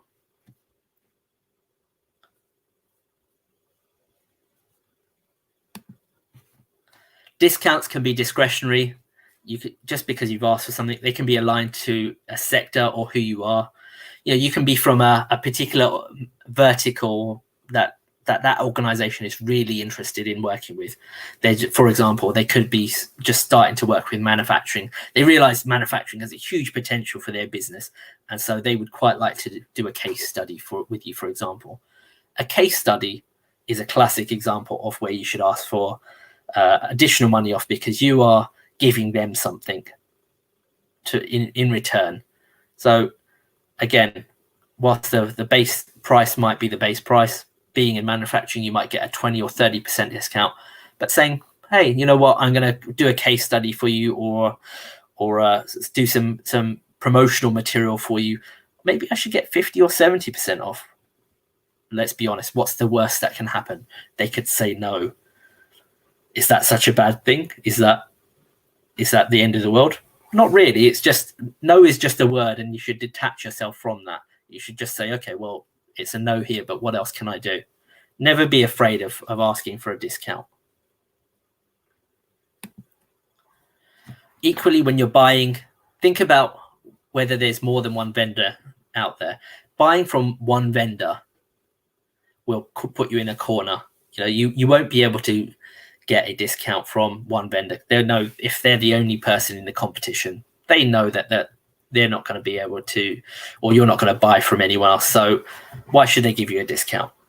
Equally, if they are in a unique position where they're the only person that are offering you that product or service, they're in a position of power, because they know you can't buy that from somewhere else. Equally, using multiple vendors is a great way of playing one off the other, or creating competition, as is the correct way of saying it.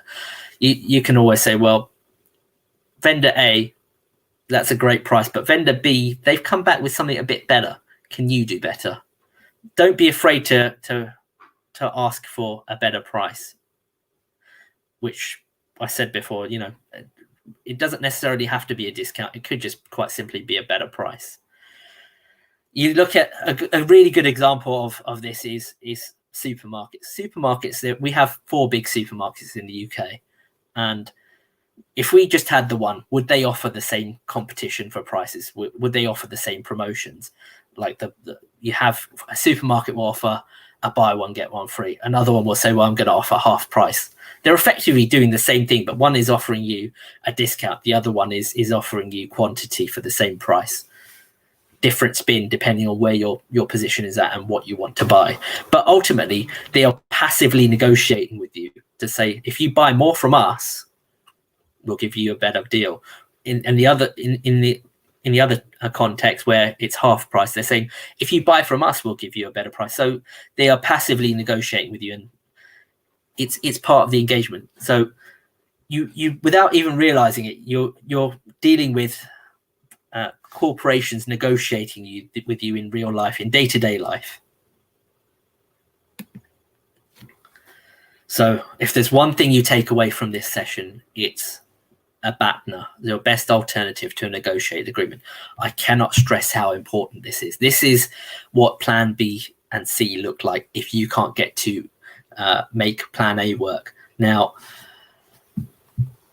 this is the point at which either your ground rules are breached, or you just simply are getting nowhere. If things become really emotional, or you are just making more progress with a particular vendor that rather than the one you're talking to, don't be afraid to walk away. The best alternative to your to a negotiated agreement is one of your most powerful weapons in a negotiation. It lets, and don't be afraid to share it with the vendor you're negotiated with, or multiple vendors for that matter. It lets them know that you're not afraid to walk away. You're not afraid to do something different. I would always share this when I'm negotiating. It tells people that, you've drawn your ground rules up front. This is part of your ground rules. You're sharing those with them to say, look, this is what my procurement looks like. This is what my negotiation looks like with you. If I can't get to this position, I need to do something different, and let's not waste each other's time.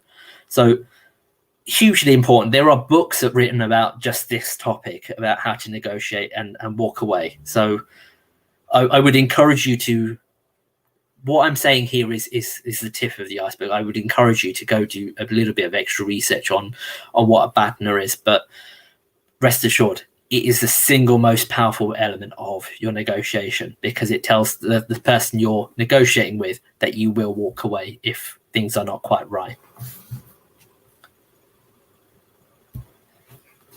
So I briefly talked about ground rules, etc., but let's analyze this in a little bit more detail. Both sides have what is called a batner. They both have their point of walking away. So clearly, your best position might not be the seller's worst case position. At that point, you would walk away, or you could walk away. If your worst case is to the far left, where it doesn't overlap with the seller's worst case, then you're never going to agree on anything. And again, it's a surefire way of just saying, well, look, I'm not going to invest any more time in this negotiation because we're not going to get anywhere. That overlap between your worst case and the seller's worst case is the point at which you're negotiating. That's what you're negotiating. Is it going to be their worst case, or is it going to be your worst case? And realistically, you'd hope it was their worst case, because that means that you get a better price. But don't be afraid of exploring this, perhaps not as directly as this, but exploring what that zone looks like and what it could be. So I would encourage you to look at different options when you are negotiating, whether it's a change in quantity, whether it's a change in features or facilities, whether it's a trial period, whether it's multiple trial periods. Whatever that looks like, that's what is in that zone of possible agreement. So don't be afraid to explore this when you can. A professional salesperson will be expecting you to explore this.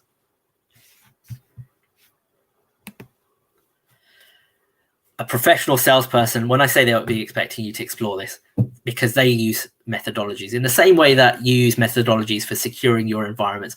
They use methodologies for selling you things. On the right, we've got targeted account selling, where they work out who you are, what you do as an organization, who the key players are, what makes your organization tick, what are your pain points, how can what they're selling you address those pain points, and how can they get over the governance of your organization. Equally, spin selling it does it in a similar does a similar thing in a different way. You can see here there are different methodologies. There's also solution selling, which predates both of these and dates back to the 80s, where you look at you don't just look at a price, you look at a solution. The whole purpose of these strategies is to sell you something at the best possible price and sell value rather than sell on price. Organizations will always try to sell you on value as to what they do for you and how, so you're less focused on price. But let's be honest, we all buy on price. Everyone buys on price. People who say they don't buy on price will buy on price, because at the end of the day, you have a budget, you have a CFO that you need to work with, you have a budget holder in your organization that will be over, or procurement in your organization that will be overarching everything you're doing.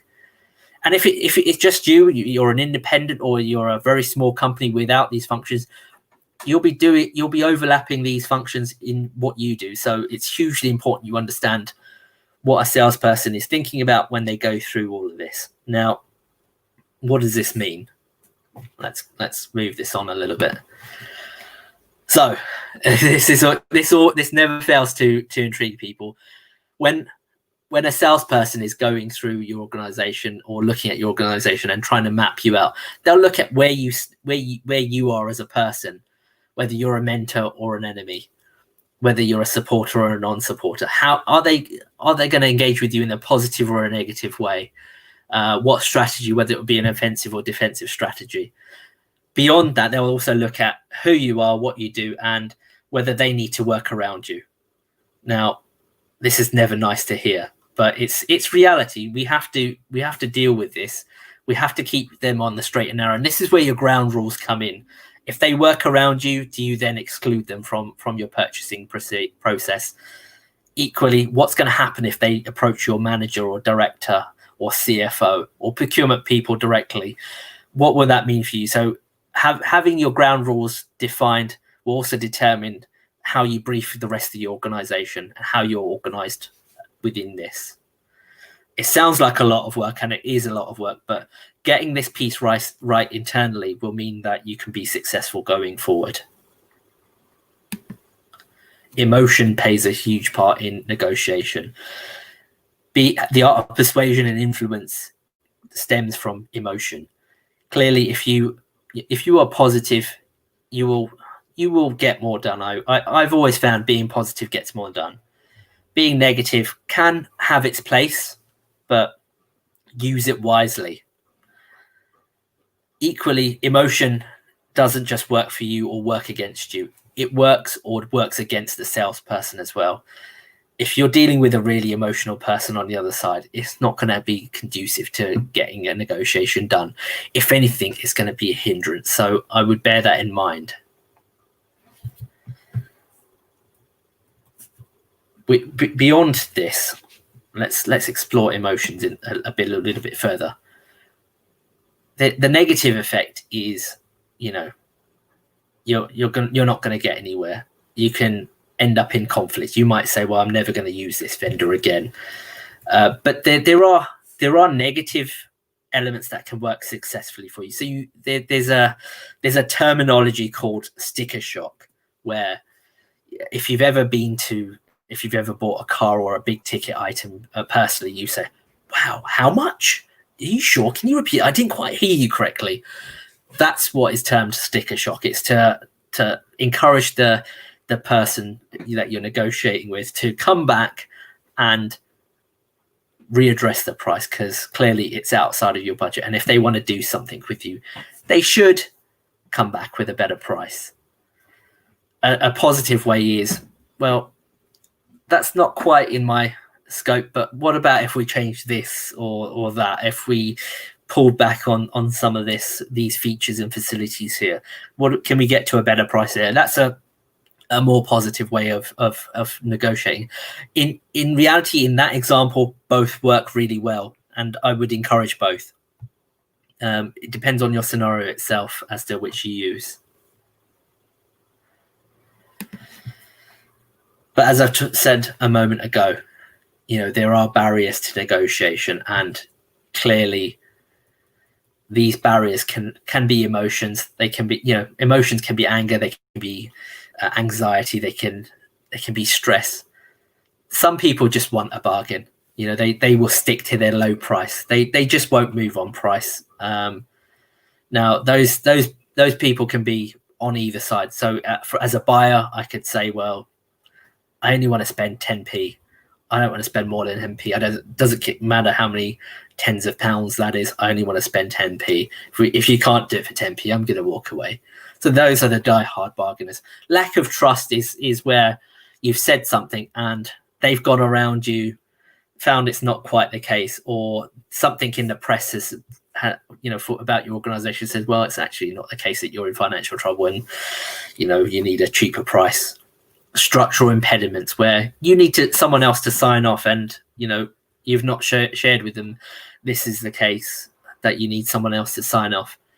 Structural impediment can work for you as well. So if you need someone to rubber stamp something for you, you can get that you can coach that person to say, well, can I get an extra 5% off, or I'm not going to sign it off. So you can use that. It can both be a barrier and a positive negotiation strategy. Cultural and gender differences is a key one. So sometimes guys negotiate with guys. Sometimes you get the ego, the machismo. One person wants to win, and that can work against us. But equally, something as simple as supporting a different football team can work against you as well. So don't be afraid of these differences. Be mindful of them. Try to work with them and see what happens. Ultimately, go back to your ground rules and say, look, if we end up in conflict, if we end up with not agreeing, use your batner, go forward, do something else, or tell them that you're going to do something else because you're just not getting anywhere. And that comes down to communication problems. If you're not communicating with each other, it's probably not the right thing to be doing anyway. And that's the power of dialogue. So taking that dialogue, telling them, this is my batner, this is my budget, this is what I want to do, this is what my organization looks like. These are some of the challenges I'm going to have along the way. It's worth sharing that so it doesn't become a barrier to the negotiation itself. I would always encourage everyone 100% to be open and honest about some of these things. If you're dishonest about it, you're going to get found out, and it's whether you're found out internally and people take over your negotiation for you, or whether you're found out by the vendor and they go around you. You really need to consider whether telling the truth is or deviating from telling the truth is a good plan. I would never encourage that because you're going to get found out. Tactics, these are really fun, and I hope you've got your notes out for this one, because I'll give a few tidbits of information about some of the organizations I've negotiated with, because quite frankly, this can really help you. So I've got a list here of certain tactics and how they relate, but this is not a definitive list. There are far more out there. As a buyer, you can use a number of different tactics.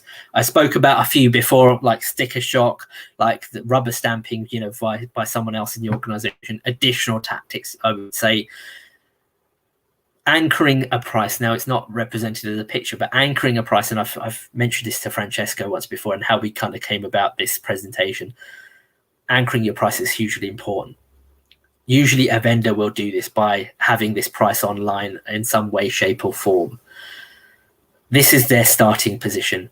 Whether you start that starting position or they start that starting position, it's important because it's a point of, it's a point of no return. So I would always encourage, unless the vendor or seller has way more information than you, I would always encourage you to anchor your price. Now, you can do this in two ways. You can either be realistic, or you can use what I call the theatre of the absurd. You can say, well, I know you're selling it for £1,000, but I only want to pay 10p. That's completely absurd and completely unrealistic. But you are setting a benchmark for how things are going to go in this. You're leveraging your power in a negotiation to say, this is where I want to go. This is where I want to start from. I want to start from 10p. I don't want to start from £10 because that gap is smaller. I want to start from a huge gap. So it feels like you have to come as a vendor. You need to come a long way to meet. So that talks to that first caricature we have in the slide, which is let's meet in the middle. Clearly, if you've anchored the price way, really, really low, it's a long way from where the vendor would normally start from or where they've published their prices online. Meeting in the middle, they've got a longer way to go. Whereas if you don't anchor very low, then clearly they've got a shorter distance to go. And this negotiation is going to be really quick. The other one I'll reference there is sharpening your pencil, where you just quite simply say to them, I'm not going to anchor. You've started with anchoring the price. It's just not good enough. My budget is nowhere near that. So I quite frankly need you to go away, think about what you can and can't do, and come back to me. Let's talk in a week's time and let me know how you're getting on, what approvals you need to do. Do I need to talk to your sales manager or VP to let them know that, I really do want to buy, but your price is just not good enough. 9 times out of 10, organizations don't want to let price be the reason you're not buying from them. They want to be sure that it's either a market condition, or it's a budget issue in the client organization, or a management change in direction within the client organization is the reason they're not doing the deal. The other tactic we can use, which again focuses on prices, and which talks to the end of year sale, is creating that imperative event, that compelling event to say, if we do something now, what's your best price? We're trying to shorten the negotiation by doing this. A classic tactic is saying, well, I'm going to go into a board meeting. I want to present a solution or a particular product or service. What does that look like? Is this really the best price you can give me at this point in time? And what you're doing there is you're telling the vendor, look, here's the compelling event. I want to put something on the table now. And by the end of it, I hope to get approval. Equally, the year-end icon is quite imperative here, because the salespeople can have compelling events themselves. They can say, well, my sales year-end is coming up. My commission's looking a bit light. If I can get this deal over the line, I'll give you a better price. It will help top up my commission pool, and I will make a little bit more money. So there's a reason for them to do it as well. We talk about year ends. I mean, some classic organizations that I've dealt with, Cisco, their year end is in July. And usually if you start negotiating with Cisco directly for the underlying discount, you can get a better discount in June than you would say in January.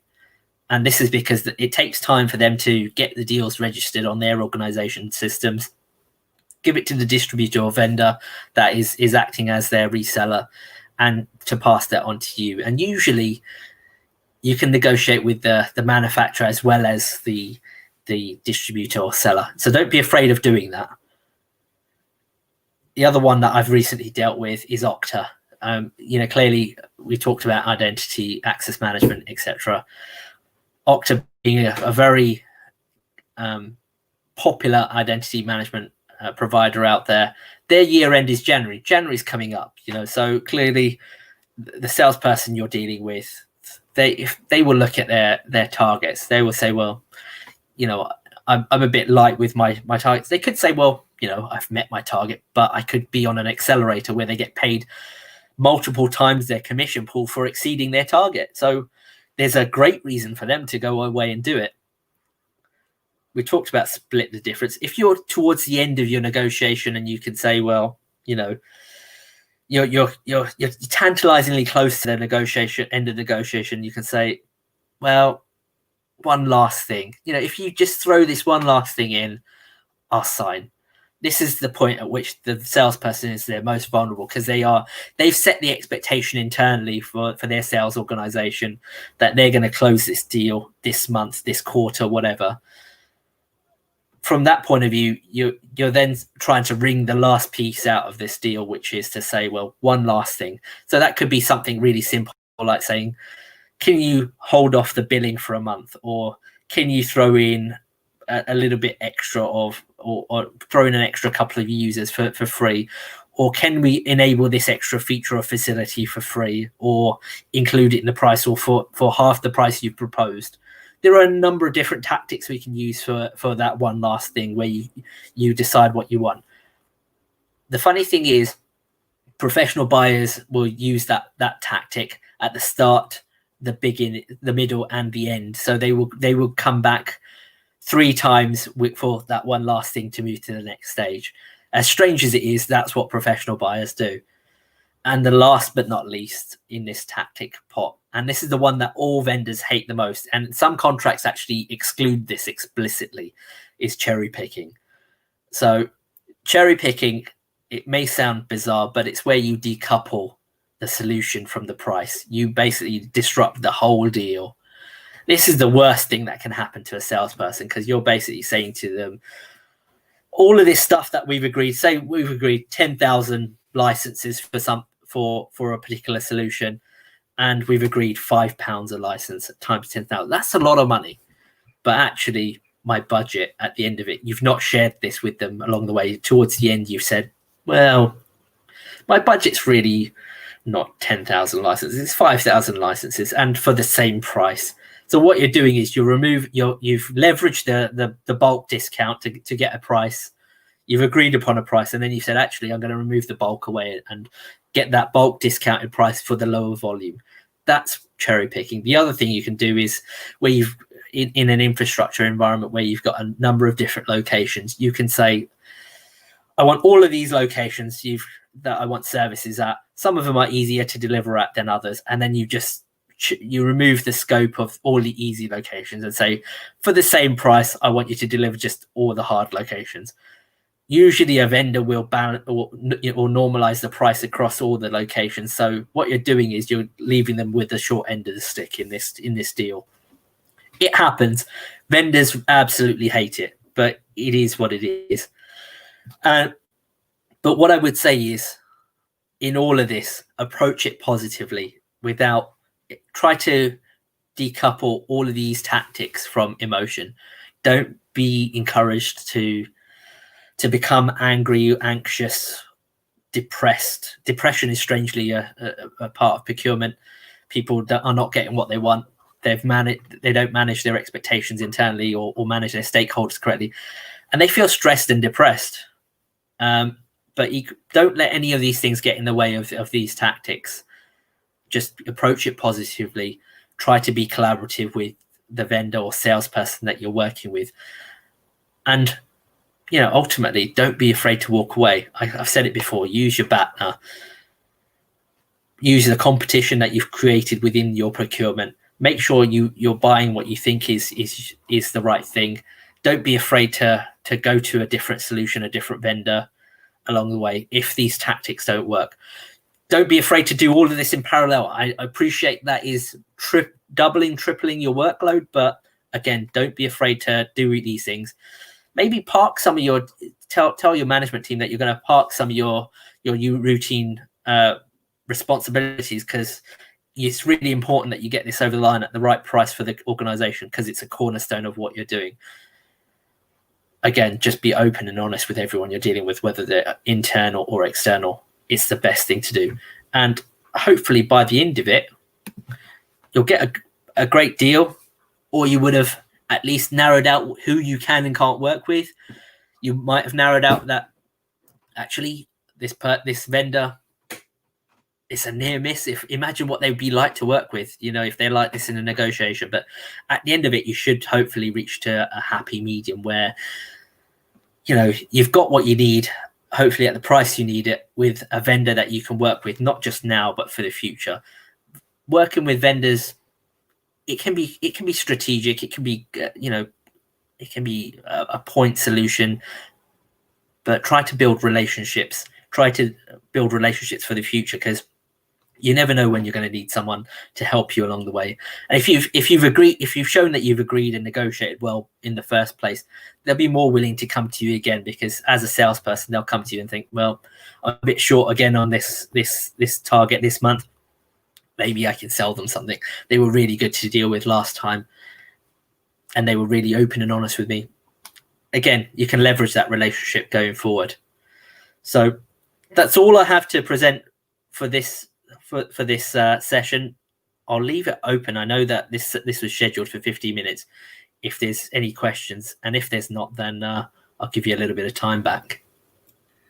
You'll be pleased to know there's a whole bunch of questions. So that's really good. Amal, thank you very much. I have to say, I went through listening to that with a whole bunch of wry smiles on my face, recognizing probably all of those situations that you described. I have to tell you that there was at one point the folks at Cisco labeled me an ABC, if you know what I mean. Anything but Cisco is what they refer to it internally as. What they never realized was actually what they were trying to sell me was a product that didn't function as our specification and was dreadful and overpriced, and therefore I had no intention of buying it. Other stuff was absolutely fine, but what they were trying to sell me was rubbish. And that comes down to your ground rules of sticking to that and staying honest with your ground rules to say, I didn't want it doesn't meet my need, so I'm going to move on. Yeah. Unfortunately, we had lots of global deals in place with Cisco, so that was That was an interesting challenge from a management point of view as they tried to go behind everyone's back. But yeah, and again, you described that beautifully. So a couple of questions. Let me see if I can flick these up. Here's the first one. There we go. What intangible items can be negotiated? So intangibles. So I've seen billing terms negotiated. For example, I don't want to pay within 30 days. I want to pay in 60 days or 90 days. So clearly, money in my pocket is better than theirs. I can leverage interest. I can leverage my cash flow better as an organization. Delivery of equipment or services. So I want to deliver it across 12 months rather than in one go.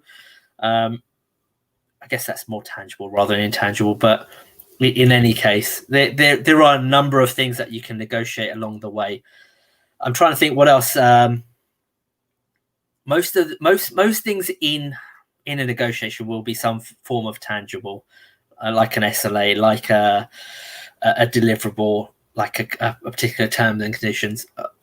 How often you assess a price, whether the price is locked in, whether you can get a refund based on a market price being different or moving on, whether you have a benchmarking clause within your agreement to say, well, I've benchmarked this, it's cheaper, you owe me a refund, etc. So there are a number of different elements that you can negotiate in outside of the underlying price. Okay, interesting. Okay, another question. There we are.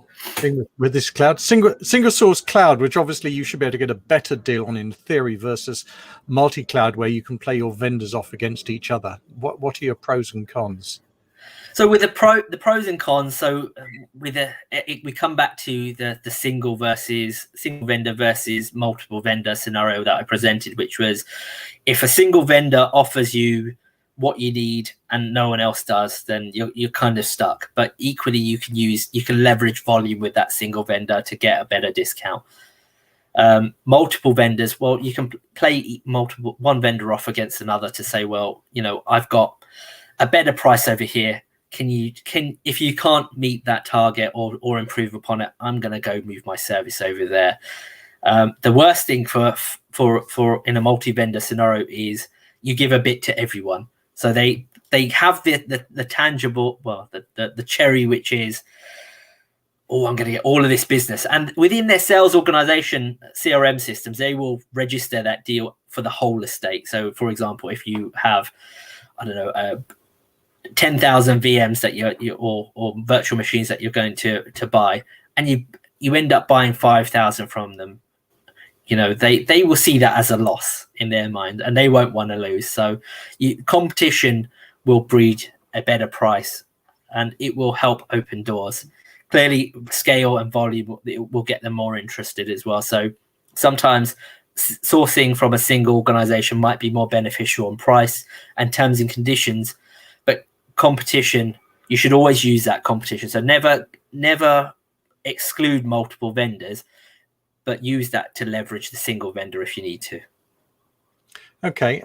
And I mean, in terms of where vendors would like to take you, I mean, we did a bunch of work way back when, about 10 years ago now, with Cloud Security Alliance to look at this thing called the Cloud Cube model, which basically says this it's a 2x2x2 matrix. And if you like, here's where you are, which is internally insourced, managed in-house.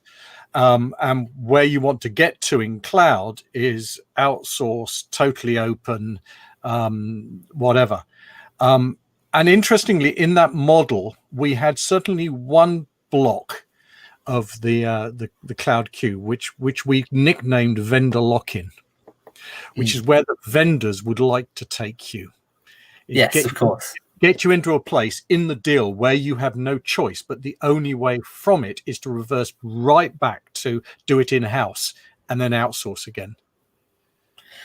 So vendor lock-in is an interesting one. So if we go back to my days with a telco, they saw vendor lock-in as hosting their boxes with blinky lights in their data center, because they knew that you couldn't move it anywhere else, which is why you had agnostic data centers like Equinix come to the fore and become popular, because clearly people didn't want to get locked in. Equally in the cloud environment, we have some organizations who will purposely not lock themselves into a particular way of working, just because they don't want to get locked into a particular cloud vendor. Yes, there is. Every organization, their ultimate objective is to lock you in and ratchet the price. That is their modus operandi, is to get you signed up, lock you in, and ratchet the price. So keeping them honest with competition is hugely important. Negotiating these benchmarking clauses in your agreements can be important as well. So I would say it's a difficult one to avoid. All organizations do it, even if they say they don't. I mean, they'll lock you in with contract terms, with preferential rates for longer terms. Even Amazon do it. So they say, well, if you commit to this resource rather than just take it on a as needed basis, they'll give you a better price. They're locking you in a way, shape, or form. Albeit it's a smaller lock-in, they're still offering you an incentive to be locked in. It's unavoidable, unfortunately. It's just how you navigate it and manage it that's important. And whether you do that through your implementation strategy, your management strategy, or your contract, it depends on the circumstances. Yeah, no, absolutely, and generally a very good contracts negotiator, irrespective of the price. I have to say, when I was at ICI, they were some of the best in the world, and they were incredibly good. Next question. There we are. For those of us not lucky enough to be able to deal direct with the big boys, and you're forced to deal with a VAR. Yes. This is one of my bugbears, I think. Is there any real value in the V of VAR? Sometimes, and that depends on whether they are plugging gaps in your organization from a skill point of view. From a true value point of view, they will always say that they have value. But quite often, I would say at least 50% of the case, there's no value at all. You are just acting using them as a transactional figurehead. So even when you are dealing with a VAR, you can still deal with the manufacturer directly. We use Cisco as an example there. Even the smallest organizations will have an SME vertical account director. Find out who that is. Find out what discount they can lock in for you. Equally, you can wave a carrot to them to say, look, if you can get the right underlying discount for us going forward, in this year, we will do 10% more business with Cisco. Now, that could be true. it may not be true, or it could be speculative. I would err on the side of being speculative or true rather than telling them complete fibs, because you'll get found out sooner or later. Yeah. From that point of view, you can then say, well, you know, Cisco are never meant to favor and say with all ultimate vendors, they're never meant to favor a particular reseller. It's in their agreements that they will give everyone a chance. But bear in mind, a value, when you engage with a value-added reseller, they will invariably deal register the opportunity with the manufacturer or ultimate vendor. If you get to the manufacturer or ultimate vendor first and tell them that you are going to be going to the market for something, and you would like everyone to have the same price, you can then start unpicking the value that value-added reseller is offering by ultimately getting to what margin are they laying on the underlying wholesale price. And you'll be surprised, some will lay on a margin as thin as less than 0.5%. Others will layer on 10%. Now, if you see a price difference and you know that the underlying wholesale price is parity, because you've already preempted this, then you know who you're going to be working with at that point, and you are stripping out the value that they claim with the price that they're offering. Yeah, no, that's great advice. Okay, next question. There we are. Do you see a difference between US-led organizations and UK European ones? Yes, So, definitely see a difference. So US-led organizations are always a lot more aggressive. They engender a level of aggression in their sales force that is, I would say, is unheard of. They will badger you till the cows come home, because they have really aggressive targets. They have really aggressive metrics for their salespeople. So I see a huge difference. I've worked with an American organization for over 10 years. I've worked with an Asian organization. I've worked with UK and European organizations. One of the organizations I'm working with at the moment is UK centric, and there's huge cultural differences in how they approach marketing and sales. And so dealing with a US organization, on the one hand, they will be really aggressive towards you as far as pitching to you, trying to get a deal over the line. But that can work in your favor as well. You can turn the tables on that and say, well, look, if you're not good enough with price, and you can be really aggressive in your negotiation with them to say, well, look, if you're not going to get to this position, then we're not going to do anything with you. Whereas with European and organizations, it can be a lot more based on relationship and who what the time of year is, what your project looks like, whether you are a type of organization that fits their target market, etc. It can be more focused around the softer elements rather than just pure numbers. And so that can be a longer negotiation sometimes. With the markets in Asia, they are completely about relationship. They will focus less on price, although price will always play a factor in any negotiation.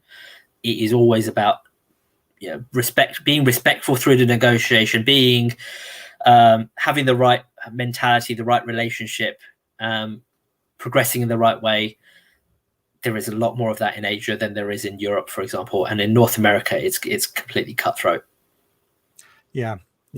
My experience is that US led negotiations have an expectation of a much shorter negotiation cycle than European ones.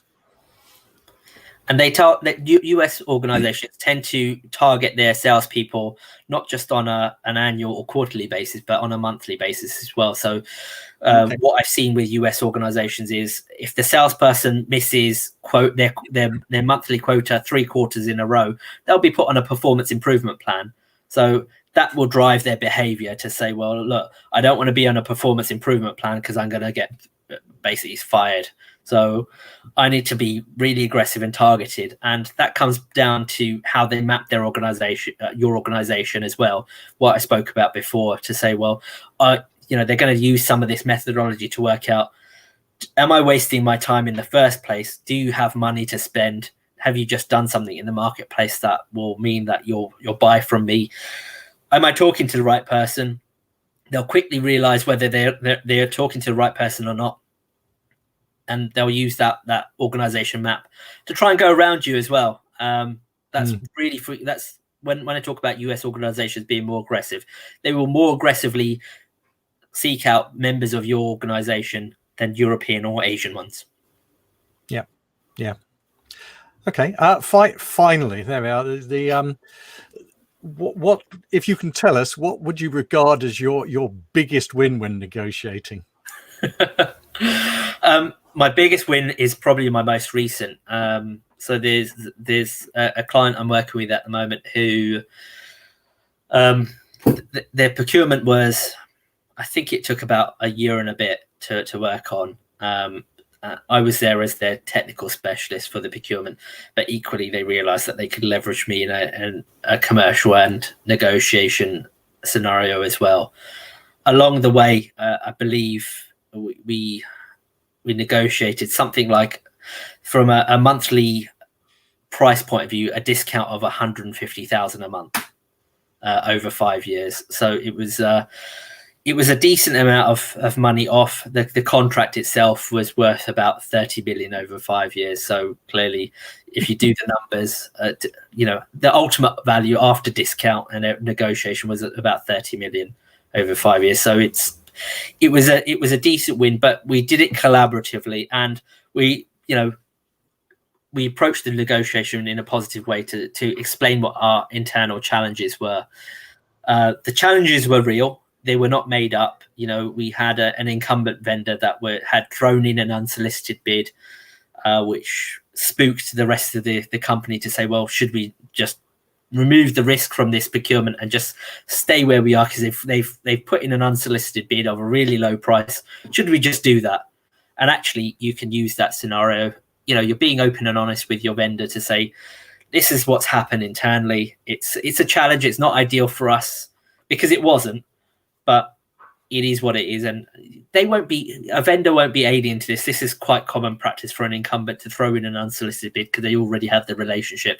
They know if they're outside of the potential procurement, they'll break the rules, because they're breaking the rules of procurement because they know they're out or at the first or second or third round, and they're not going to endanger their contract, because ultimately you're going to need to migrate away from them. So you're going to have to work with them. So you're not going to kick them out or really haul them over the coals, because you still need them. So they know this, and they will always put in an unsolicited bid for this. And so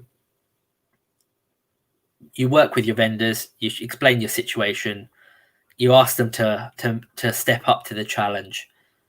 And 9 times out of 10, if they're in that marketplace, where they were delivering on value before of, we can do this service and that service in addition to the ultimate price, they will still, you've worked with them on the service side of things, and that challenge is just making you work with them on price now.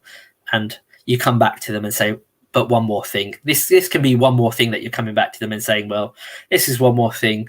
We need to talk about price now. Yeah. Fantastic. That was absolutely brilliant. I learned a lot and recognized a lot as well. So thoroughly enjoyed it. I hope everyone else did as well. I'm sure they did. Thank you very much indeed. No, thank you for the CSA for letting me talk. Thank you very much. No, you're very welcome. Right. Next up, as it says on the bottom there, we have Sean. We've got a presentation. Sean is the next of our lightning talk. And access control, authentication and authorization in a cloud native world. Let's see if we can. Okay, let me see if I can share this. Can you hear me okay? I can hear you perfectly. Excellent. Good. My brand new headset did turn up, but it needed charging, so I'm on my old school USB one. I like Bluetooth, but right. Let's see if we can share this. There we go. There you I've updated my title slide since 2 hours ago. Fantastic. Sean, it is all yours. Brilliant. Okay, so this was written as a lightning talk, but I've been asked to extend it a little, so I might be a little bit more, I might embellish a little bit more along the way, tell you some fibs. So we're talking about access control, authentication, authorization. That's not what AAA really stands for, but you know, it's close enough for these purposes. In a cloud and cloud native world, it's a bit of both. You know, there's various cloud providers we use, there's various cloud provider services, but there's also this sort of cloud native concept of all the things that come under CNCF, which is an ecosystem centered around Kubernetes effectively. Although you know, there's a certain amount of serverless activity in the cloud native world, a lot of it is CNCF, a lot of it is Kubernetes centric. And that's where a lot of my specialism lies. However, in the past, I've done old school identity technology stuff. So there is a bit of a theme to today. You know, it seems to be a bit of a theme developed to today anyway, which has been identity management and what identity actually is and means. And we've got a little bit philosophical about that, which is good. And now we're going to get a little bit more practical about it as well, and start looking at like how I can throw a few things together fairly quickly and simply. So don't take what I've built and use it straight away in production, because that might get you in trouble. But throw a few things together. I'm not allowed to use work resources for this, so just signed up for accounts for some vendors and just said, okay, let's see if I can make this thing work, make it sing.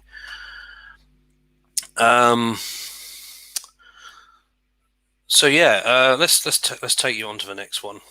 Sorry, what I was saying was I've done a little bit of the old school identity management type stuff as well. The stuff Paul was talking about, we kind of don't want to do anymore, which is you take a Active Directory or an LE directory and you wire them together with IDM or Forefront Identity Manager or something like that, and you wire that up to Office 365 and you push stuff to Azure AD, and you end up with seven directories all with different attributes in. And ideally we want to be more authoritative about identity than that, because when you get synchronization problems in a system like that, it becomes a bit of a nightmare, especially if you've got, say, 30,000 students and 5,000 staff in the system, and that's only a relatively small operation for, you know, for identity management challenges.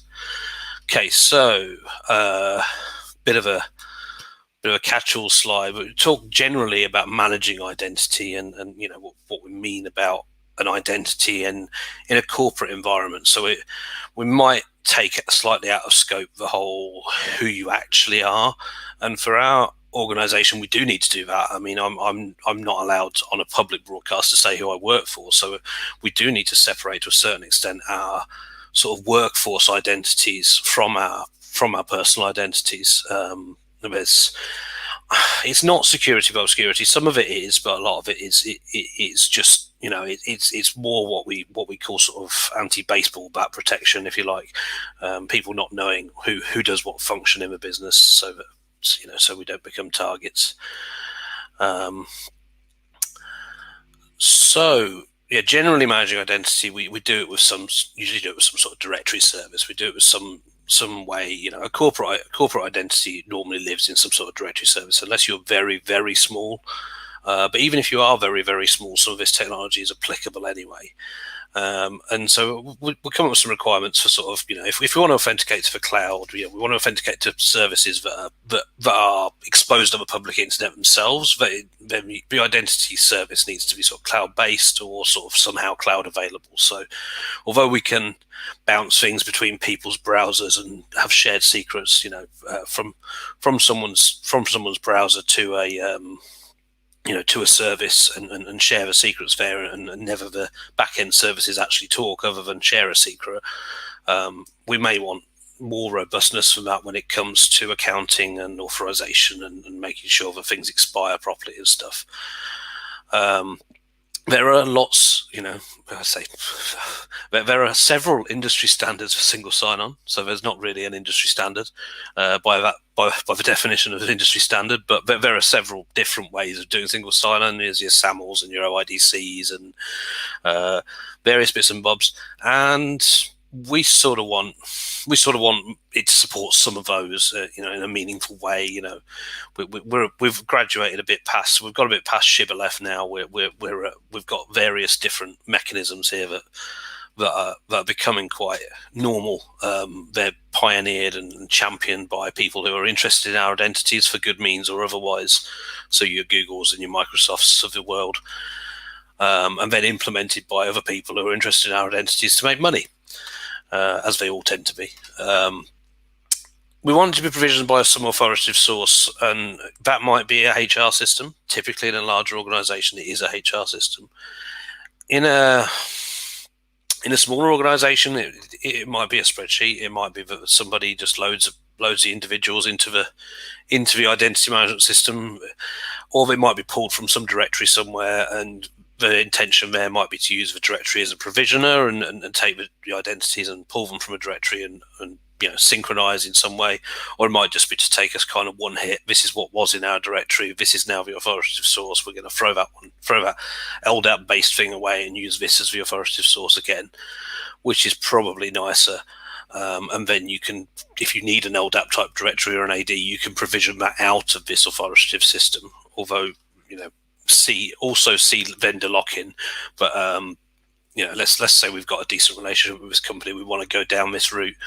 It might be SaaS, it might be PaaS. Usual pizzas apply here. Some of the good ones at the moment are SaaS, and that's what I've chosen for the demo because it was much easier for me to set up with a credit card as opposed to like a week's work. So yeah, facilitate strong, and pretty much these days multi-factor is if you're not using it, what is your excuse essentially? So strong and multi-factor authentication, and that kind of certainty about who people are and what roles they have. And we talk about users and identities, but like I say, we also have machine identities and network identities and various other kind of things that the system should probably be somewhat aware of, or it should defer to something else for that awareness. So, for this example, we've chosen a fairly typical, fairly popular, almost ubiquitous, although others are available, sort of SaaS product for identity. It was pretty trivial for me to sign up for an account with these people for a trial, bung a couple of users in it, add them to some groups, add a couple of applications, generally just poke around and say, hey, I'd like to log into my email, or I'd like you to log into this service or that service on the internet. So yeah, you can see the tabs across the top here, directory, application, security. But there's a lot of customization you can do, and this is a fairly basic setup. Clearly, it's got 2 users, 1 application, and whatever. So when we talk about we're going to use this identity, we're going to park the identity problem because we've solved that. We've got our credit card out, we've paid Okta, they've solved the problem for us. Brilliant. So now we're going to talk about managing access. So we've got lots of things to manage access to. Some of those natively support the concept of a user with a first name, a last name, an email address, a password, an MFA device, and then some OIDC. So that covers your email, and that covers your Slack, and because who doesn't use that?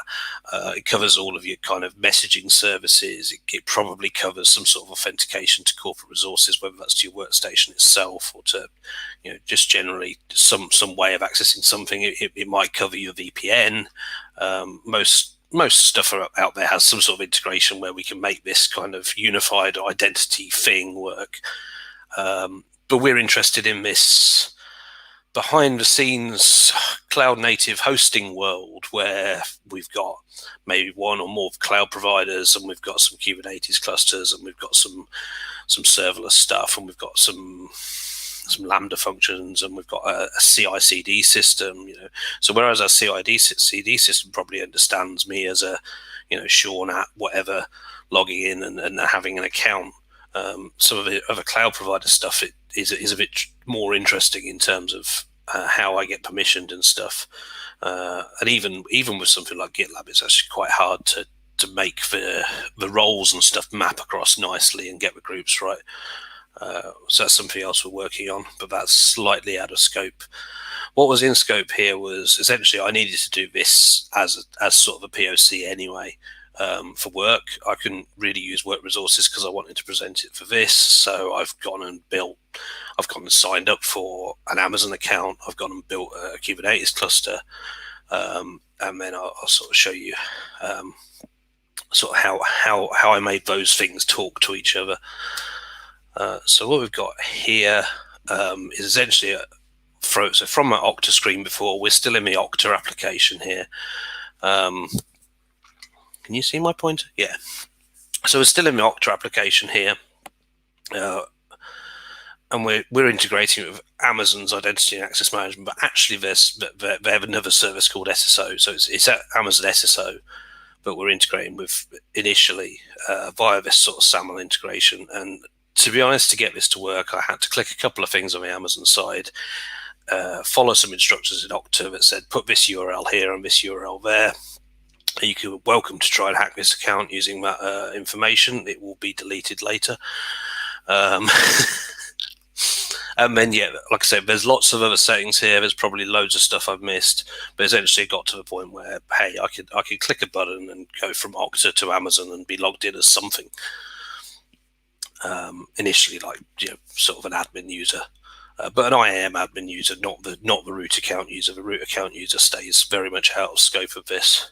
And I also set myself up a little IAM user called backdoor with a password, just in case I messed all this up, and you know, just in case my SSO stopped working. And I think in a real world situation, there might be a break glass account like that lying around somewhere as well, for setting up SSO to something that's so sort of fundamental and critical to your infrastructure.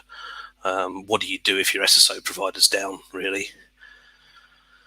So there are other, you know, there are always other concerns to think about in terms of availability when you're using SaaS and stuff like that. I'm just going to nose at this comment. Is the HR system? Oh, okay, well, yeah, we'll come back to that. Is the HR system actually authoritative? Well, yeah, other identity type problems there. We're very familiar with that one. So yeah, to get Amazon talking to Okta, it supports it natively. Amazon are on board with it, with the idea. I'm sure there are other IAM systems that work similarly. I'm sure there's a Google Cloud integration for this. I'm sure there's a who are the other SSO? I'm sure there's an Auth0 integration for Amazon that works in a similar way. So yeah, other vendors are out there. We can achieve similar things. And what we've achieved here, so when it came to users and groups, we're essentially using a provisioner. So we're saying, take the users and groups that we've set up in Okta and just make them appear here. So if I clicked, I can't click on these, it's a slideshow, but if I click on these and show you that there are users and groups in there that match for users and groups in Okta, I didn't think it was worth the extra slide. So then that can map to multiple AWS accounts. So it can map to multiple sort of roles and stuff. It can map to these managed policies, but what it can't do is map to kind of a user created policy in IAM. There's a ticket open with Amazon about this. You know, someone said, why the hell didn't you think that this was the first thing that people would try to do? So they've given you this kind of workaround. So we've got this concept of permission sets. So a permission set is, hey, let's attach a bunch of managed policies, which, you know, might or might not suit your purposes. In this case, they don't suit our purpose because I actually want to give access to something that's sort of external. And essentially, I just want to be able to, I just want my SSO user, as well as having power user access to Amazon, which essentially gives you everything but IAM permissions. So like you can go and do stuff with EC2 and hack around with that to your heart's content, but you can't go and change stuff to do with who's allowed to do what. I also give, I want this guy, this power user, person, identity, permission set, whatever, you know, this thing that you can belong to be able to do this. Why do I want that? Here, have a wall of bash. This, I don't know if you're familiar with the sort of Stephen Hawking book where he says there's no equations of this book. I mean, it's like, oh, sorry, I lied. But essentially, yeah, you know, there's some bash in this presentation. If we take it from the top, though, essentially, here's a few lines out of my Amazon, my AWS config on my MacBook from the top. So this is saying here's the SSO config for power user access role for me. I then say go and use this profile. There's a bunch of other profiles of that file that I'm not showing you, hence for grep, etc. And I say, right, okay, go and log in to this profile via SSO. So AWS SSO login. What I've done previously to this is AWS SSO configure. But it's not really that much more complicated. Essentially, when I did AWS SSO configure, I was just pasting in these values rather than them already being in my profile. So the level of complexity here is I've pasted in 4 things and then done AWS SSO login. This then bounced me to my browser, which has bounced me to Okta, which means I've had to log into Okta. It actually entered that code for me, which I thought was pretty neat. And then it said, hey, you've logged in. So anyway, so the first time I did this, I was like, oh, great, I've logged in. I'll go and look in my AWS credentials. And there were no leased credentials in there. It doesn't work like that. It's not a credential leasing thing that persists in the credentials file that those of us who use AWS on the command line are familiar with. It persists in some other temporary location, and it's not generally available to applications other than AWS CLI that understands that. So that was a bit of a spanner in the works. So I had this kubeconfig set up with something called AWS IAM Authenticator, but then I had to switch it to use this EKS get token thing. So I'm actually using AWS CLI to log in here. So from where kind of my mouse is bouncing around here, you can sort of ignore most of this stuff until we get down to users. So the user that I'm using to log into this Kubernetes cluster, this test cluster admin user that's described here as part of this context is I log into that cluster, that namespace, that user, is going to go away and use the Amazon CLI to assume this role and then to get a token to log into Kubernetes. Now, what I've gone and done on the Kubernetes side, I've set up this AWS IAM Authenticator daemon that runs on the master that understands this stuff. So that's going to talk back to Amazon and say, hey, I know this role, I know what permissions it has, it's going to map to some roles in Kubernetes. And then when I run this, kubecontrol cluster info, I can authenticate, I can go and use the thing.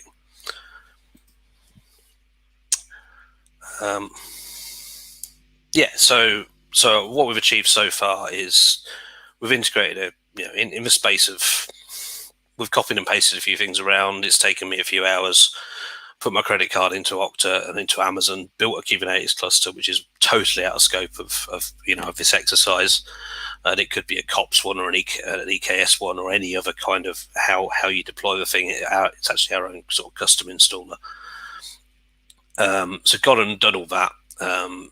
Spent a few hours setting this up, and I can now log into Kubernetes with my Okta identity, which is good because that's coming from my authoritative source and knows who I am, what I'm allowed to do.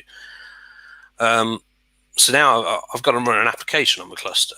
So I don't know if these slides are really in order, but I've got to run this application on the cluster, and that application, I've exposed it via a load balancer. So now it's just sat there on the internet. I don't really want that application to be sat there on the internet. So I've gone and got my credit card out again, and I've plugged it into Cloudflare and gone with their trial and said, hey, just Cloudflare. Cloudflare's a good idea anyway because it's going to protect you from bad people in various ways, DDoS protection, stuff like that. But it's also got this thing called Cloudflare Access. So this will take my identity and authenticate me and let me go to a website that's otherwise sort of protected behind Cloudflare Access. So rather than having spinning up a VPN and having my users install a VPN client, I can just sort of bang some group in here that contains their identities. That's going to talk. This is also going to talk back to Okta, although you can also do this sort of one-time pin with an email address. I have put sort of caveat there, you know, other providers are available, but to be honest, Cloudflare is getting a little bit monopoly-like when it comes to this. They are available, but you have to look for them. And this functionality is quite cool. That we use this functionality for a few different things. And the Okta integration with Cloudflare Access is pretty neat. So what that looks like on the Kubernetes side, again, another wall of bash, is that we're running this application called Radar, which is the ThoughtWorks Tech Radar. Effectively, it's just a container that we're running, and then we're running this proxy in front of it, and the proxy is taking the Cloudflare Access token and comparing that with an audience ID and saying, hey, that's the one I expected it to be. I'm going to let you in. So you can whitelist Cloudflare's IPs, which gives you a certain level of integrity. But if someone were spoofing Cloudflare's IPs, this would give you that extra layer of kind of, certainty that these are the users you allowed in. And then that maps to this load balancer. So that's a load balancer that's publicly available. But if you hit that load balancer directly, you'll get intercepted by this proxy that will say, I don't know who you are. But that sits behind, so this address sits behind Cloudflare. So these are Cloudflare IPs. That's going to intercept it and say, hey, you want to go to this application, it's protected by Cloudflare, please log in effectively. And you can build the kind of token authentication into your application as well. So if you're building a custom application, you can actually have your identity pass through the access thing right to the point of being logged into the app, which is quite neat. And again, it's a thing that took me, credit card and a couple of hours and a bit of pre-existing knowledge, and then having actually written this proxy. But there are other things that you can use to do the same job. So what I was going to do at this point, if we've got time, was I was going to try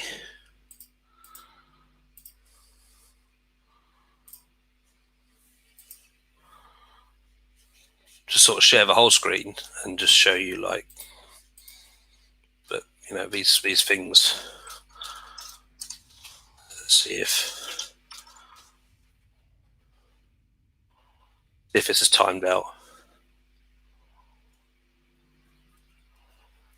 I'm hoping it's timed out, you see. I don't know if you can see that, but it's probably quite small. It hasn't. So essentially, but I'll show you this OSSO login because that's quite neat. So what it's going to do when I do this, must be a way of making this bigger. But anyway, the point is that it's taken the code, it's put it in for me automatically. It's taken me to an interface inside this AWS apps thing. I've said sign in. I'm already logged into Okta. So now I'm logged into Amazon. If I wasn't before, I was before, but hey, never mind. I meant to show you this. Show you this part of it as well, which is essentially, I've gone to my application. I want to sign in with Okta. I hope it's going to work. Yeah, and again, I'm already signed in with Okta. It knows who I am, so it's going to let me through to my application, which is running on this cluster. Which is running stuff. So I've had to build some stuff on this cluster to make this work. It's running this I am authenticator thing. And then in the namespace, I wonder if there are logs. There probably aren't. I should have checked beforehand. But anyway, so I can interact with this thing by logging into that, and I can interact with this thing by logging into that, which is sort of what I wanted to achieve. I wanted to be able to, manipulate my infrastructure, hosted application, and hit that application with the same identity as I'm logged into Okta here. So my people, my applications. There's the access one. There's a single sign-on one. But then there's a bunch of other settings and stuff in here, including probably something that would solve, the question we had, which was, is the HR system really authoritative? Surely only for staff on payroll. So yeah, you kind of end up working around that by sort of saying, okay, well, look, our HR system, rather than that, which seems kind of, if you've got a bad relationship with HR, that might be a problem. But generally speaking, if you're part of an organisation, you're dealing with identities in this way, it's probably a point where you turn around to HR and say, hey, look, the HR system needs to understand what a contractor is. It needs to understand their start date and their end date, and that's not negotiable when we replace it or when we modify it next. That's what it needs to do. Otherwise, it needs replacing with something that does, and that's not negotiable. This is what the business requires for our identities to work and for us to be secure. It's part of the softer part of the sort of C-suite, CISO, CSO kind of mandate. But it's like, yeah, if a HR system isn't fit for purpose, we don't try and hack the identity system to make that work. We take that a bit further and say that people's identities should be well understood by the system that's authoritative. Where's me? I need to go back to that, and I've lost it. There it is. There you go. So, so the closing thoughts for sort of the hello. Full screening? Oh, there's a lag. I forgot about the lag. So closing thoughts here. I think that's the last slide. So obviously I've gone and put all this together by just clicking and hacking and copying and pasting, and I shouldn't be doing that. I should be using infrastructure as code. I should be terraforming all the things. Other providers are available. They're horrible. Terraform's fantastic. Terraform all the things. I think you can get your Okta config into Terraform. I've never tried it, but you can certainly get your kind of network infrastructure config into Terraform. You can get your Amazon cloud provider, Google, whoever config into Terraform. You can get your Cloudflare config into Terraform, which is particularly nice. So all of these things become kind of a versioned, codified in your source control management system way of dealing with it. This kind of setup with the roles and the access control and authentication, authorization problems, some of them are many problems. So there's a certain amount of complication here. You're going to have to think in advance. Like, you can't just say, right, this guy's got root permissions, because he might have root permissions for this thing, but actually for this thing over here, he hasn't got root permissions. So you need different. You need some of the nomenclature needs to match, what be meaningful. So the groups in Okta end up being called, Slack admin rather than just chat admin or whatever. And there can be a generalization problem there as well. So you might end up having to rename these groups in the future if your identity provider supports that well, or you might have to have groups of groups or subgroups kind of thing. Or you might need a more generic name for something. So you might just need sort of, this overarching kind of role that isn't just admin of one system. It's good to have this back to the traditional identity management thing, essentially OUs, groups of people that share very similar permissions, HR, finance, the ones that people always trot out and say, well, they're all going to need access to the same things, which is completely farcical in reality. But there might be at least some basic set of ways of grouping people together. But you're always going to have many problems. You're going to have people with different roles and different levels of access to different parts of different systems, and lots of different kind of, almost like a lot of things tend to be tuples. So it's like system level of access and kind of reason for level of access. There's a certain amount of softer stuff. There's a certain amount of CSO type activity here. Governance risk. You might need to talk to these people about, hey, I want to implement a new way of logging into everything. Can we just do that, or you know, are there people that are going to have an opinion on this? And you know, we're probably talking about some project management and you know, ways of kind of carefully setting this stuff out. If you just go and throw all this stuff together and make it work like I've just done in an organization, depending on the size, you might get a bonus, or you might be shown the door. There's strategic approach. Yeah. Then there's a concept of kind of like asking for permission versus forgiveness, right? There's a concept of accounting and auditing, so we've not delved into any of that side of it. So actually, what's happening on the Kubernetes side there is actually getting the identity from Okta and logging that as the person that accessed it when using this mechanism. And I've kind of gone in and checked that because that's something that was important for me to get right. And then fairly strict use, especially in the cloud, of sort of what users, groups, roles, and policies are supposed to do. And in Amazon in particular, the whole idea that a policy will let you assume a role, but then that policy should probably attach to a group rather than be attached to.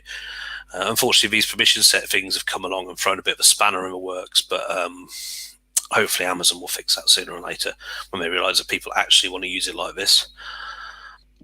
Machine identities and like it says in the questions, photocopier identities, building control identities, various different ways of tying things together, and your network identity as well. So and then how you access this stuff over the network, and whether you have VPN or whether you have kind of a true sort of zero trust model for networking, and you either harden your services so they can access the public internet, or use Cloudflare access, or some authenticated proxies, or various different ways of getting people kind of securely to stuff. And yeah, I guess I tried to address, I guess one of the questions. The other one was this sort of identity glue. So physical access control is a tricky one because in my experience of opening campuses and buildings and stuff in a sort of former life, if you like, the access control people do tend to rock up with a Dell desktop PC and want to put it in a cupboard. So you might need to get some involvement of that stage of things as well, and say, actually, we kind of need that integrated with the rest of our systems. It's probably not good enough for someone to be sat there at reception issuing cards and typing them into this terminal that you want to be segregated away from all of our other stuff. That's probably not a 21st century thing to do. Again, shared building access. A landlord should be thinking about these problems, and they're charging you for a service. They're probably charging you quite a lot of money for a service. They should be tackling some of these problems for you and working with you on this stuff. Photocopiers is a bit simpler. Photocopiers you can get fairly effective systems that just plug into a serial port on the back of it and authenticate to the network, and hacks into a photocopier to say that you have to swipe a card before you can use it, and it knows who that card belongs to. That tends to be a little bit better integrated because of the whole, the whole university landscape when it comes to printing. There's some pretty strong options out there. I think we're just about at time. We are. So I'll give you back to Paul. Fantastic, Sean. Absolutely brilliant. You're a braver man than I to attempt a live demo on a dodgy webcast. So it's It was a fairly simple and well tested one. Good. Well, I'm glad because it worked. So that was great. And thank you very much. And it's always good to have a live demo to show people that actually this stuff can be done if you put your mind to it. And I think I'd like to reiterate what you were saying earlier. It is about the softer skills. It is about talking to people. It is about talking to HR and saying, wouldn't you like to do this, or have you thought about? rather than just their own little areas, which quite often with your security hat on is part of your job function. So with that, thank you very much indeed. We are going to take a 20-minute break, your chance to get another cup of tea and a couple more chocolate biscuits. And we have our panel coming up, not to be missed, Women in Cybersecurity panel coming up at 20 past the hour. So grab your tea, take a bio break, and join us back again at 20 past. Let me see what I can.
So, hello, welcome back. I hope you enjoyed your tea break and suitably rested and refreshed. Yeah, Runley's got hers. Fantastic.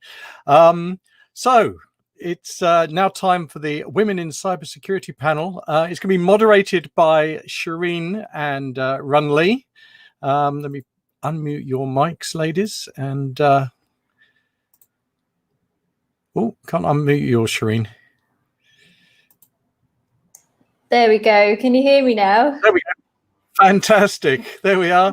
I have to say, they have put together the most amazing panel of ladies for this, yeah, it's really over to you. So I will watch and listen in awe, and all yours. Thank you. Thank you so much for that introduction. Yeah, so thanks to, I just want to say thanks to the previous speakers as well. So Sean and Amal for your presentations. CSA UK really delighted to welcome you all to the first Women in Cybersecurity panel. So today's session is hosted by Runley and myself. So we're both on the CSA board, and we have some absolutely fantastic speakers for you today in our panel. So what we're going to do is we're going to just start with some introductions, and then we'll move on to the main questions. Okay, so let's start first with Zoe Breiterman. So Zoe, please, can you tell us about yourself? Can you do a quick introduction, and can you tell us a fun fact? Sure, yes, okay. My name is Zoe Breiterman. I am from New York, very involved with OWASP and InfoSec Girls, and I am an independent consultant, and I actually really hated computers as a child when I first owned them until I learned how they worked, or at least a little bit of how they work. So that's my fun fact. Fantastic. Thanks, Zoe, for that. So next on the panel, we have Lauren. So Lauren Chiesa, can you please introduce yourself, and can you tell us a little fun fact about yourself? Yeah, so my name is Lauren. I work at a customer data science organization. So we obviously process a lot of data, and I work in the cloud security team. I led the London chapter for OWASP WEA last year, which was really successful. It brought together a really diverse audience. And I've also done a bit of mentoring for women who want to present but didn't have the confidence to. So as a former teacher, public speaking was something I was doing every day. So I feel like I had a few tips to share.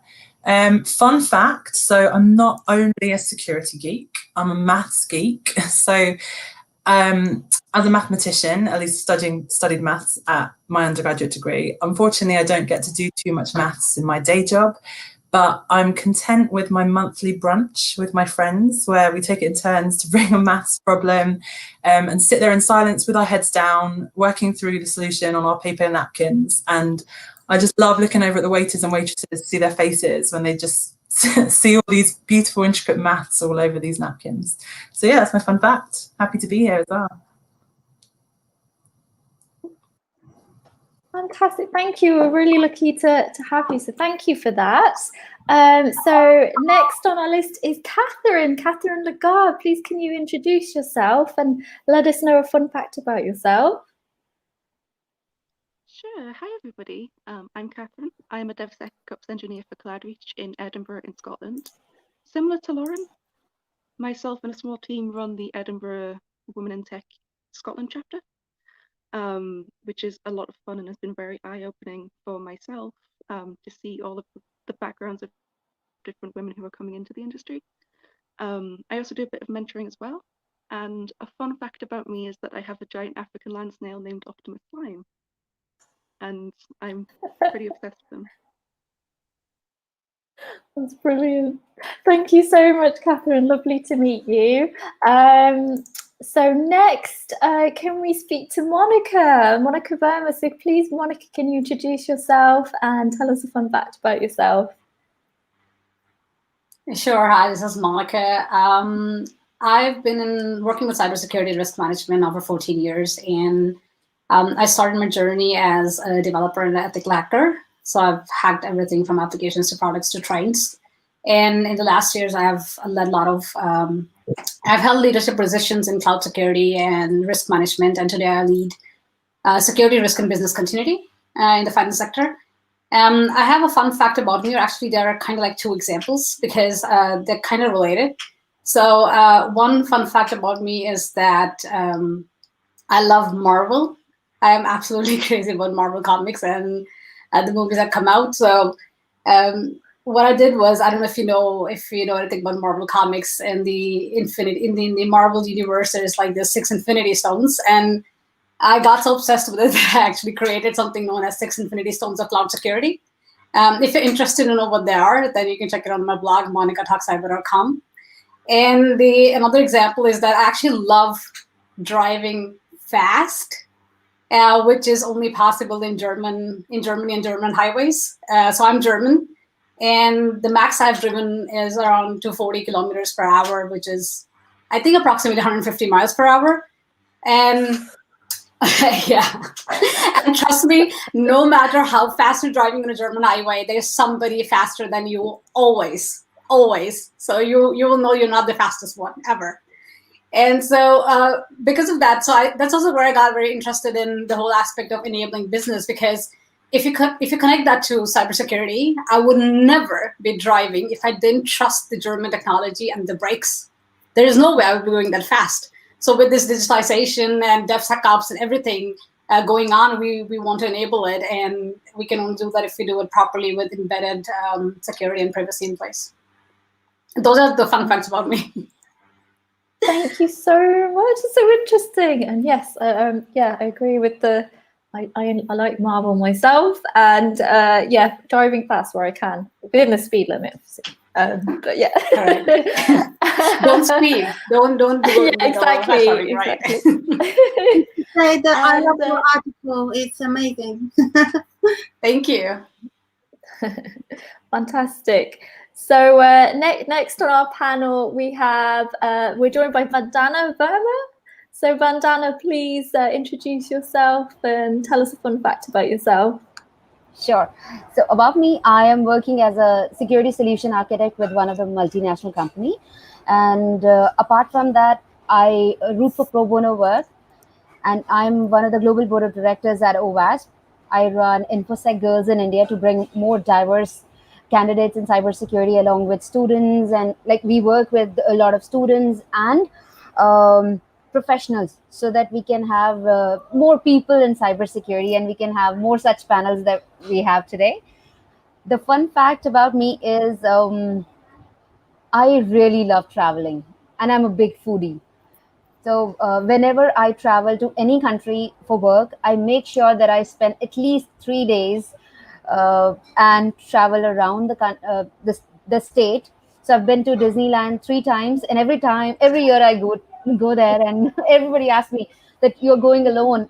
You should have bring your kid along with you. So that's one fact. And apart from being a cybersecurity person or a techie, I'm also a mass communications person, which is I have done one of the degrees in journalism as well, because I wanted to know more about media. Fantastic. Great. Well, it's lovely to meet you all. And last but not least, my co-host, Runli Guo. So Runli, please can you do a quick introduction, and then I think we can move on to the questions. Thank you, Shireen. And it's a great pleasure to be part of this panel and be the host instead, because I have previously been a panelist, but this is the first thing I'm trying. So great to be here. And, you know, I love to hear all your amazing stories. And we have been chatting, and, you know, today will be a very special session. I have worked in cybersecurity for the last 13 plus years, mostly in the financial industry, payment service industry, insurance, you know, various companies. I've done various roles, engineering, architect, manager, you name it. I probably have all the titles that you could possibly think of. So it's been exciting, I have to say. The last year I've been volunteering with Shireen, with Francesco, Paul, helping out at the CSA UK. So yeah, glad to be here to be the co-host with Shireen. We're great partners. My fun fact, I thought about this very deep and long, but I decided that I would use this one. So this is one of my jobs I held at very early on during my career. Actually, it was before my career because I was doing a PhD in artificial intelligence at the time in Surrey University. And my job, I don't think you can guess, was a postwoman. Okay, so hopefully that was a fun fact. Shireen would say tick. And I would like to move on to some individual questions for each of you. And then after that, we move on to some general questions in Women in Cyber, because I know that you are all very passionate about it. And hopefully we're going to have a fun chat. Here you go. So I'm going to start with Catherine. Catherine, hi. So I understand you work for a cloud security consultancy company. So my question for you is, we're all familiar with the shared responsibility model and security in the cloud, security of the cloud. So what is your view as to, are there any gaps in between? And how does company like yours help out, and someone like you to address those gaps? Yeah, absolutely. I can take that. So the company I work for, CloudReach, does cloud consultancy as the majority of their business. I currently sit in the managed services department, so that is when we have a customer who wants to stay with us, and we continue to look after that. And it's very interesting that the challenges that we see in that gap between expectations of, say, traditional security, and then when you're bringing the cloud security shared responsibility model, is quite stark. The major challenge that I think I've seen is that customers can sometimes assume that they are completely covered because all they really need to do is make sure that applications are okay and that's it, when it's actually a lot more complex than that. Just because you are in the cloud and it's somebody else's infrastructure, you still have that responsibility to either look after it yourself or to get a consultant to look after it for you and make sure that's configured properly and continues to be up to date. So I think the major gap for that is education. It's surprising how many very, very technical people that we've spoken to that don't understand where the role of a consultant comes in that gap. So I think education is a massive gap on that, but I also think we need to completely understand we still need to resolve things, and we still need to make sure everything's up to date. AWS and other cloud platforms will make sure that they have, for example, their infrastructure is up to date and that they are patching the hypervisor. But if you have an application in the cloud, it's still your responsibility to make sure that application is coded soundly, your instances are up to date, that kind of thing. You mentioned education, and I really think that's a key area that as the cloud security industry or cybersecurity industry need to address. So I know you are the Edinburgh Women in Tech meetup group leader. So do you address certain educational challenges in those meetup groups? Yeah, definitely. I find a lot of people are quite afraid of cybersecurity because the risks are so big when things go wrong. The one thing I will say is when you're educating people, make sure that it doesn't sound as scary as it seems. You don't have to be an expert at every discipline of security, and you definitely don't need to be an elite coder. And that tends to put a lot of people off. So just by spreading general awareness in meetups, and especially for women who are afraid of this subject, that goes a long way. And I think we are, as an industry, making quite a big progress with that.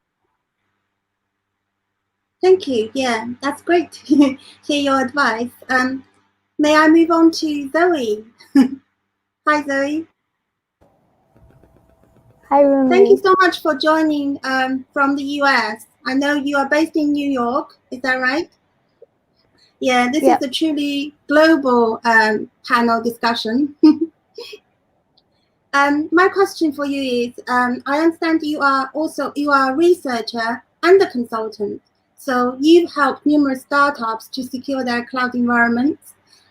So I would like to focus on cloud native environment because for startups, it's a slightly different picture compared to incumbent and people doing cloud migration and digital transformation. So as a startup, you have no legacy. How does that work for you in terms of cloud security? Is there any difference? But a lot of it is, syncing with people on board at the very early stages. A lot of the times, the people that I work with, they really just have a plan more about the business strategy, and then they hire certain developers from consultancies. And so I really just try to sync everyone in mostly at this point, and try to understand what's behind each of their features that they're choosing, each of the decisions beyond what once a given cloud service provider might say that they provide and that they're doing, and also try to make it as cost efficient as possible given all the processes and funding that they will have to seek afterward. So then security is just I guess part of it. So it really varies case per case based on where people are at. And there are certain aspects of the CAIQ that apply, but a lot of it doesn't quite yet, and you have to be creative in terms of how you translate it early on. Can you delve into a little bit details in terms of how you would choose which cloud, or whether it's multi-cloud?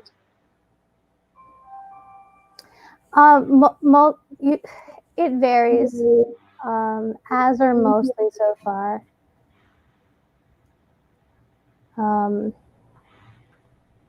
But yeah, I mean, so security is only one of the types of decisions that you have to, I'm kind of engaged in making early on. Yeah. Just because I have a business background too. So again, I try to be the glue among several people early on. That's brilliant. I think you also do. You have some experience in data science, and it's a lot of variations. So excellent. Thank you. May I move on to Monica? Hi, Monica. Hi. Thank you for joining all the way from Norway. So. Yeah. My pleasure. So my question for you is, what are your views to the most challenging and critical success factors for cloud migration? So we move on from the startup and the cloud native environment to a traditional company who wish to go through digital transformation. So what are the critical success factors when you do that? So I say to many companies, I've helped a lot of companies move to cloud, and also when they're already in cloud. And one of the key success factors is actually really understanding and defining the strategy for cloud. And it has to be, or it ideally should be, a phase-wise strategy. So it's really important for you to know, as an organization, why are you moving to cloud? Whether it's fully cloud, whether you are just moving certain applications, certain data, it could be different variations. Nonetheless, it's important for you to understand why you're moving to cloud. Your goals have to be very clear, because if you look at from the perspective of how the cloud security and cloud computing has evolved over the years, obviously, many years ago, it was just for the purposes of cost and sharing the resources. And then lately, obviously, when you ask people, why are you moving to cloud? They go like, well, we want security, and we have heard that cloud is secure. so we're moving to cloud. And that's obviously one of the myths. I mean, there is obviously a whole aspect of shared responsibility. I mean, you mentioned yourself, cloud security in cloud versus security off the cloud, right? So it's really important to define your cloud strategy and understand why you're doing this. And two critical important aspects of this defining the strategy apart from the goal is ensuring that you have risk assessment in place. That's really, really, really important, in addition to the shared responsibility model, right? And the reason I say that is because you asked the question about migrating to cloud. So a lot of companies in reality have already moved to cloud in certain form or the other without having done that, right? If you look into companies, they suddenly have a sudden need, a CIO or the CEO of the board or the management, somebody decides, okay, tomorrow we're going to Microsoft Office 365, or we are starting with Teams or whatever, right? So most of the companies end up skipping this strategy part, the due diligence part, the risk assessment part. And to them, I say, these are critical success factors to moving to cloud, but they're equally important when you're already in cloud. Nobody says that you cannot build these or do regular risk assessments, which should be regular, right? I mean, risk assessments should be done periodically, even when you're in the cloud.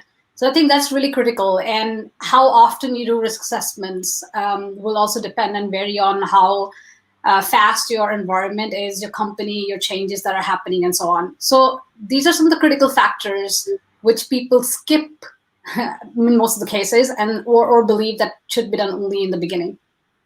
Ideally, yes, but you have skipped it and you've moved into cloud, which happens, still do it. It sounds to me that it's a common factor between you and Zoe, no matter where you are in terms of your cloud journey, strategy is very important, and making sure that it's a continuous assessment rather than, stop here and that's it, it's done. Absolutely. Yeah, that's great advice. And with all people moving into different supply chains, the shared responsibility model also changes and is complex. So you kind of need to be updated on that. Yeah, absolutely. So so nice to have you from CSA Norway, and it's a great collaboration. So thank you. I'm going to move on to Vandana. So Vandana Verma and Monica Verma. And I have checked with you that you are not sisters, right? What kind of? We feel like sisters, even not really blood sisters. Not blood sisters. Okay, sorry, joking aside. So you are the director, board of director for Overwatch Global. And yeah, I remember rooting for you, and Francesco asked all of us to, click like, and yeah, that was exciting.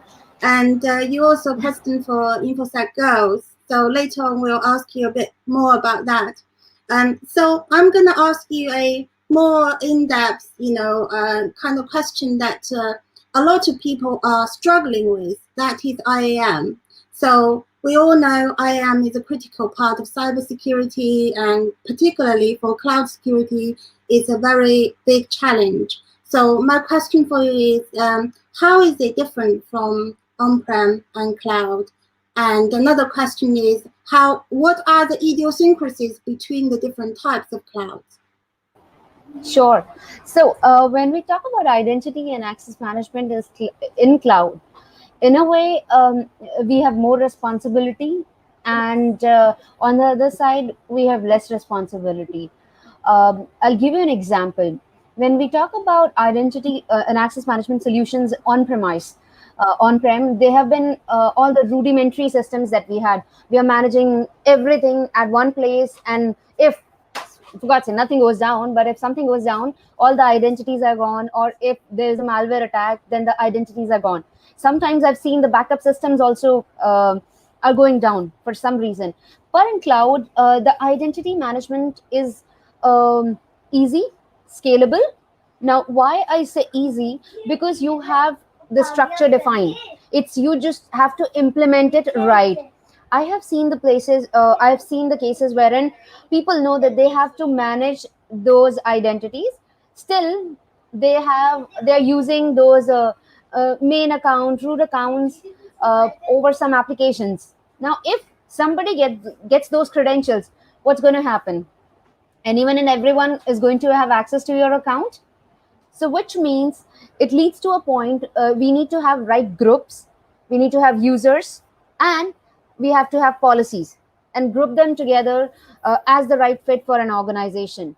It also brings us to a point wherein we need modern IAM architecture, or identity and access management architecture, because we don't have the like on-prem applications, we don't have on-prem solutions that we have been using. Everything is moving to cloud that we are using nowadays, and all the things have gone out of home, which we used to call it as a box, an organization, or a four-wall building. So it becomes even more important to modernize our identities, use single sign-on solutions, use solutions like OpenID Connect or SAML. So this becomes important to use modern identity solution. With cloud, it becomes easy. So you can scale it up, you can have more and more users on the cloud, you can add as many apps as you want. So it's easy. Earlier, when we talk about implementing identity management solutions, it used to take ages.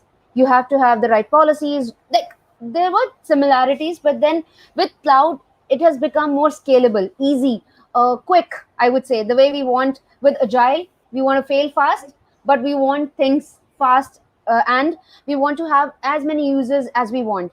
So another example when we talk about identity and access management is consumer identity and access management. So consumer identity and access management is equally important as IAM, like IAM for identity and access management for organizations. Now, how that's important? Because we want to make sure that our users stick with us. Our users don't go away from the services that we have. If there is an e-commerce solution and it's taking ages to register yourself, would you want to be with that like e-commerce platform? If I'm going for shopping, I don't want to be with that platform which is asking me my phone number, my email address, and whatnot. At the same time, it also helps us with all the GDPR or all the compliances that we have. So that's about identity and access management in-house, on cloud, and consumer identity and access management. Thank you so much, Vandana. Move over to Lauren. Hi, Lauren. Hi. Hi. So you have been the director of comms for ISSA, I understand, and you've hosted a lot of talks and discussions as the host. So we are switching course today. Is that echo in my side? I don't know.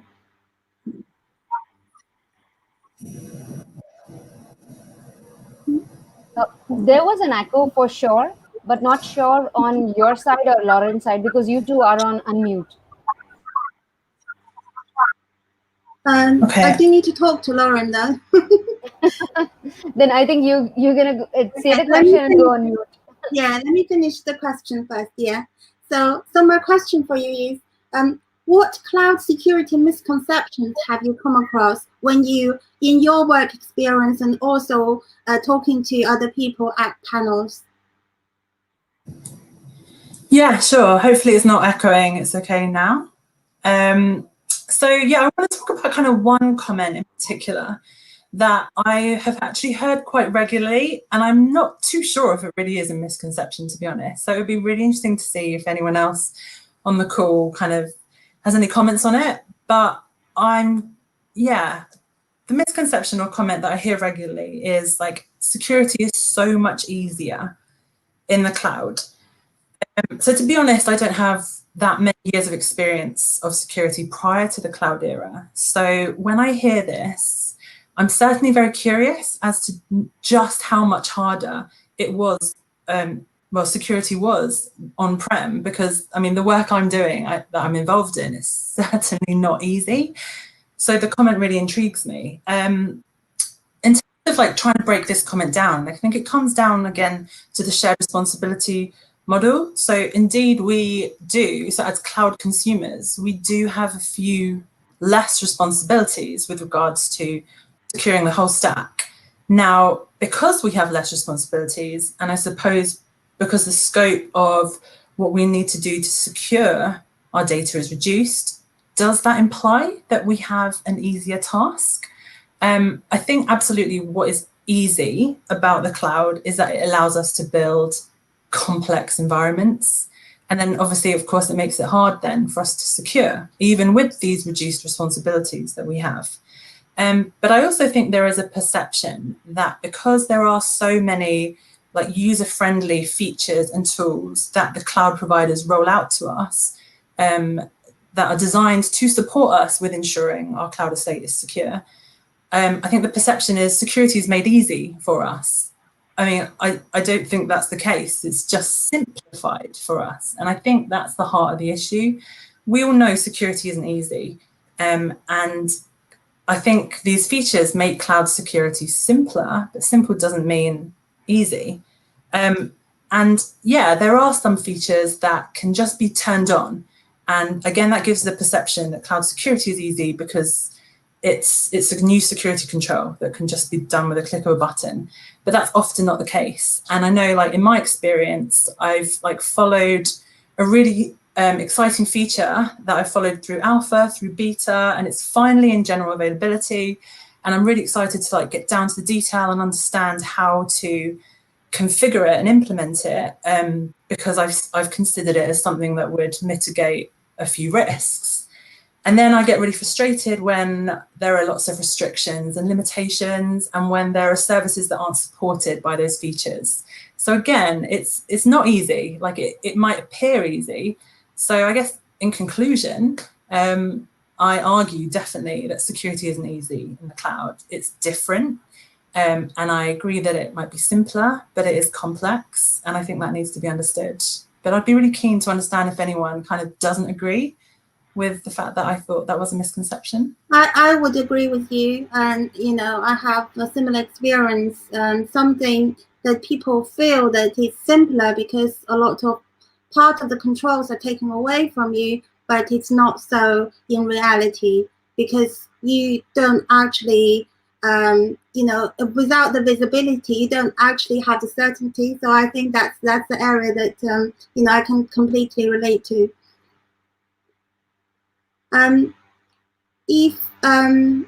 Shall we move on to some women in cyber related questions? I think that's a hot topic, and also we're all passionate about. So Shereen, would you like to ask the second half of those questions? I will take a lead, but you can ask about the second half. Okay, let me get started. Sure. Yeah, we also actually have some questions from YouTube. Can I just ask one of those from YouTube, Brunley? Absolutely. Let me say and see. So we can always come back to it. We can always come back. See what you guys think. So one of the questions we've had. So thanks so much for whoever posted this question. So to the panel, people say that getting girls interested in STEM can help fix the gender imbalance in tech. However, do we need to address the perceptions way before teenage years? What do you guys think? Maybe I can address that first. I think absolutely. I wrote a blog on diversity and gender gap, I think around 2 weeks ago. It's a quite long blog that is on my website. But the summary, literally the last sentence or the last paragraph of the blog article says, for it to be sustainable, it has to start way early. It has to start with kids. It has to start with helping them understand that their dreams matter, motivating girls to be able to dream, motivating girls and boys to equally understand what is this actually about, building a sustainable, more diverse, inclusive world. I mean, we can talk about adults, and we can try. We've been at it for many years and decades now, right? We obviously made some progress, but for it to be really sustainable, we have to really start with kids. Absolutely. Can I? Yeah. Well, okay. Go ahead. Yes. So I totally agree with Monica. Like definitely needs to go, education definitely needs to go earlier, because kids are dreaming earlier and they're seeing their parents in great careers. But I also think the parents need education, because often it's the parents that kind of instill into their children, oh, like the best careers are to be a doctor, to be a lawyer, to be an accountant. Like, it's actually sometimes them that we need to open up their eyes that cybersecurity is an incredible career. It's well respected, it's well paid. And I think often that's misunderstood, in that, yes, of course we need to focus in schools on the children's education, but we definitely need to educate the parents, because often the children are going to look up to their parents for advice on where they want to go for in their career. That's fantastic. Yeah, I totally agree. See, this always boils down to the roots that we have, because there has been a misconception that has been there for ages. And this misconception has to be erased, because there's nowhere written that it is only for this person, it is not for this person. We have to work towards making sure that everyone is equal and everyone has the right opportunity. And when we start early, we have better opportunities, because if you talk about the stats that the women or the ladies who come, the girls who actually graduate from the engineering backgrounds or tech backgrounds are very less. And then the workforce, that when they join, that actually keeps on reducing. So when we start early, when we start educating early, they understand, yes, this is what I can do the best and I can grow in this industry. So absolutely, it's very, very necessary to start early. Right. It's iterative. I completely agree. And also, after education, there are so many cultural barriers that may, intercept later on. And I think one way to address that is an external community such as InfoSec Girls or OWASP WIA or some combination. And to be able to encourage them to make decisions and give their input is a big factor that's in the workplace that's not at the student level. And it really, really, really, again, plays into the iterative factor and getting people comfortable giving their input in the style of a hackathon, which we have one coming up on October 3rd, for example, as part of Cybersecurity Awareness Month. Because that can be a real end game in terms of whether or not it will actually become a sustainable career versus not, if you have the same set of knowledge and education. Absolutely. Fantastic. Oh, go on, Catherine. That's okay. Just one very quick thing to add. These ladies have covered it completely fully. Is I think a very common theme that I've seen, and with myself, is that young girls just don't consider it. They don't think that's a career for them. And it's understanding whether they've, unconsciously been pushed out of it, or they think they aren't interested because they haven't been presented that properly to them. But this is a very, very cool industry. And, women are often interested in the other sciences such as biology or being a doctor, etc. This is just as good, and it is for all genders. I think some work does need to be done from a young age that this is a viable option. If I can just maybe add one tiny point, Shereen, sorry to interrupt, because what Lauren said about parents, I came to an example which is from my own life. I just want to add that because I got interested in cybersecurity or technology. Actually, I got interested when I was 10 years old. And one thing my father has told me throughout my life has been from the very beginning, never let anyone tell you you cannot do something because you're a woman or because you're a girl. And I believe that it's already very difficult because not everybody understands that. But having that person in your life who can actually instill that from the very beginning is very, very important.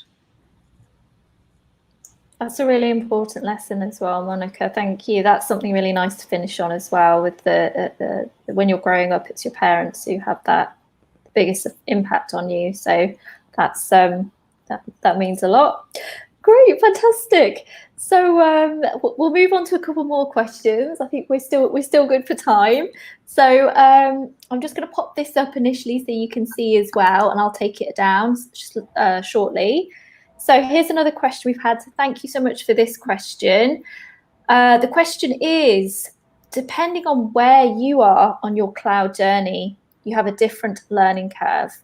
So in your opinion, ladies, what resources are helpful and what certifications do you think are the most relevant? So anyone who wants to jump in? I can start. Oh, okay. Catherine, you go first then. Okay. I'm about coming up to like a year in cloud security, and it's been an insane year of like absorbing knowledge and information. And I actually feel like I've had everything I've needed to understand, like everything from like GCP. So I'm working with GCP. So GCP Slack channels, the GCP documentation I think is really great.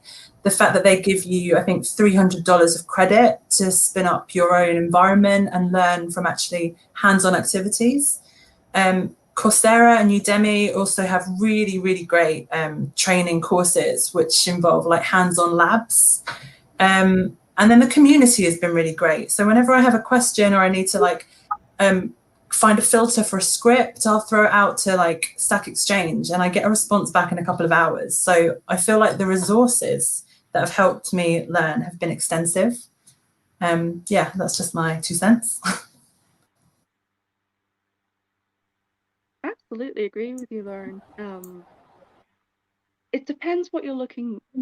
If you can find a way to narrow down the type of technology or the type of CSP or just something that you'd like to learn, it definitely helps, because I'm not sure if everybody has experienced this before, but sometimes when you look at cloud security or security in general, it's overwhelming how much there is to learn. And I still feel like that sometimes, and you don't know where to start and you don't know what to do. Take one specific thing you'd like to get better at and look at the resources and the communities and the blog posts. But I'd also add, while I'm not necessarily someone who believes in certification to be the be all and end all, they're very good for learning and proving worth. So if you're trying to get into cloud from traditional technology, I guess you could call it, definitely have a look at the different CSP certifications that aren't necessarily related to security, because that's where I started as well when I started this job, and I, learning the bread and butter definitely does help. Absolutely.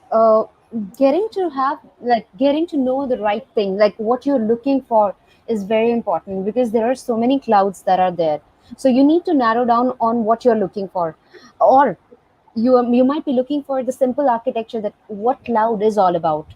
So as Lauren mentioned, that there are so many resources out there. There are so many free resources on Udemy, Coursera, and many other platforms.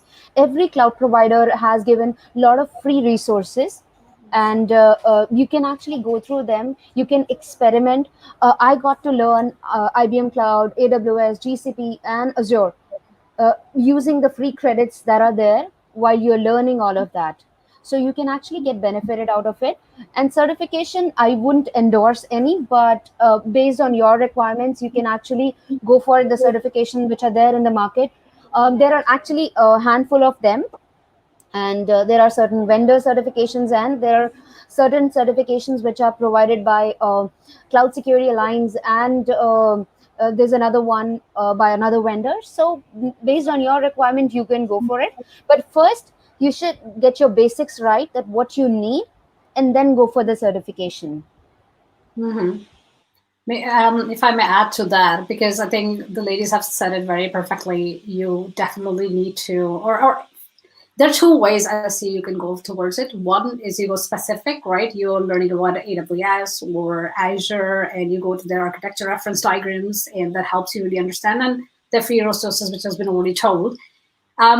I don't really usually promote certifications, but I have to make an exception here, because if you do want to understand the other aspects of cloud, not just the technical security aspect, understanding the legality of it, where the data is stored.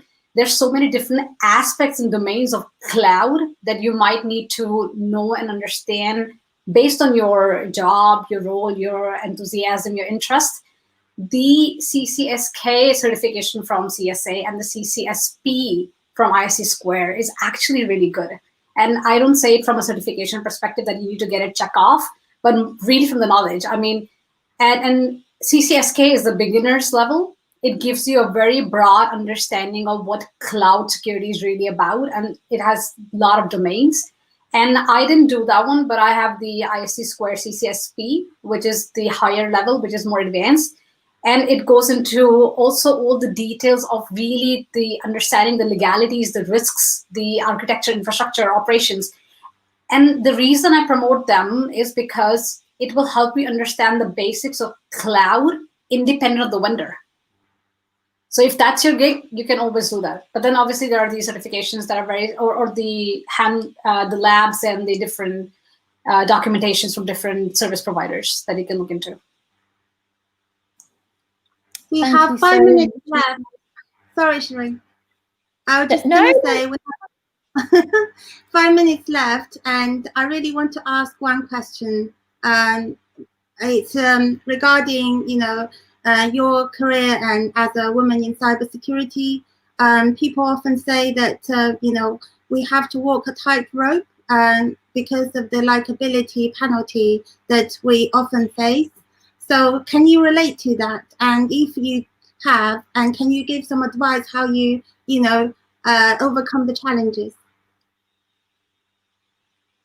Absolutely. So I would say this statement is like I can say in support of the statement and contradictory as well, because sometimes we have to be on the tightrope, but then sometimes it's our own misconception that leads us to that path, that what somebody else might be thinking. So the first step that we have to do is that when we talk about cybersecurity, it's an area wherein you have to connect the dots, and nobody can do it better than a woman.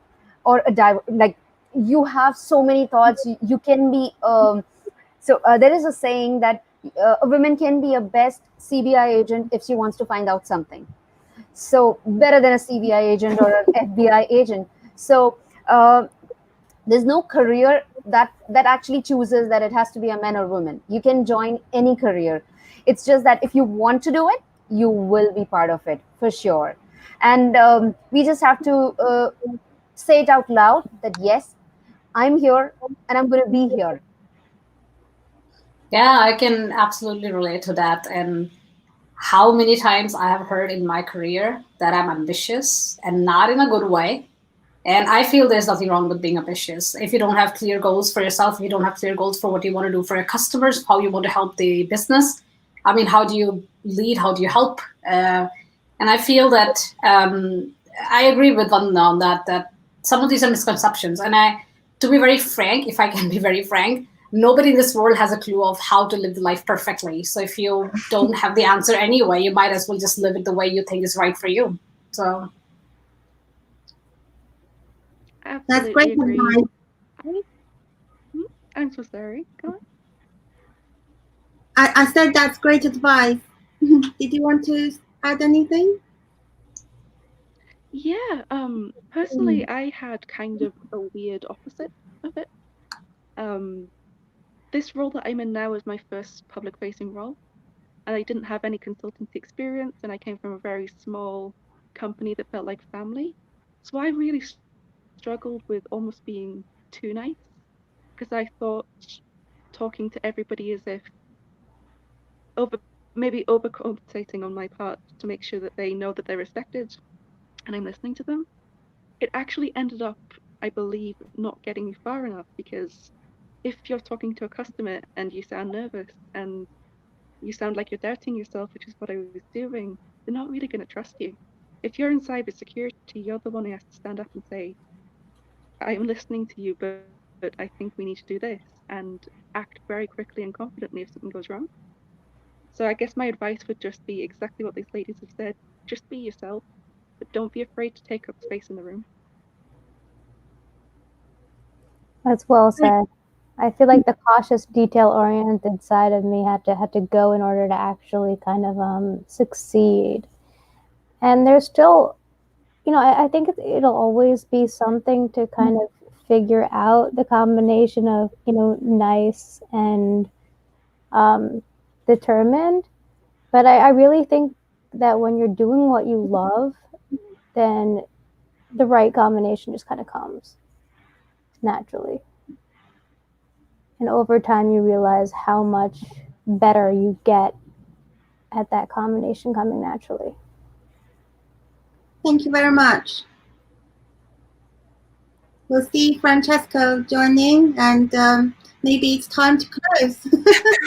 I think we're about Thank you. time, but I wanted to join because I wanted to say, first of all, to Ranli and Shireen, so much thank you for organizing this. This is something so close to my heart. You know it very well because I hammer the board over and over about diversity, inclusion, and most importantly, representation. So this was my personal mission from the very beginning on the board and on the CSA.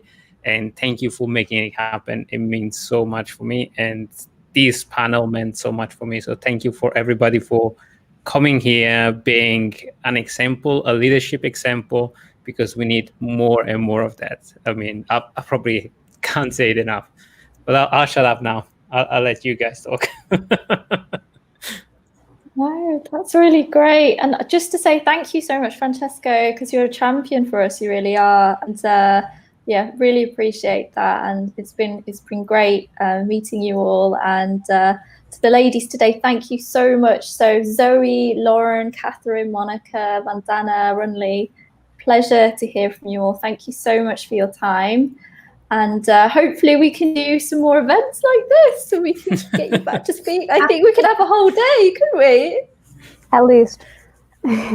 Fantastic. It was lovely. Thank you. Thank you. Great. Thank you very much. I think. Thank you. I'll get in the background. Yeah, I'll get in the background so you and Vlad can do the talk. No worries. Thanks, everyone. Thank you.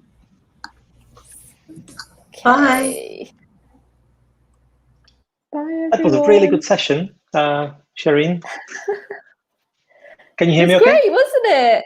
Yeah, I can. Thanks, Vlad. Thanks for joining. So yeah, unfortunately, it seems that we had some technical issues with the video and sound not being in sync. We'll do better for the next event. No worries. So who have we got on next, Vlad? Who's coming up? So next one is Dave Walker from Amazon, who is going to be talking about security in machine learning and data science. So, well, definitely STEM subject. So let's add Dave into the stream. Dave, we don't see your video, but yep, there is no video. Home is a secure home is a secure facility. All camera lenses have tamper evidence stickers over them. Excellent, excellent. Okay, in that case, over to you if you want to introduce yourself, and the floor is yours. Great, thank you.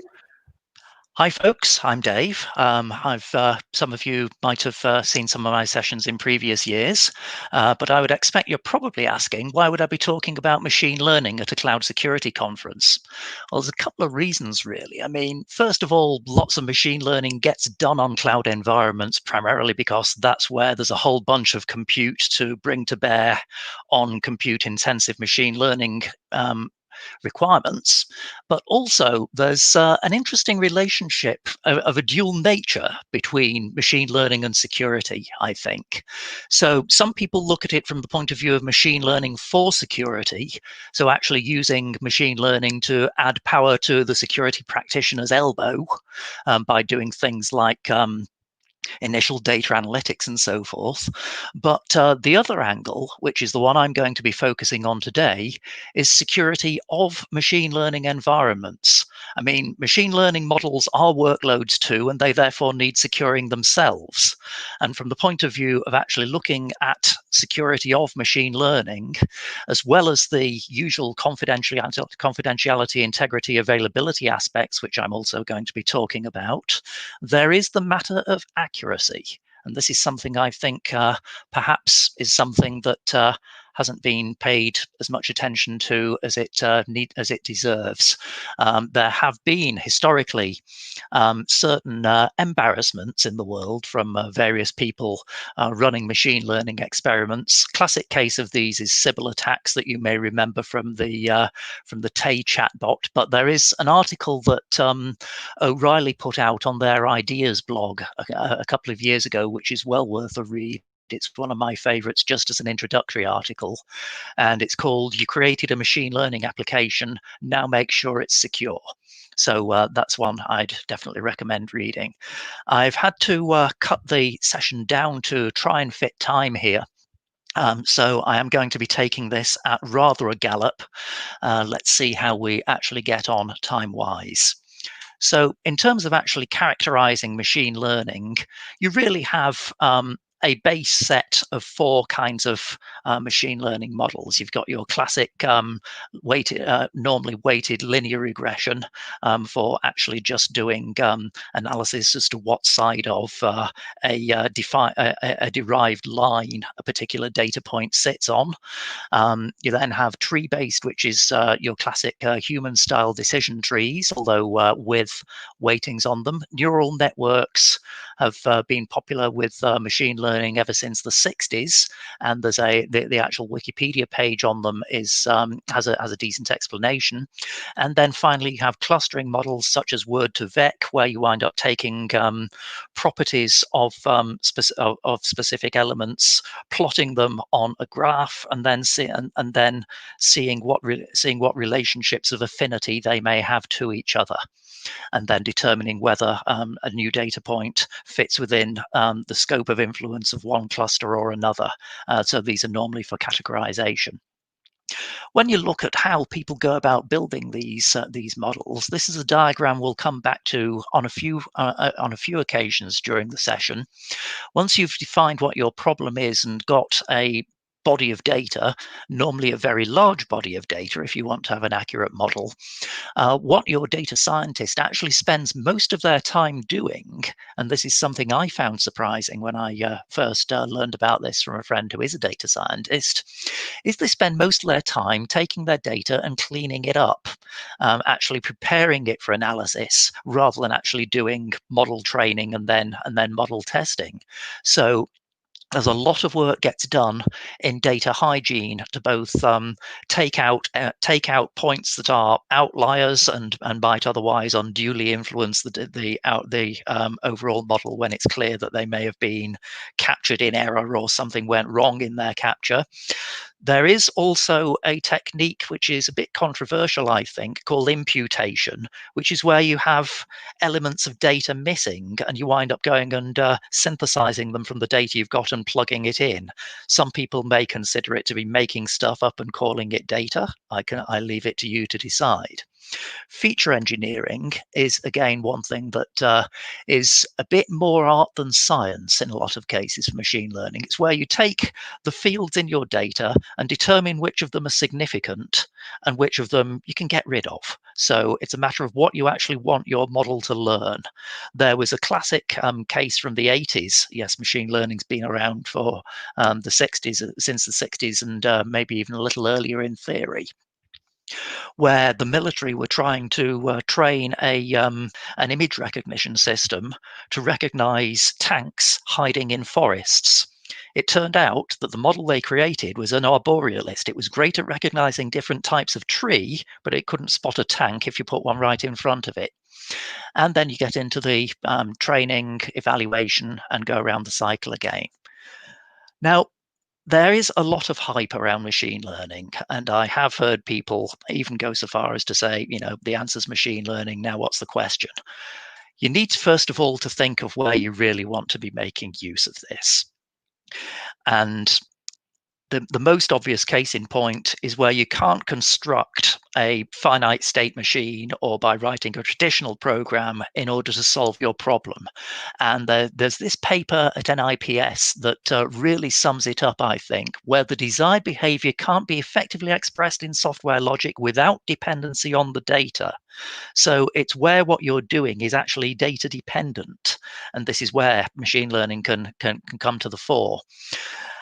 I talked about accuracy very briefly. Machine learning models are almost never 100% accurate. There are errors involved. And whether you want to use a machine learning model or not depends on what your risk appetite is for error and how much error you can tolerate. Sometimes even the reproducibility of models themselves isn't actually entirely accurate. So if you change the order in which you're training your model, the order of your data, then if you're training a neural network, you may even wind up with a differently configured neural network at the end if you train on your same data set but with it ordered differently. And while I'm not a lawyer, none of this session is going to constitute legal advice. The only thing that I would like you to interpret things as when I mention lawyers is, and this is something where you may wish to go and ask your lawyer before you consider using a machine learning environment to solve your problem. So there are interesting things both existing and going on in the EU, depending on your use case for machine learning, particularly if it affects individuals, if the outcome affects individuals, you may want to have a chat with a capable lawyer to see what they think around what extra controls you may wish to put around a machine learning environment, or even whether a machine learning environment is appropriate. Now, the flip side of this is when not to use machine learning. As I said, there's been a lot of hype in the area, and I was having a chat just the other week with a friend of mine who was talking about potentially building a model for doing some log analysis, and we had a bit of a dig into the nature of the log files that he wanted to analyze, and I said, you know, I'll bet that you could actually do this in 50 lines of Python. I mean, you're looking at line length, you're looking at specific substrings, you're just doing a whole bunch of string slinging. Python's really good at that. So do you really need a model here? And he looked at me slightly gone out and quizzical, and he thought, you know, you're right.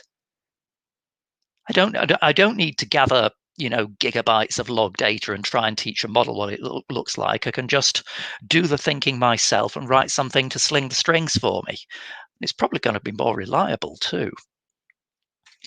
So this is really the only bit where I'm going to talk about AWS, since I know that we want to try and be cloud agnostic here, but I'm talking about AWS because it's what I know, I'm afraid. I'm only an AWS geek. I haven't looked at GCP or other clouds at this point. So when you're actually looking at doing ML on AWS, your access controls still all start with our identity and access management service, and now also service control policies in organizations as well. So the machine learning services that we have reasonably fine-grained IAM actions. That particular string is probably my favorite one in typical search engines. And with service control policies, you now have conditions and fine-grained resources, so you can use the deny not action double negative in order to produce yourself an allow list of who's allowed to do what from the point of view of API invocation.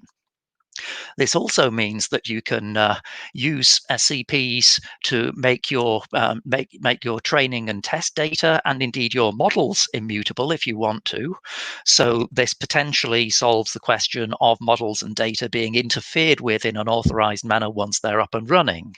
But there is a bit more of an open question on that, which comes later.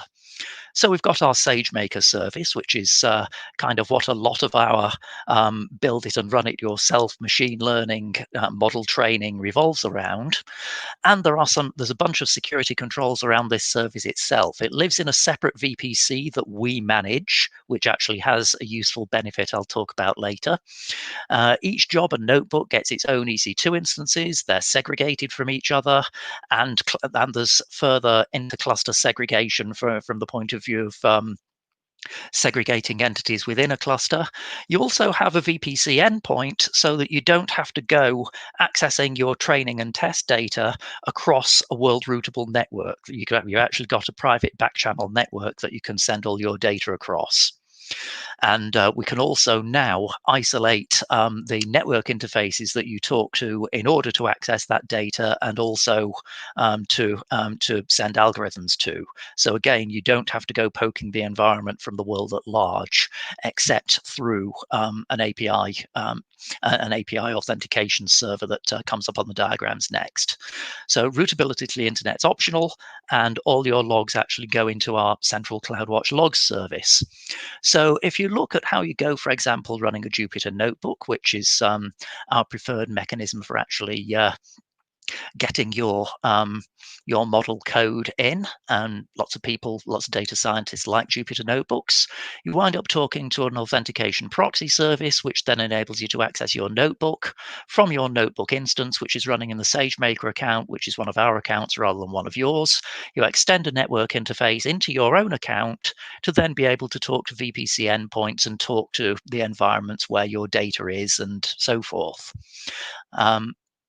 Once you actually then look at potentially limiting further access to that to your own private or corporate networks, you can actually do that by having your own account and VPC in there that you use to route through from your corporate environment. So you can then use the source VPC endpoint condition in your to route to your authentication proxy service. So that way, only you from that endpoint are able to call the proxy and therefore access the notebook. So this is a popular approach if you're working on highly confidential algorithms. From the point of view of training job deployment, by default, SageMaker communicates with the training data bucket, with the S3 bucket. You've got all your training data in over our public routable boundary network, but you can, again, go extending data and algorithm ENIs into your own account so that you can use VPC private endpoints. And therefore, the only thing that goes over a public routable network is your log data. If you want to actually only reach your data for training and keep algorithmic information private, then you can just extend the data ENIs, and again, it's only logs that are crossing a public routable network at this point. And once you've got your model trained and you've actually set it to processing, you can again just have the data ENIs extended, use a VPC private endpoint to get at your data in S3 without sending it across a world routable network, and again just send the logs out. There's a further interesting use case here, in that you can also use this in cases where an algorithm or model owner wants to offer a model for use by an owner of data, but where the data owner and the model owner want to have technical controls in place so that neither gets access to each other's intellectual property. So you effectively wind up using the SageMaker service account as an escrow mechanism for the intellectual property in the model or the algorithm, just running it in a Docker container. And then it's only the SageMaker service account that gets to touch the customer account where the data is. And I've seen a few people use that both in financial services and pharmaceuticals, where of course you've got highly valuable and confidential bodies of data and also algorithms. Now, when you look carefully at our service terms, and I encourage all AWS customers to do so, you'll see that there are some services where we can actually take copy of your data by default and use it to improve the training of the models that the service offers by default. And unsurprisingly, there's quite a body of customers who don't want us to do that. So there is a straightforward means of opting out of that.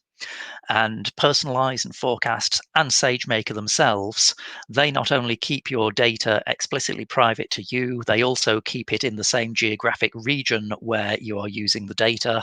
So again, if there's questions of data sovereignty, you can address those with the fact that the data isn't moving outside the region unless you actually set it to. So let's look at protecting your data.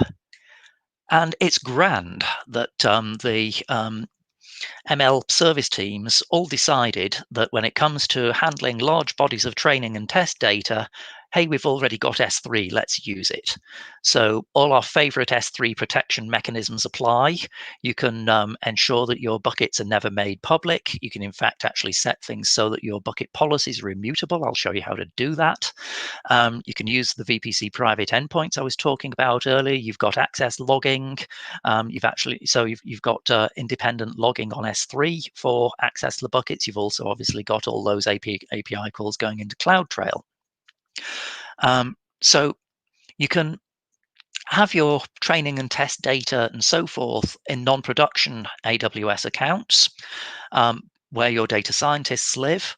But once you've actually, since the nature of data science is such actually that data scientists are one of the few groups of people who actually have legitimate need from the point of view of optimizing model accuracy to have access to production data. Since if you're training on data that is either just test data or has somehow been processed, you may wind up losing model accuracy as a result. And so there's a number of schools of thought. This is one of mine, although I need to tweak it a little bit because now it's got a VPC private endpoint. I can put Cloud9 in there as well, where you can actually take data from the production account up in the top right, grab it out of production using something like Athena, do some transcoding on it, do redaction of columns where you're looking at data that would get filtered out in data preparation anyway, so that only the data that you're actually going to be training on then crosses the account boundary into the environment where your data scientist clients are going to be using SageMaker via workspaces to go processing your data. There is actually another reference environment now for building secure data science environments, and that, along with the whole SageMaker workshop, is in the link at the bottom of the screen there. So I was saying that you can make your buckets and their content immutable. This is a nice sample SCP for doing that, that you just drop on your bucket in your organization's member account. And that was a sensible thing to do until this happened. So how do you go about dealing with this? Well, again, let's go back to our machine learning cycle. If we have data that someone may want to be got rid of, where can we actually get rid of it in our cycle? I mean, we're collecting it, that we may have no choice but to collect it in order to collect it in the context of other stuff we need to collect. But let's see, as part of data prep and certainly as feature engineering, if we can throw away stuff that people are going to be likely to want to have forgotten as soon as possible, so that we can then prove by looking at the data that's used for training that our model hasn't actually ingested that data. So let's look at what you can do here. If you're training a model based on textual data, you can just grep for it. Obviously, for looking at things like card data, you can use the Loon algorithm. Anything that's marked as anything that could be interpreted as personally identifiable information, Macy could potentially catch that. When actually feeding data from your production environment into your data science environment, AppFlow can actually do that redaction for you on the fly when you're moving data between accounts. So once you've actually analyzed your data, if you can get rid of it, get rid of it. If it's potentially interpretable as PII, if it isn't, or if you can't get rid of it, at least index it. Put it somewhere like DynamoDB so that you can actually then respond quickly in the event to a write to be forgotten request. Similarly, for non-textual data, if it's images, you can run things like recognition on it. But again, this also shows why full production data should only really sensibly exist in production environments. You can put a step function together using Lambda functions to tie together operations and call different services to go and do this analysis and tagging of your bulk data that's coming into your environment before it goes into your model there on the right. Or some friends of mine actually have a pre-built solution on our AWS Labs account on GitHub to actually do a find and forget on your bulk data stored in S3 to redact data from it when you get a write to be forgotten request. So in any case, when you get such a request, either of these approaches enables you to look at your data and then very quickly redact what needs to be forgotten, test and train a new model, or rather train and test a new model based on the newly redacted data set so that you can prove there is no influence of the redacted data on the new model, and then put it into production. And this is something that I would recommend actually making part of your incident response runbook. Some people, when it comes to anonymizing your data, what you're able to do sensibly varies by context. There are some things you can get rid of readily, other things you can't, and even then, some things could potentially be put back together in an inference-based jigsaw attack in order to de-anonymize things you've tried anonymizing just by masking and tokenizing. It's not easy to try and deal with jigsaw attacks since they involve environments that are outside your control and potentially permissions on data in those too. So typically, the only real way in which you can guard against jigsaw attacks is by doing aggregation and averaging, but that destroys fine detail in your data, which quite likely makes it less useful for training models with. In terms of what is considered to be personally identifiable information, read Article 4 of GDPR very carefully and have your lawyers do the same thing if they haven't already. Some of the things that may be inferable from it are actually not intuitive. You can't actually go taking data directly out of a model. Trying to redact data from a model breaks it. If you're doing continuous learning, that's even more fun. You would need to go indexing all the input to your continuous learning model so that you could then actually aggregate your data set from that, potentially redact it, and then train a whole new continuous learning model based on the experience your existing one that you need to throw away has had.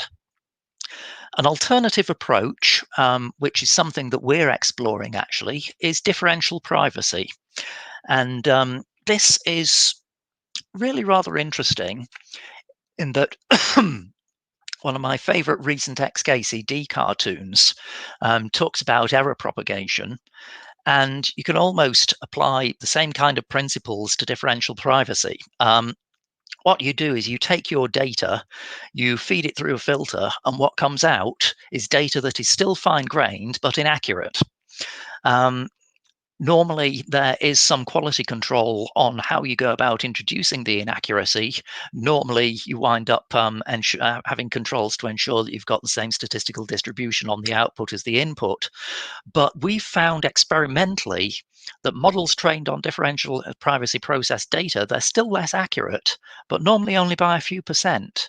So whether you would want to use the react, redact, retrain approach, or whether you'd want to use differential privacy, depends on how important accuracy is to you in your model and whether you're geared up to do a kind of CI/CD pipeline on your models in order to go reacting to right to be forgotten requests and retraining them. Speaking of training, let's actually look at your data itself. Conventional wisdom is that you split your data into a training set and a test set, and then you train with your training data, test on your test data. It's assumed this data is clean. And that there is no malice in it. This is an interesting point when you're looking at potentially processing malicious input and ensuring that your models don't start misbehaving as a result of it. We've found experimentally that you need to have maybe 5% or so malice in your training data to have a significant effect on final behavior, but definitely look at fuzzing or fuzzing for textual input, or effectively generative adversarial networks are effectively fuzzing for non-textual input. There's details there. Create malicious data and use it as test data to see how well your model behaves with it. There's good sources of adversarial images, both from nature. There's some nice information there at GitHub. Also, the folk who put ObjectNet together have collected a synthetic set of data that's intended to cause models trouble. So again, this is good potential. This is good test data to see how your model handles malice. You could flip this around, though, and either train your model with examples of what badness looks like so that it can detect them, or actually have pre and post filtering models trained on what badness looks like to determine whether someone is trying to put bad data into your model and thereby protect it by using a pre-filtering model. And on the post-filtering, we've now actually got SageMaker Model Monitor, which is used primarily for drift detection, but it can also potentially be used for detecting whether a model has been spoofed and is starting to output things that are unrealistic. This is essentially machine learning anti-malware or firewalling, and there's a nice paper there on this. When you start looking at what is commonly known as the right to explanation, but in fact is perhaps a little less cut and dried than that, take a look at Article 13, Clause 2F specifically. This is where you can actually use SageMaker Debugger to introduce explicability techniques. We've been doing some work recently with Shapley additive explanation. We have partners who do this as well, in terms of being able to try to produce an output to explain why a model is producing the output it is. There's a whole set of these. You can integrate all of them into your SageMaker models, but you do need to be careful about where it does and doesn't work well.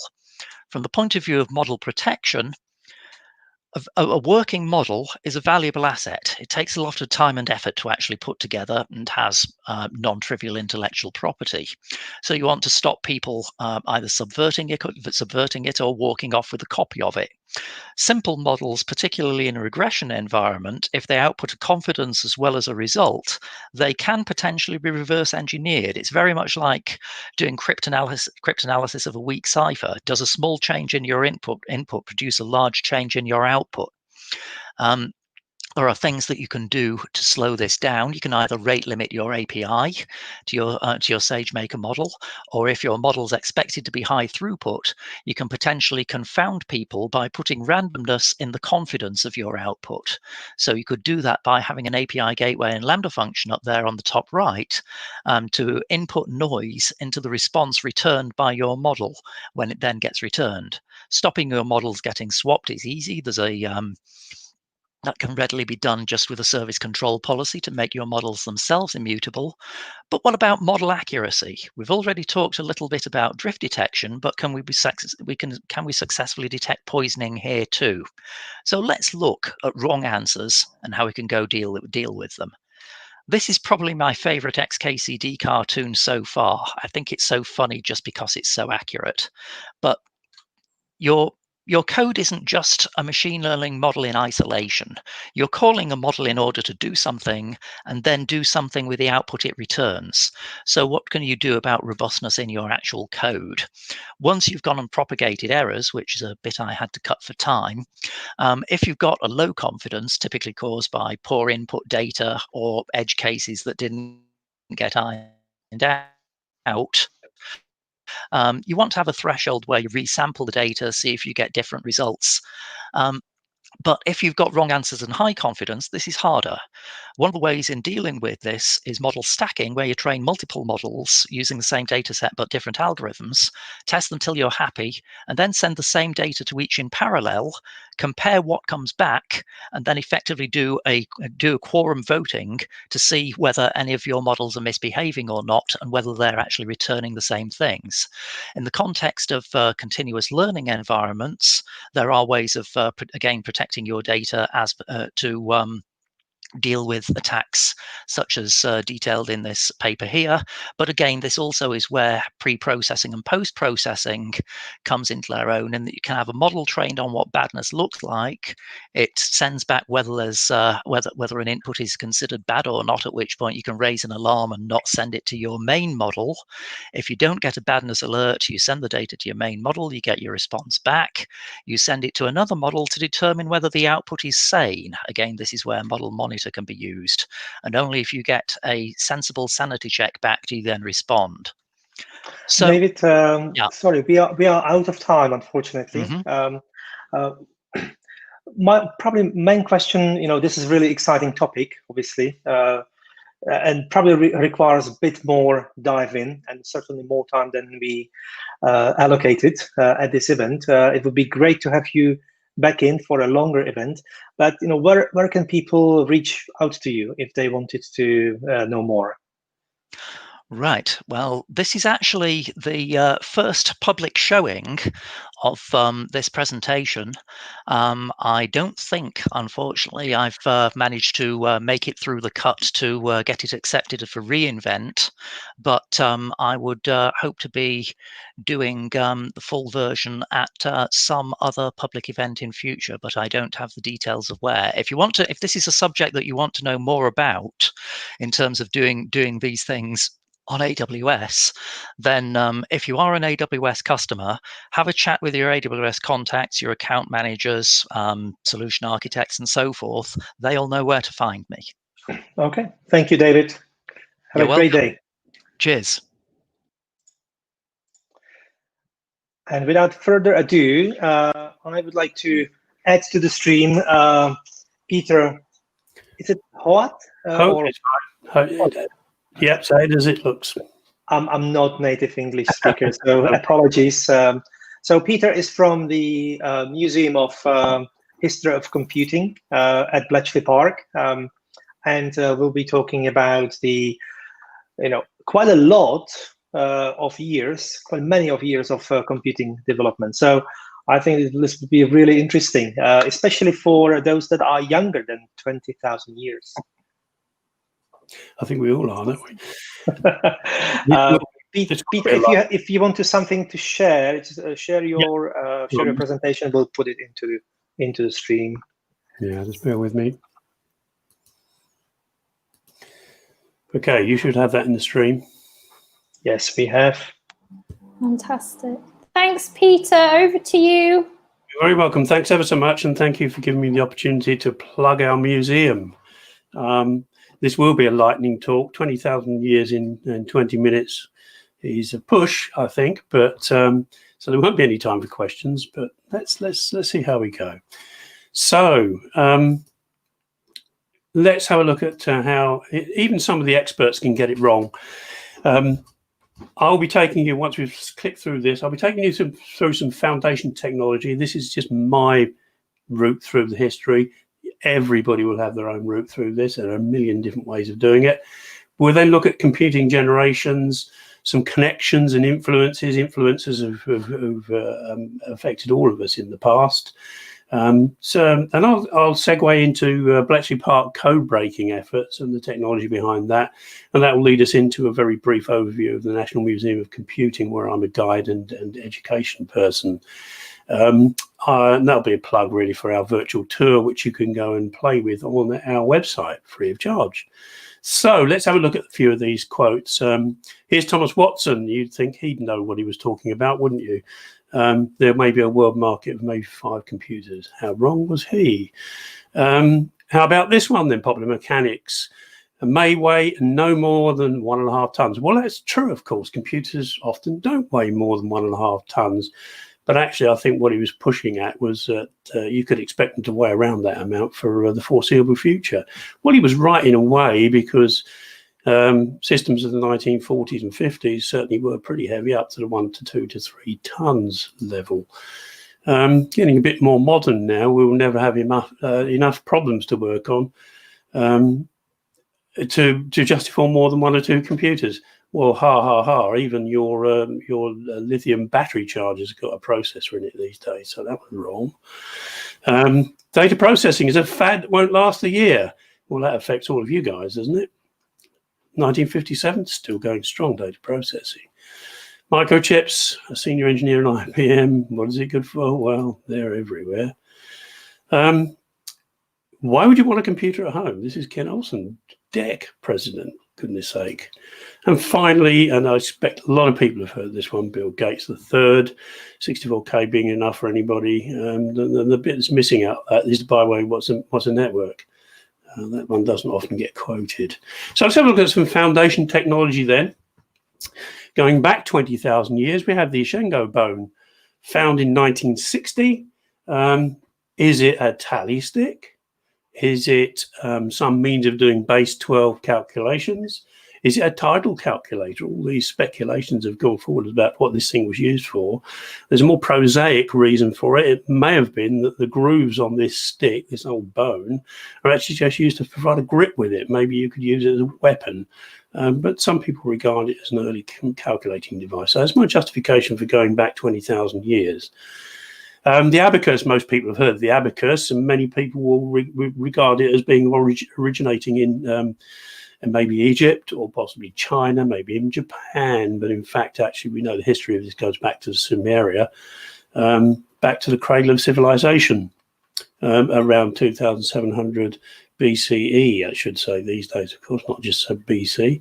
And in its original form, actually, it would have been just lines in the sand and stones moving up and down. Interestingly, what's interesting to me is that Sumerians used a base 60 numbering scheme, which is a pretty useful numbering scheme because it factorizes so well. We saddled ourselves with a decimal numbering scheme, which factorizes very poorly, you might say.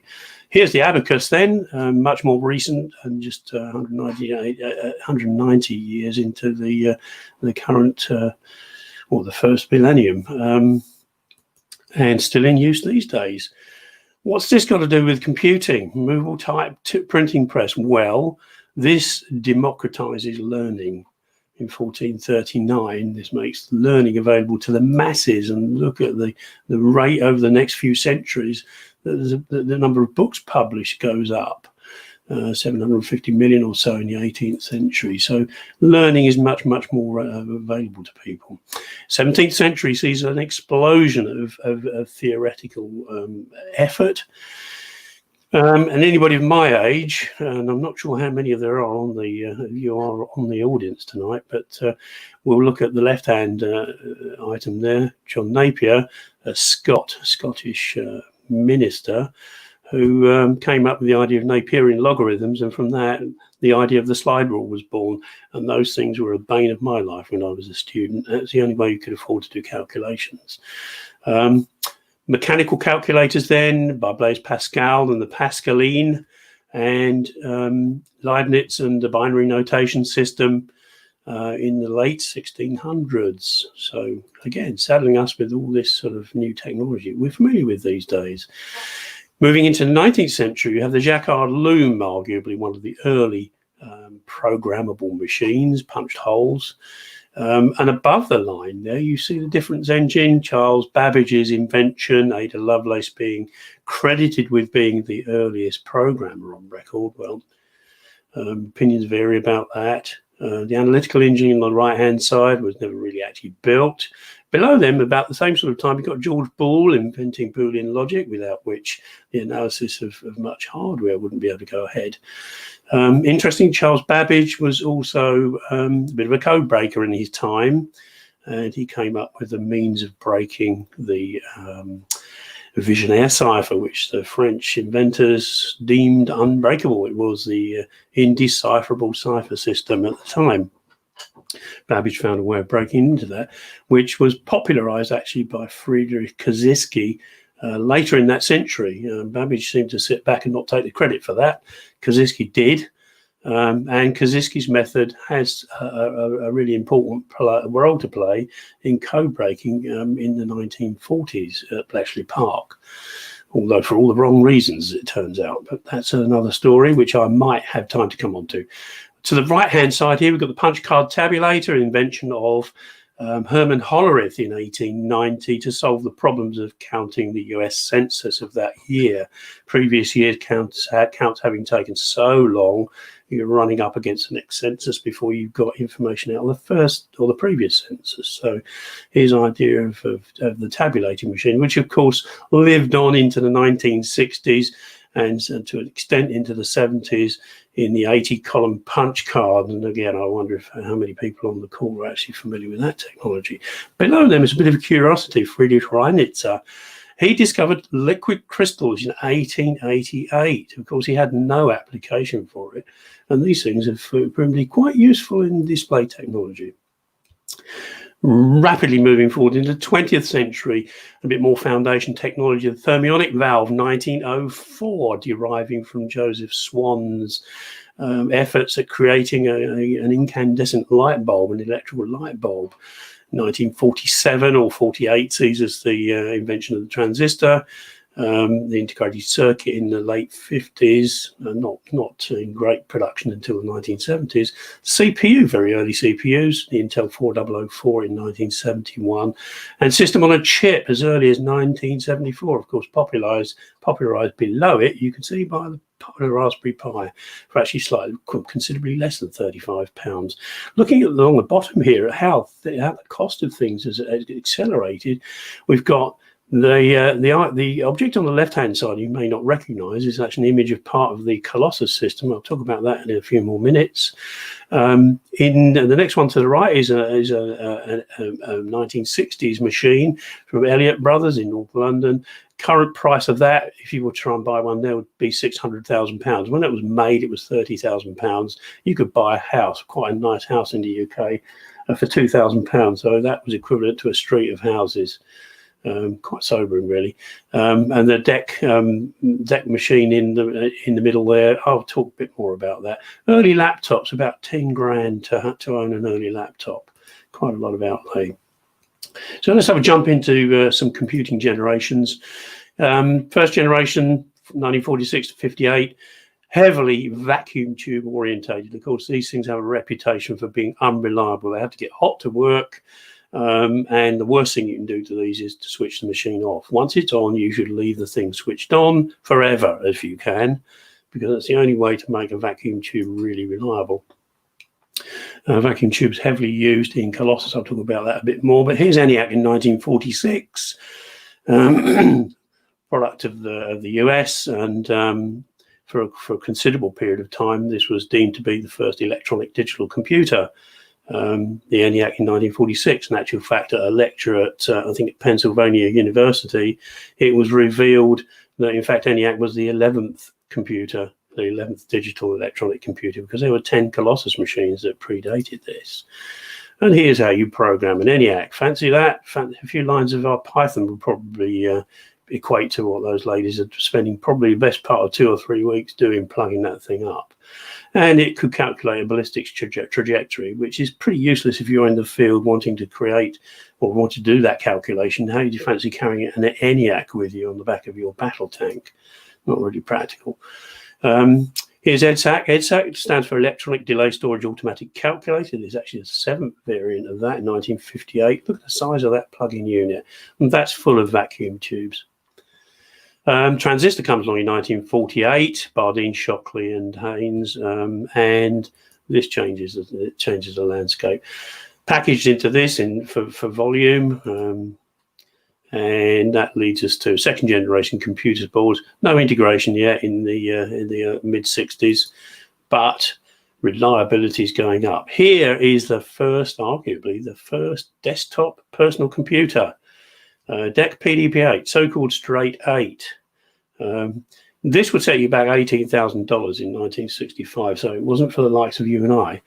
This was a sort of thing that Bell Laboratories would buy by the shed load and use to create Unix and the C programming language.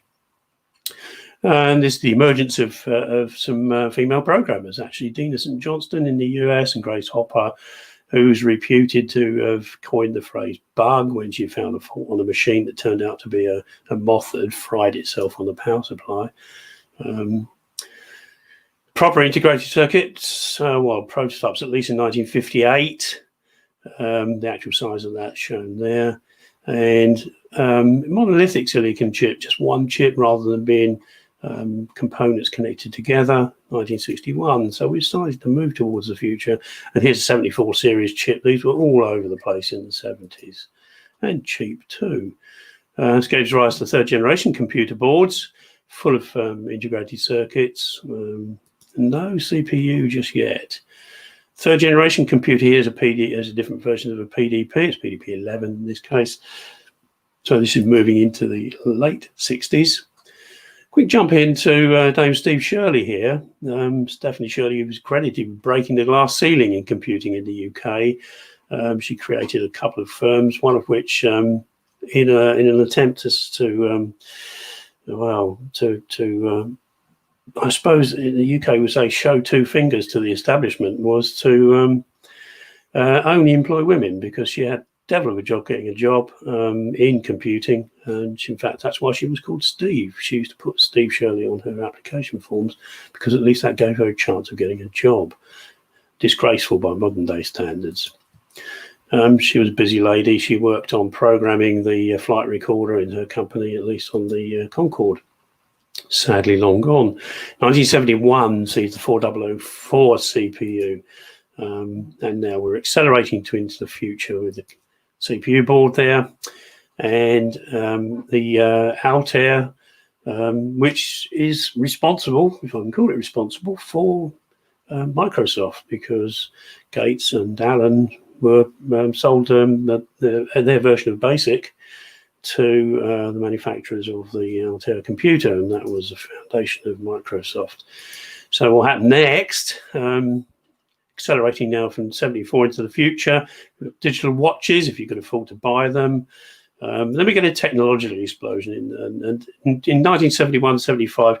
You can buy microcomputers for home use, but the choice is bewildering. In fact, bizarrely, the UK was one of the most awkward places to buy one of these machines. Which one are you going to go for? 16K of memory, 32K of memory? Depends on how deep your pockets were, I suppose, which one you went to. And of course, system on a chip now, commonplace now in 2015 onwards, the Raspberry Pi set up. Where are we going to go next? Maybe transparent phones, possibly virtual reality contact lenses being worked on right now. Cloaking technology, maybe make your car disappear, or maybe the back of a truck disappear so that you can see what's in the road in front of it. Yeah, and that's already been tried. Heat-resistant aerogels, for example, lightweight construction. Tiny computers, well, they're pretty darn small already, although they're fairly limited use. The chips that are going into things like charging controllers in lithium cells I've mentioned earlier, they're pretty darn small, but they don't do very much. Let's have a look at speed in up into the 21st century. In 1873, it took William Shanks 2 years to calculate pi to 707 places. Actually, it was later proved that he'd made a few mistakes on that.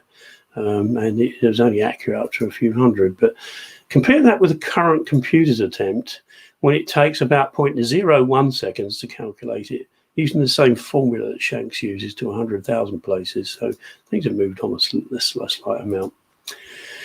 Okay, let's look at a museum piece here. And this is, you'll find the Witch. The Witch computer was built in 1951. Its maximum speed is 8 operations a minute. Incidentally, to load Minecraft on this, assuming you could fit it into memory, which is pushing it, would take 27 years. So that's a bit of a thought experiment, if nothing else. It has something like 350 bytes of memory, so Minecraft's not going to run on it. We're not designed for speed, so perhaps I'm doing it down unnecessarily. That will take, in terms of a human history timeline, if we plot it like so, this computer that I'm working on at the moment takes less than a second to draw the Mandelbrot image on the bottom right there. The Witch would have to have started producing that quite a long time ago, just to set its power in context. A 1950s computer would have to start like 5,000 years before the Christian era. So sobering thought. Let's look at some connections now, get a bit more modern. Doug Engelbart on the left-hand side, Alan Kay. Doug Engelbart at SRI, working on machine-to-human interaction. Credited with creation of the mouse, pretty crude device made out of wood, but with a couple of orthogonal wheels in it, which pretty much defines how a mouse looks, even in its optical form these days. Alan Kay then picks that up in his work on graphical user interfaces. Steve Jobs by Apple, in his guise as CEO of Apple, buying into Xerox PARC, who Alan Kay, who was certainly a jazz instrumentalist in his spare time, a very good one. Steve Jobs bought into Xerox and acquired, therefore, the rights to use a GUI in his Lisa and Mac models. Tim Berners-Lee then picks this up from the rapid application development point of view. Of course, that leads to the World Wide Web, which we've heard of. So the graphical user interface is Doug Engelbart's direct influence on Alan Kay. This is my view of direct influences, by the way. Alan Kay then, via the Xerox Alto, which was had a graphical user interface using the form of a mouse. You can see on the bottom right-hand side, maybe, of the image there. And this, of course, leads to more common-looking mices.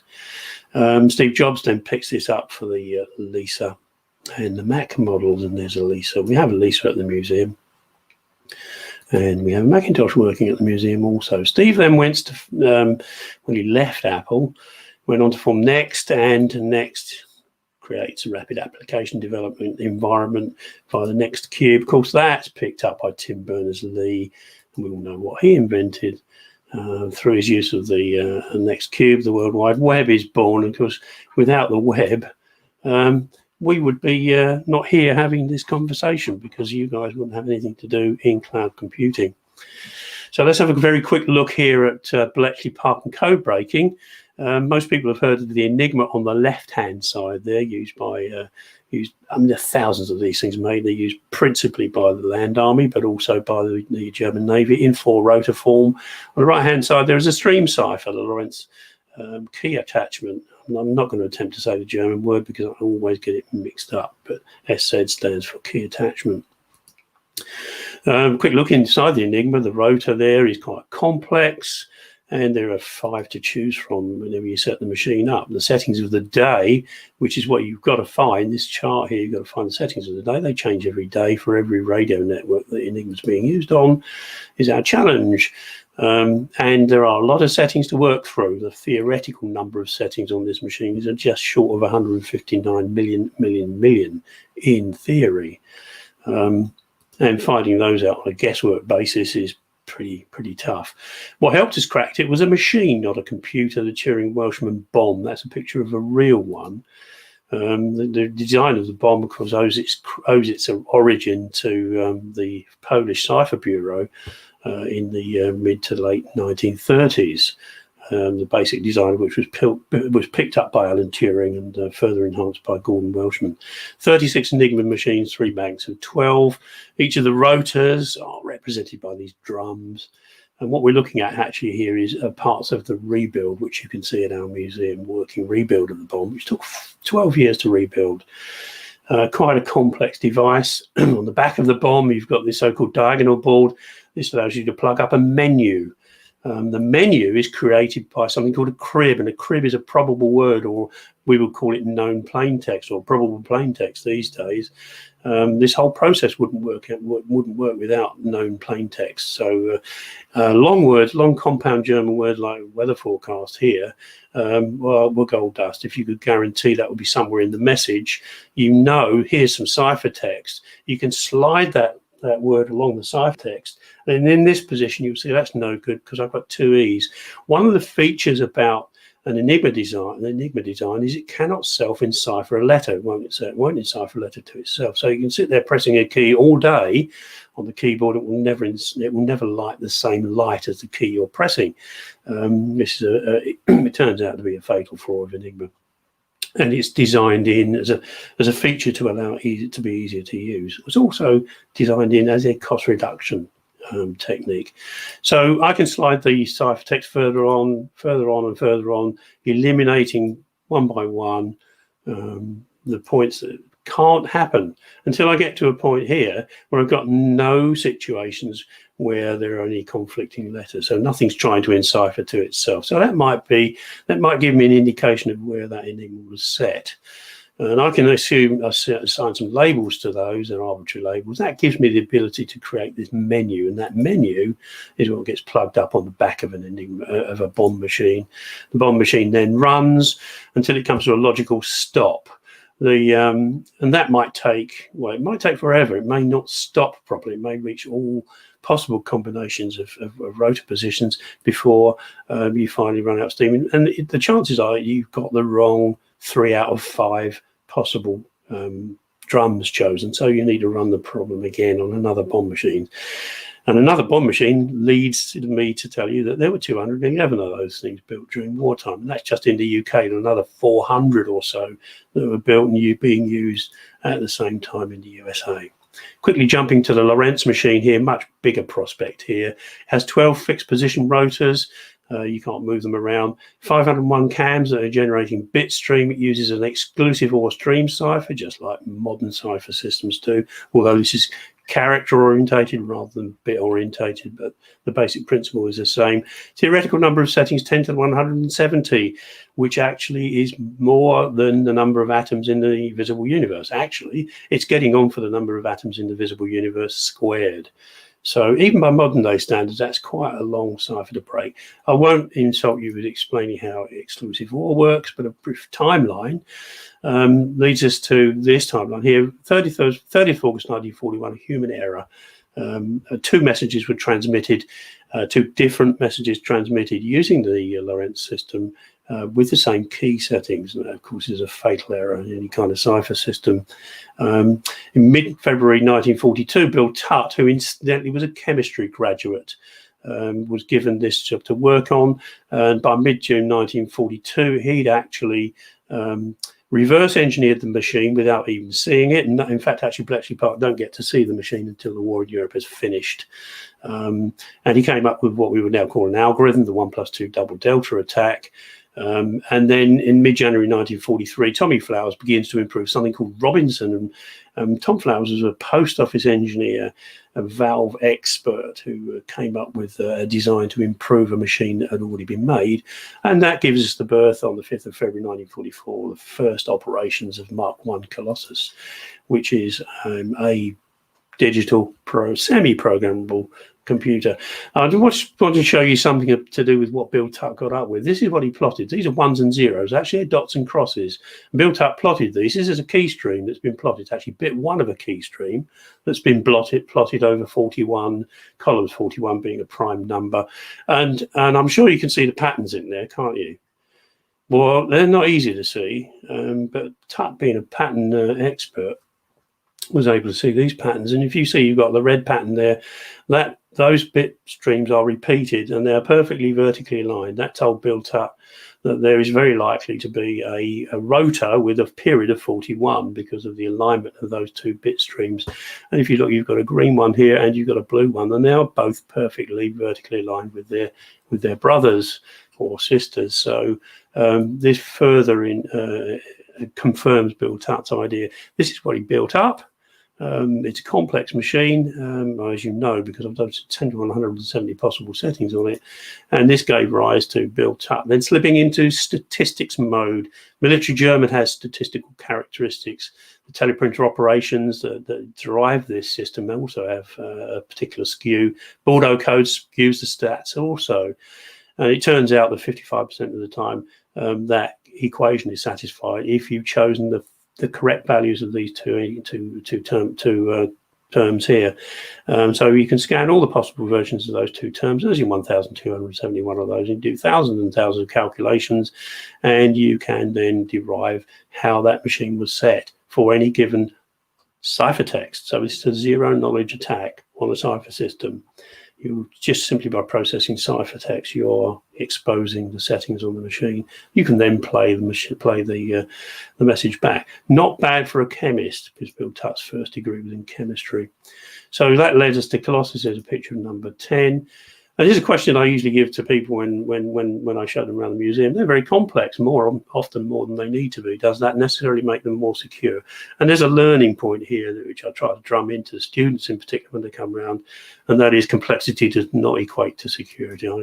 For me, that's security 101. Block H, which is where our museum is hosted, opened on the 17th of September 1944, so it's just had its birthday a few days ago. Fairly unassuming looking building from the outside, and inside we've got, and I'll very quickly whiz through this. This is a sort of contemporary receiving station equipment. It's all working kit. This American radio receivers that would have received high frequency transmissions from as far away in the UK, being monitored as far away as Greece and beyond. And so we reliably pick up teleprinter signals, that's data signals from thousands upon thousands of miles away. These will be transcribed onto this. In fact, this draws a picture of the signal on the top of the. You can't quite see that on this, but that's called slip tape. And there's a picture that's been drawn on that, or actually it's a line that's been drawn by a pen. And we want to get it into this format on the bottom here, which is perforated punch tape, 5-bit code punched across the tape. 1 gigabyte of that tape, by the way, would stretch to 1,578 miles and would weigh nearly 3 tons. So not the most efficient data storage media. This is the result of Bill Tutt's reverse engineering of that complex machine. This is called a Tunney machine, and it is functionally equivalent to a Lorentz SZ42. It doesn't look anything like it, but who cares? It works. That's the important thing. Heath Robinson is a name that was given to this machine. This is the first attempt at automating Tutt's process to get it down from 2 weeks processing for every message by hand to about 14 hours on this machine. This machine proved to be unreliable though, and this is where Tom Flower was asked to improve on it. There's a close-up of the Lorentz SZ42, a teleprinter that would have been used with one. We bought that on eBay, by the way, for £9.50. We paid £10 for it and to keep the change. If you look at the F character, the shifted F is the double S lightning strike logo of the SS, and there's also on the left-hand side the Wehrmacht serial number plaque, which identifies this as the real deal. Some general views of Colossus here. This is our rebuild of Colossus, which has got 2,420 vacuum tubes in it. I know that because I've counted them all. Very briefly, then moving into the 1940s, this is EDSAC. This is our rebuild, which is a replica of EDSAC number 1, which ran its first program in 1949. This uses liquid mercury as its memory medium, and you need to come to the museum to have that explained to you. That's actually radar, wartime radar technology. It's been repurposed into computer memory. Here's the Witch I referred to earlier, not the fastest machine on the planet by any means. And here's the Elliott 803, which we had a very quick view of that. All this is working equipment, by the way, I should stress. 95% of the equipment in our museum is in working order. Not all switched on at the same time because that would blow the circuit breaker, and they're not very happy about that. So 1968, this machine, there are only 5 of these ever made. 2 of them were installed in a nuclear power station in 1968. And they were decommissioned in 2004 with no failures at all in 36 years of service. Here's a large mainframe, 1985, £3 million worth, working equipment. We've then got a personal computing gallery, which takes us through the evolution of personal computing from the Altair machine I mentioned, the foundation of Microsoft at the top of the rack there, right through to, which might be familiar to some people, the IBM 5150, otherwise known as the IBM PC in the corner there. And then moving to portability, which of course is familiar to us all. We've got somebody's going to tell me to shut up in a minute. I think I've spent. No, not to worry, Peter. I'm nearly there. Thank you. Thank you so much. Thank you so much. We could listen to you all day. My dad's watching in North Yorkshire and he's loving it, and I just wanted to let you know. So thank you so much. Okay, I'll just flick through these last ones. There's loads to see at the museum. This is an unashamed plug to come here. Come to the museum and see this stuff, or try our virtual tour at tnmoc.org. It's a 3D virtual tour. It's in extremely high resolution. So I recommend it to you to have some fun. Okay. Thank you. Is that the best way to support the museum, Peter? Is it to come visit, or donations, or what's the best way? Well, we're looking for sponsors, so if anybody's in a corporate situation, they're prepared to sponsor us, then we're always looking for sponsors. But certainly visits is good. We're setting up some curated virtual tours where a guide will take you through, and you can have as much depth of information about the exhibits. There are 50,000 exhibits we've got, and so most of the complete machines are in full working order. It's an amazing place. It's a TARDIS. Yeah, look forward to visit. I'll be there. I'll be visiting. Thank you. Thank you so much, Peter, for your time. Really appreciate it. Fantastic. Sure, it was so rushed. And no, thank you. Sorry to rush you as well. Okay. Thank you. So on to our next guest. We have Sudhanshu, I'm so sorry, is that how we pronounce your name? Yeah, Sudhanshu Chauhan to do a 10-minute pitch, I believe. Exactly. So we'll hand over to you. Okay. Hello, everyone. And thanks, Peter, for that really informative and really interesting journey of the computer so far. Now we're into the age of cloud and everything has shifted offline or online in different matters. So yeah, we are Red Hat Labs and I'm Sudhanshu, one of the co-founders at Red Hat Labs. And we will be pitching about Invader, our attack surface management platform. Before I dive deep into it, I would like to thank Lorca as well as CSA for giving us this opportunity. So without any further ado, I'll just jump inside it. So we are a UK-based cybersecurity company, and we are primarily focused on attack surface management, and that is what our platform does. It is a SaaS-based platform helping you identify what is your external attack surface and how it can be attacked and identifying vulnerabilities around it. So what is the problem that we are trying to solve or hit upon? So as most of the companies are moving towards cloud in some shape or form, at least partially or fully, they leave behind a lot of legacy systems, a lot of machines which are uncracked, machines that are not being known to different peoples in different teams, maybe security teams, operation teams. And this leads to an issue of shadow IT, untracked assets, legacy machines. And that is how attackers usually get inside network, right? They don't go behind your core targets, which are really secure, heavily tested, but they identified these low-hanging fruits, which might not be even known to many people in the team, and then how that leads to breaches. So that is what we are trying to solve here, the security which is ever evolving according to your attack surface. So here are quick examples, some breaches that happened in the past. So Virgin Media was breached, Equifax got breached, and not that these companies had no security in place, they had a very mature cybersecurity operations in place, but they were missing some asset inventories, a continuous tracking of what is about them, which can be attacked, which led to these issues. So what is the problem here? Problem is that there is no management or no system which can continuously identify what is about them, which can be attacked, right? So we have identified the problem here, but what is the solution to it? So mainly we are trying to identify how you can track your assets in a continuous fashion so that you are not in the news for bad reasons, right?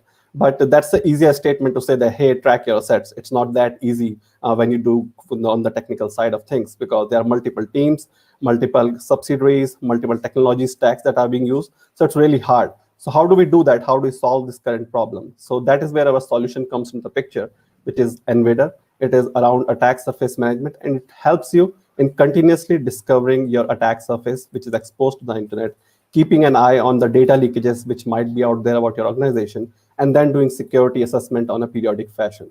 So it gives you continuous security for your cloud, for your infrastructure, for your assets, and then it also gives you support if there is needed in terms of consulting or in terms of understanding those attack surfaces, as well as the vulnerabilities that we identify around those. That is our SaaS-based platform, and it is completely agentless. You don't need to install anything. There is no software that you need to deploy in your environment. You go to a platform, log in, give it some seed information, and the platform will take care of the rest. So what is the value proposition for you? So most of the companies which are dependent on IT in some shape or form, they are using security assessment services such as penetration testing, vulnerability assessment, but these are one-off assessments, right? They might be done periodically, annually, once in a year, or maybe twice in a year, and that is it. But this does not eliminate the issue of shadow IT and continuous security. But our platform will keep on identifying new assets for you as and when they pop up, and then looking for security vulnerabilities in them, and without any deployment. So it gives you a very easier approach towards security as well as continuous security, not just one point in time picture. So I've talked a lot of jargons about it, but how does the recon engine or the complete engine works in the backend? So this is a 10,000 feet view of the product, how it operates, what it does. So it has multiple features or multiple engines in the backend. So it does active reconnaissance. Then there's a feature of passive reconnaissance, which collects information. All of this information goes to a verification engine, which will automatically identify if that particular asset that the platforms had identified are actually related to you or not. So basically, it gives them a threshold score. And if it matches the basic threshold that we have set, then it says, okay, yes, this asset is verified. This belongs to you. It has a high indication that it is related to your or holding your data. Once the assets have been identified, then all those assets move to a scan engine, which will look for traditional checks, modern checks, which are usually ignored by some of the vulnerability scanners, and then removes the noise as well. And all of this happens fully automatically, and you can get a report in PDF format. You can integrate via Jira or your REST APIs. You can also get some notification on different platforms such as Telegram, email, Slack. And when we are talking about this complete engine, it is not just focused on your subdomains or IPs, which usually were considered assets. It also looks into multiple varieties of assets, your mobile applications, your public code repositories, your social media, and whatnot. So there's a huge category of assets that we have created, and it looks for all of them in a continuous fashion. So how do you go and use about it? What is the subscription model? So primarily we offer monthly as well as annual subscription. And in this subscription, we'll continuously look for your assets, your data leakages, your security vulnerabilities. There's also a provision for cloud security audits. And if there is a requirement for specific penetration testing for your core assets, that can do that also. To do that, it's pretty easy for customers. They just log into a portal, give it the seed information, which is the domain. For example, if it's a big enterprise, they just need to provide their core domain list. Let's say abc.com, xyz.com, or example.com, and it will start the scan. It will automatically discover all the assets, data leakages, security issues, and then you can download a report from the portal itself.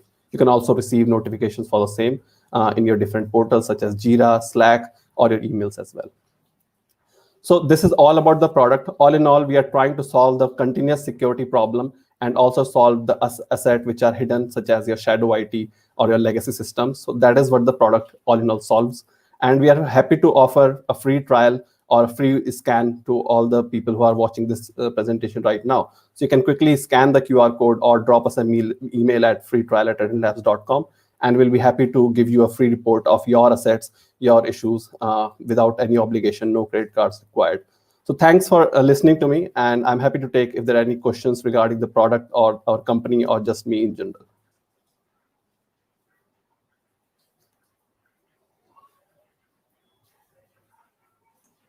Hello, thank you, Sudhanshu. Thank you very much for that informative talk. I think that brings us to the end. Oh, we do have a question. Okay. I can see. So okay, let's see what you think. So why do you think it's important to track assets and security vulnerabilities? So somebody's popped that. Yeah, so this is coming from the experience of both me and my co-founder. We have been doing pen testing for a long time now, as well as being security engineers for internal companies. And we identified that most of these companies were not able to track their assets.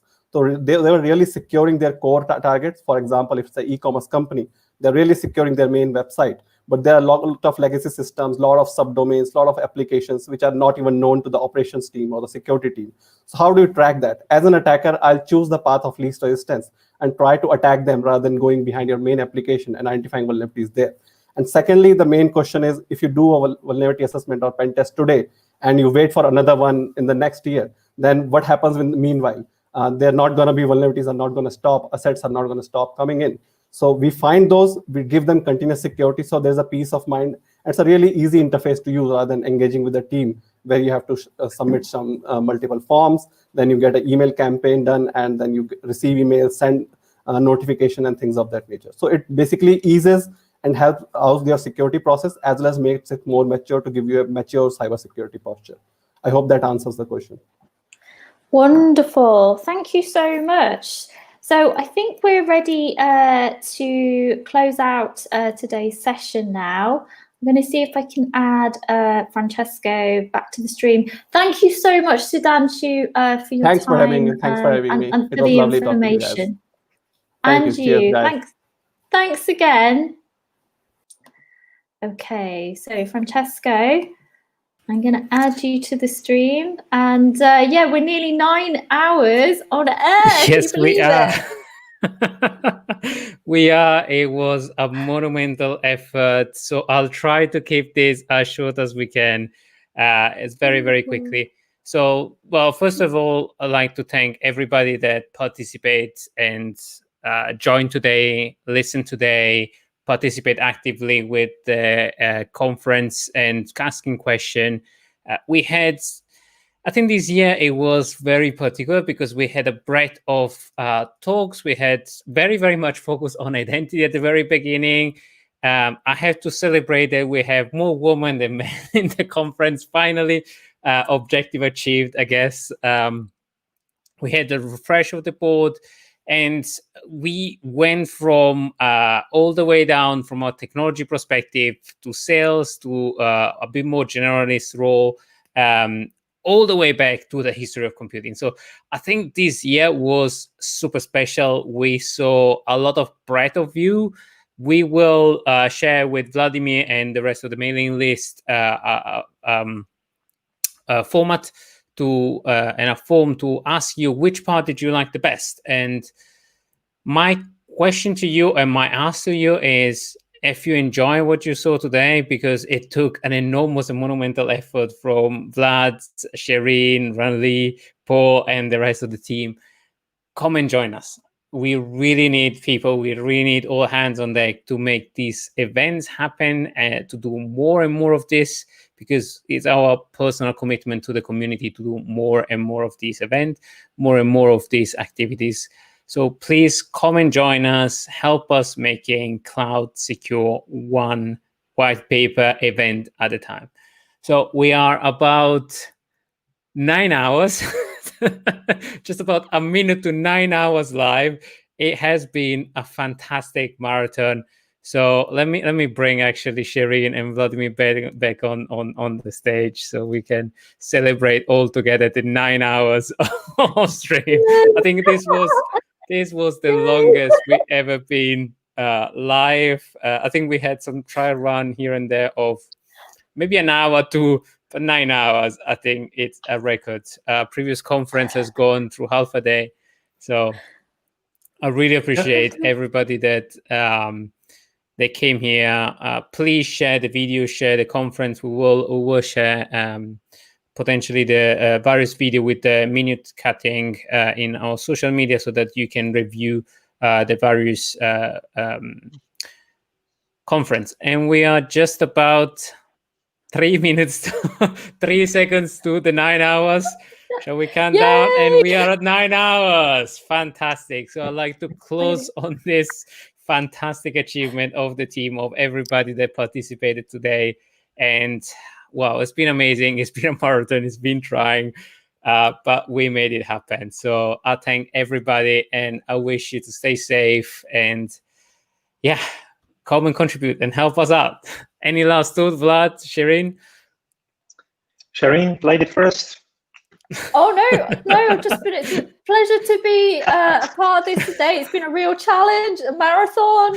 But no, we've had some absolutely fantastic speakers today, and both of you have had delivered some fantastic talks as well. So thank you so much, and I'm really happy to be part of this. And yeah, thank you so much. Vlad, the man behind all this. Yeah, guys, keep in touch. Watch the website, watch the social media, and come and join us for the events. Thank you so much, everybody, and what can I say? Stay safe, and it was an amazing experience. Hopefully, we will do it again, doubling it next year. As everybody knows that I like to throw a challenge here and there. All right, guys, stay safe, and thank you very much. Bye-bye.